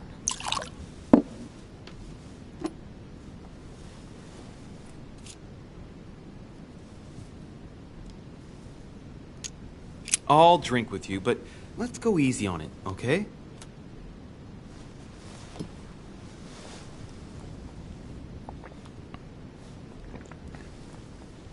I don't know where she gets her rot gut from, but frankly, it's disgusting.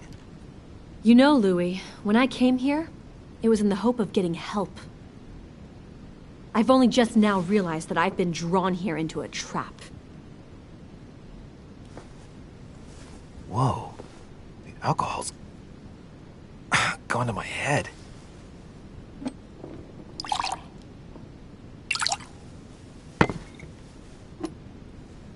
Here, the condemned's last drink. Elizabeth, alcohol never solves anything. I'm gonna stop now. Listen up. You want to know what your mother was capable of, right? You want to know the reason why. Well, you're gonna have to follow me to the bottom of the abyss, Louis. Either drink or get out.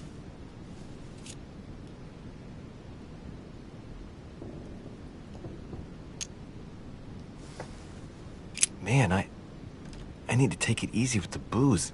At this rate, I won't last the night. Let's go easy on the drinking, okay? Alcohol won't solve our problems. Ugh, the second one isn't any easier. So, do you want to know why she did all those things to me or not? Even if it changes the image you have of her forever? What was she trying to cure you of then?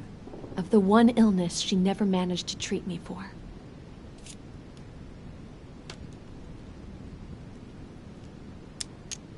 Come on, Elizabeth. We have to finish what we started.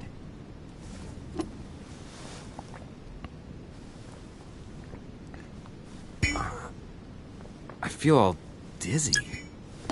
There must have been a reason. Just tell me. Tell me what my mother treated you for. She wanted to silence them! What? What are you talking about? Silence what? The voices. The voices in my head. They speak to me, Louis. They've always told me what to do.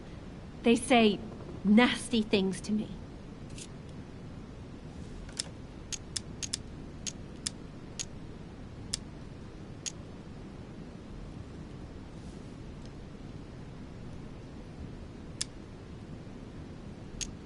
Elizabeth, are you saying that spirits talk to you? You're right. Sometimes there are several voices. How did you know? No, listen, I don't know anything. I'm just repeating what you said. They want me. Want me just for themselves. They talk to me all the time. Yet your mother did everything to make them go away. Ever since I was little. And look at the result. It's impossible, Mother.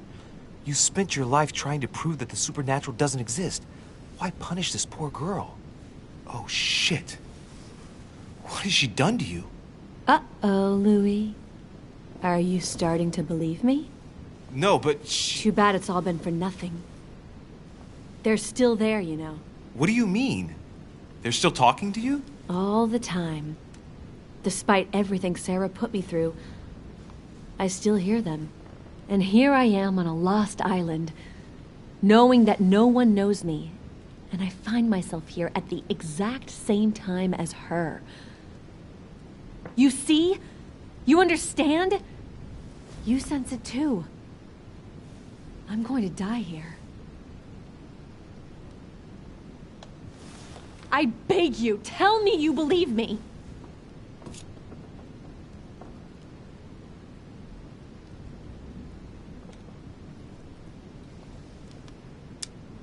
I'm here, Elizabeth. I'm right here with you. And I do believe you. Thank you, Louis. You know, despite what people might think, I'm not crazy.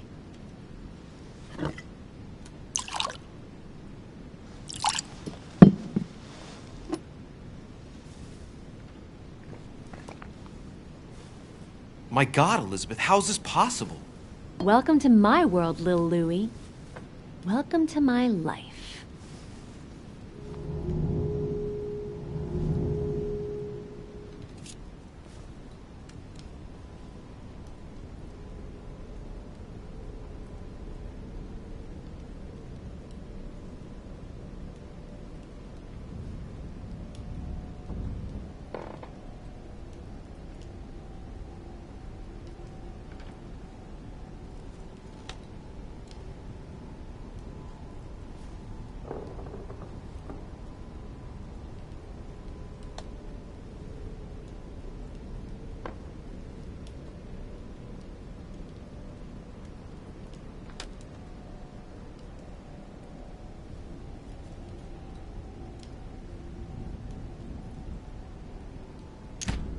Let's not rush into things. You have nothing to fear here. I'm with you. And anyway, my mother's gone missing. You're not in any danger. That's not what the voices say. Listen to me. Don't give up. You must resist. And tomorrow, you'll see. Things will be better. You like my little concoction, don't you? That's rare. What? It no longer has any effect on me. But my guests generally don't appreciate me mixing alcohol with laudanum. What? You put laudanum in my drink? In both. Don't worry, my little Louis. We'll sink down to the bottom together. Oh, man. I feel like puking. I really feel like shit. I gotta get back. Don't worry, Louis. I'm here now. I'll take good care of you. What is this bitch gonna do to me? Don't touch me! Just leave. If I get up, I'll fall.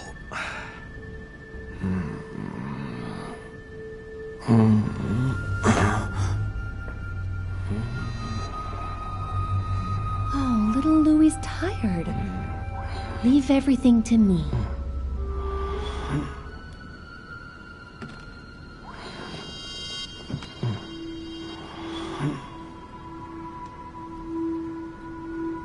Just let go.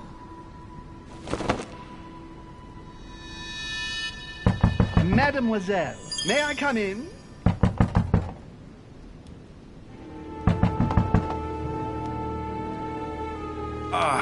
My head. I shouldn't have drunk so much. Oh, shit.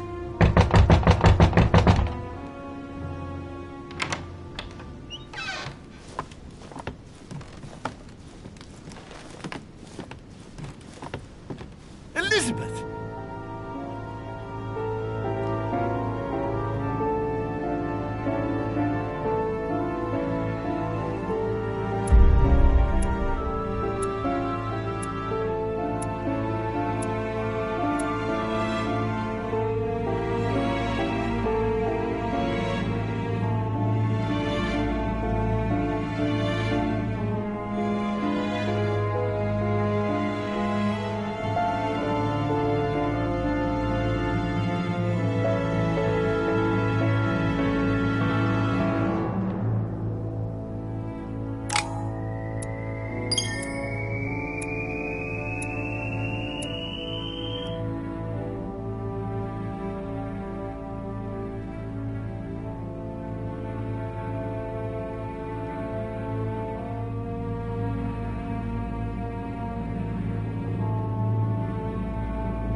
How many times must I tell you?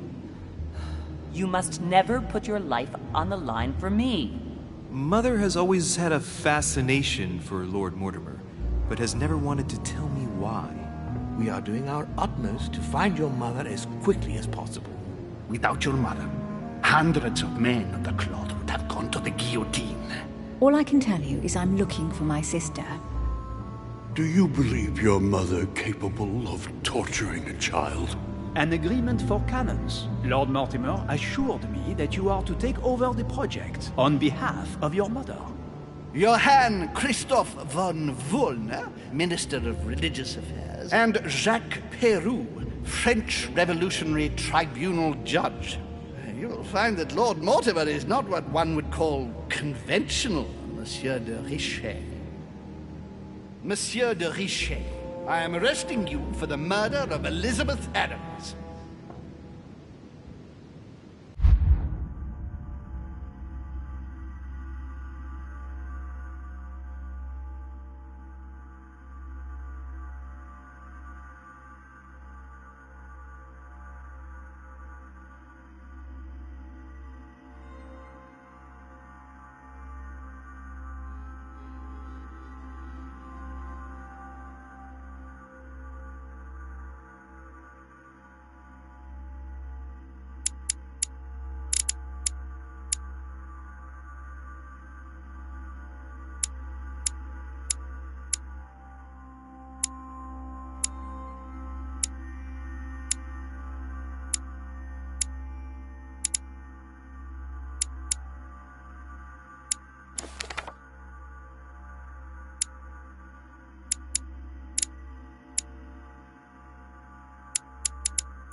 Is there nothing you want to say, Louis?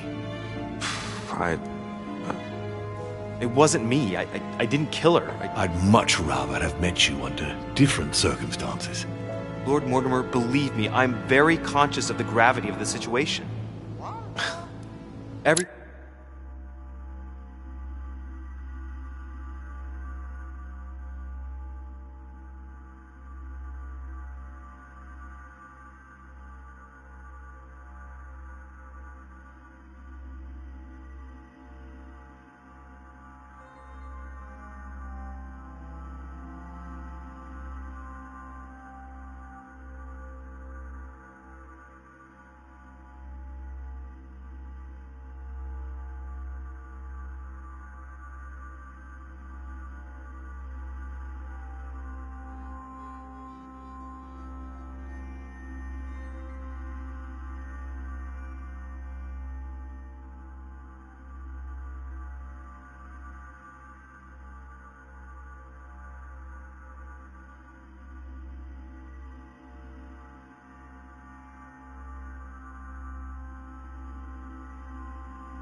Everything seems to point to me as the one who killed Elizabeth, but I swear I am innocent.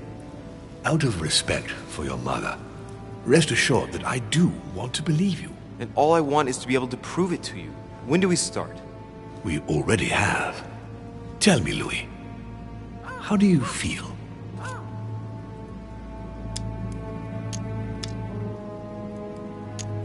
I feel like a rat trapped in a maze. Interesting. I beg your pardon? Sarah also felt like she was trapped like an animal. Where are you going with this, my lord? Sarah's behavior grew odd before her disappearance. Her attitude changed. She became prey to outbursts of violence and a number of temporary absences. I'm just trying to make sure that you don't go getting lost like your mother did. You're not suggesting that I might have killed Elizabeth and that I don't remember, are you? I don't know, Louis. It's just that what with your mother and now you, it's rather a lot. The more I take stock of the situation, the more I'm under the impression that you've been set up. But before going any further, I must inform you that Sir Gregory is about to arrive. He is coming to question you about the murder of poor Elizabeth, whom he was very fond of. He is quite determined to find the culprit, whomever they may be. So, convince him of your innocence. Then we can continue this conversation.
William, I would like to see you a moment before we begin.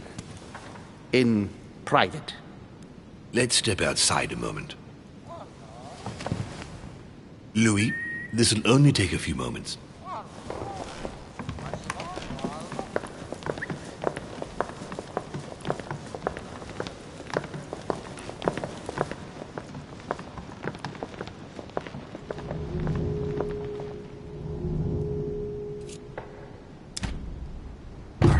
Let's take this chance to look around.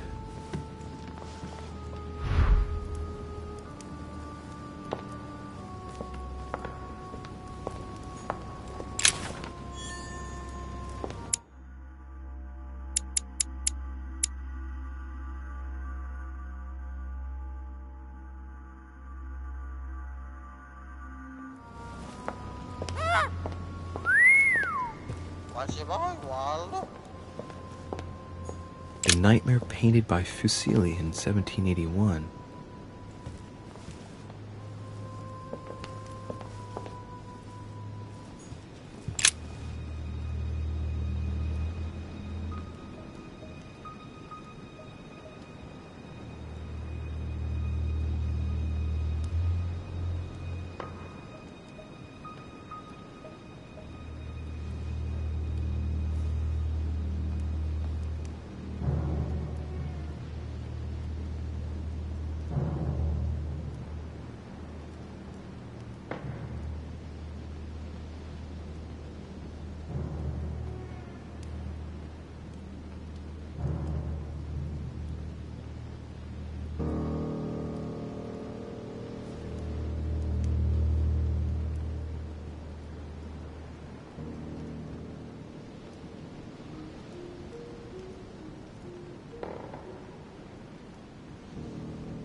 Please, sit back down, Louis.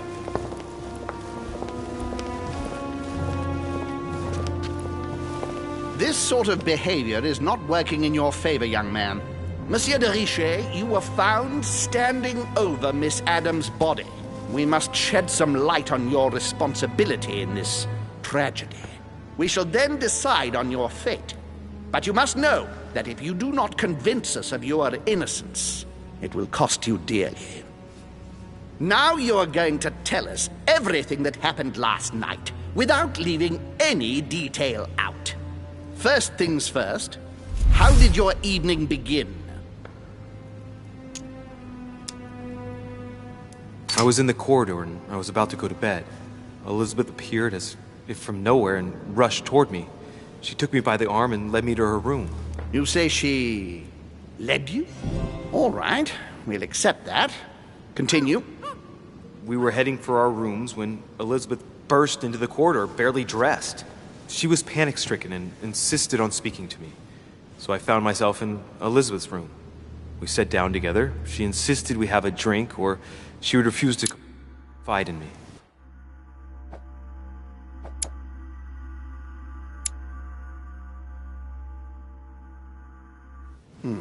What exactly did she want to speak about at such a late hour?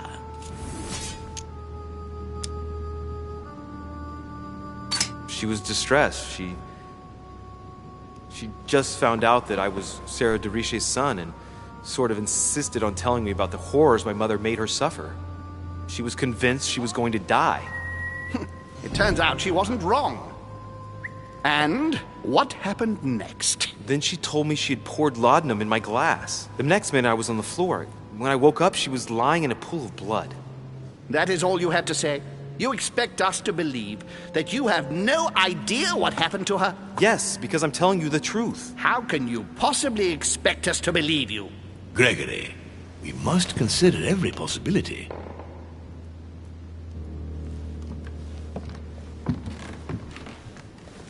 Louis, do you have any idea who could have done it?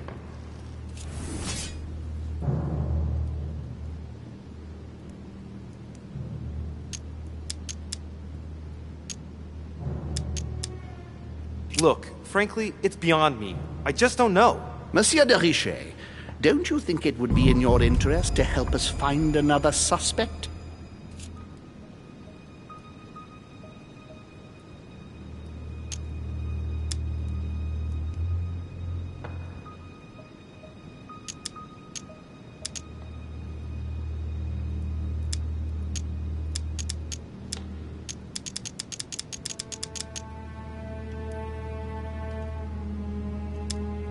Why don't you ask him where he was last night? Monsieur Peru, what would his motive be? Do you have any proof? No, not exactly, but he'd already roughed her up once. Monsieur de Richet, you should not accuse the first person to come along without at least some proof. I'm sure you are worthier than that. Can you think of anyone else? Let's finish this, William. I don't rightly know how we can give the benefit of...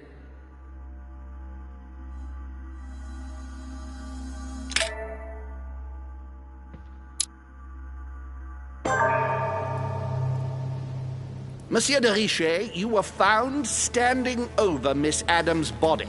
We must shed some light on your responsibility in this tragedy. We shall then decide on your fate.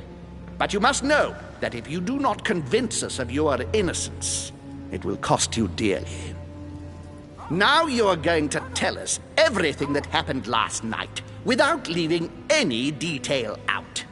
First things first, how did your evening begin?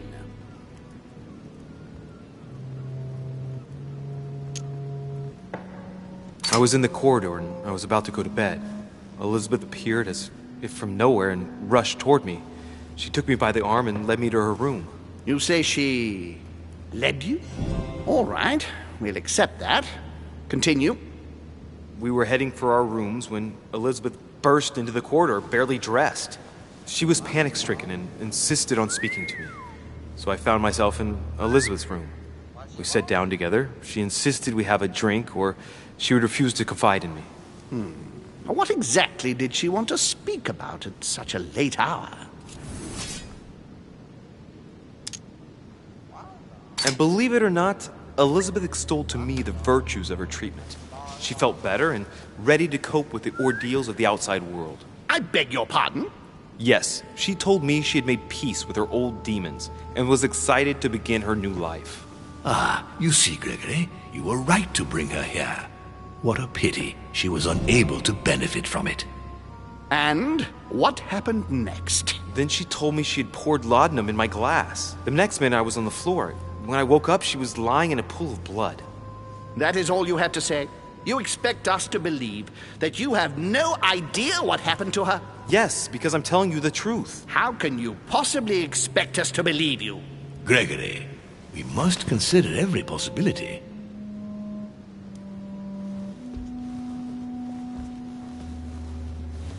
Louis, do you have any idea who could have done it?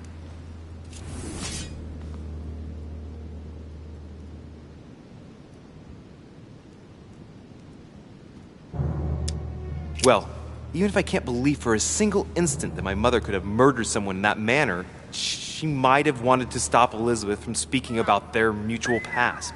And things might have turned nasty. It is indeed a possibility. I would like to thank you for helping us shed light on what happened last night. To be honest, you are not the only suspect. I'm prepared to believe you were drugged.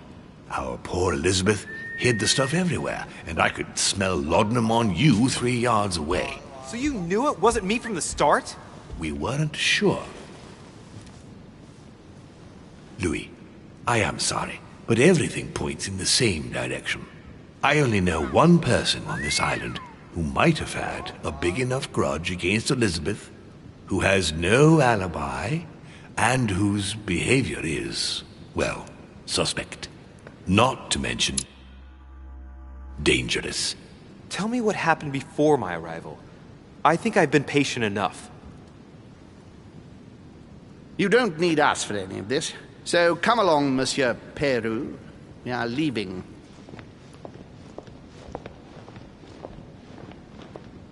Right. It's time we spoke about your mother, Louis.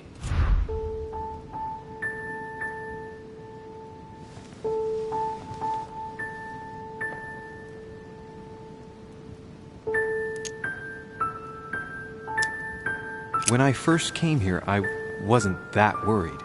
In the past, my mother has taken a few liberties during her missions, including disappearing for several days on end. That doesn't make me feel any better, Louis.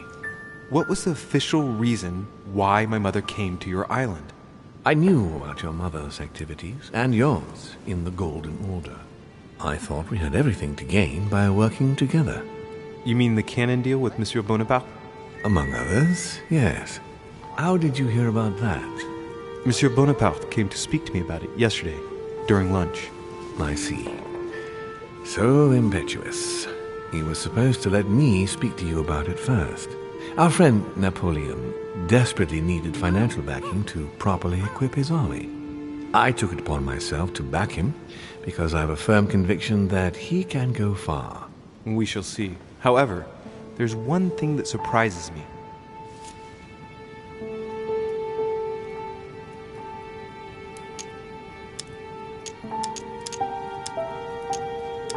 Did my mother intend to finance a war? I'm not sure that I follow. No, your mother's aim was not so much to partake in a war, but rather to make Monsieur Bonaparte accountable. France is in turmoil, and having the support of a military man can often come in handy, Louis.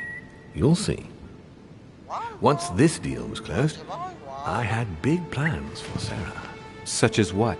You see, I've invited several influential figures on my island to present them with a project at the conference. It will be presented later today. I thought that the Golden Order had a role to play, and I still think so. I was hoping Sarah would be able to join us. I see. Indeed, if by chance your mother decided not to return to us before the conference, would you do me the great honor of attending? If only to follow the deliberations while waiting for her to duly take her seat. Why not? We shall see. Thank you so much. In this way, you'll be able to keep your mother informed of what is said. There's something else I'd like to briefly go over. Earlier, you asked me the official reason for your mother's presence here. Is there an off-the-record reason why your mother came here? She was looking for someone. What do you mean? In Paris, we were working on a smuggling case to do with occult objects.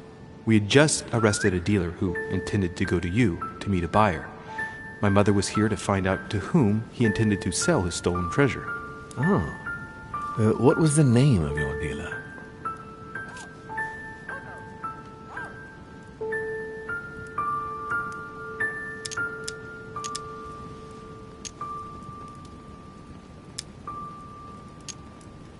The dealer was called von Burchard. As for the buyer, he was unknown to us. No, I don't know anything about that. There's something I still don't get. In your opinion, why would your mother remain in hiding over several weeks?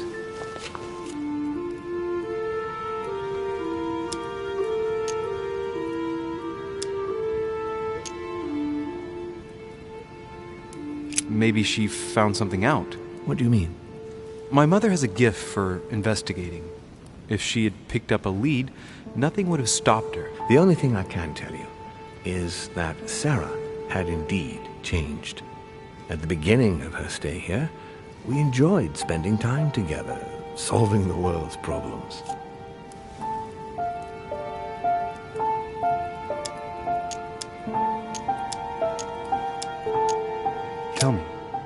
Tell me about her disappearance. Since she disappeared, your mother has been seen once. Her behavior on the evening of your arrival greatly surprised Gregory and myself. She resurfaced to attack Emma, Emily Hillsborough's twin sister. And she shot her with a pistol. Then, before Gregory could intervene, she ran off and disappeared again. I beg your pardon? Hang on. That means my vision on the wharf, it was actually happening inside the manor. Mother shot Emily's sister? The very person she came looking for? Why would she do that? Excuse me, but between that and the childhood of Lady Adams, it's all a bit much for me to cope with. I need to piece it all together again to see things more clearly.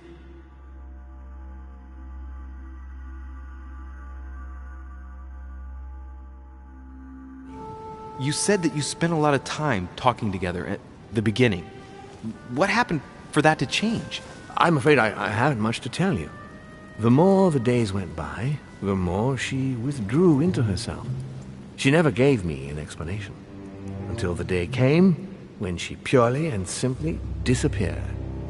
Where did she go when she wanted to be alone?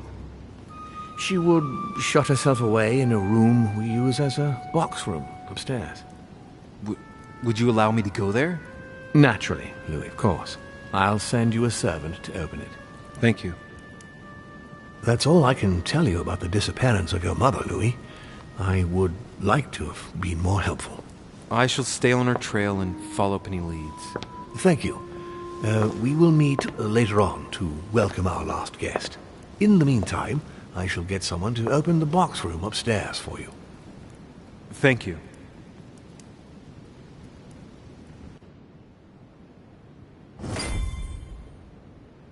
The room is just opposite Mortimer's study.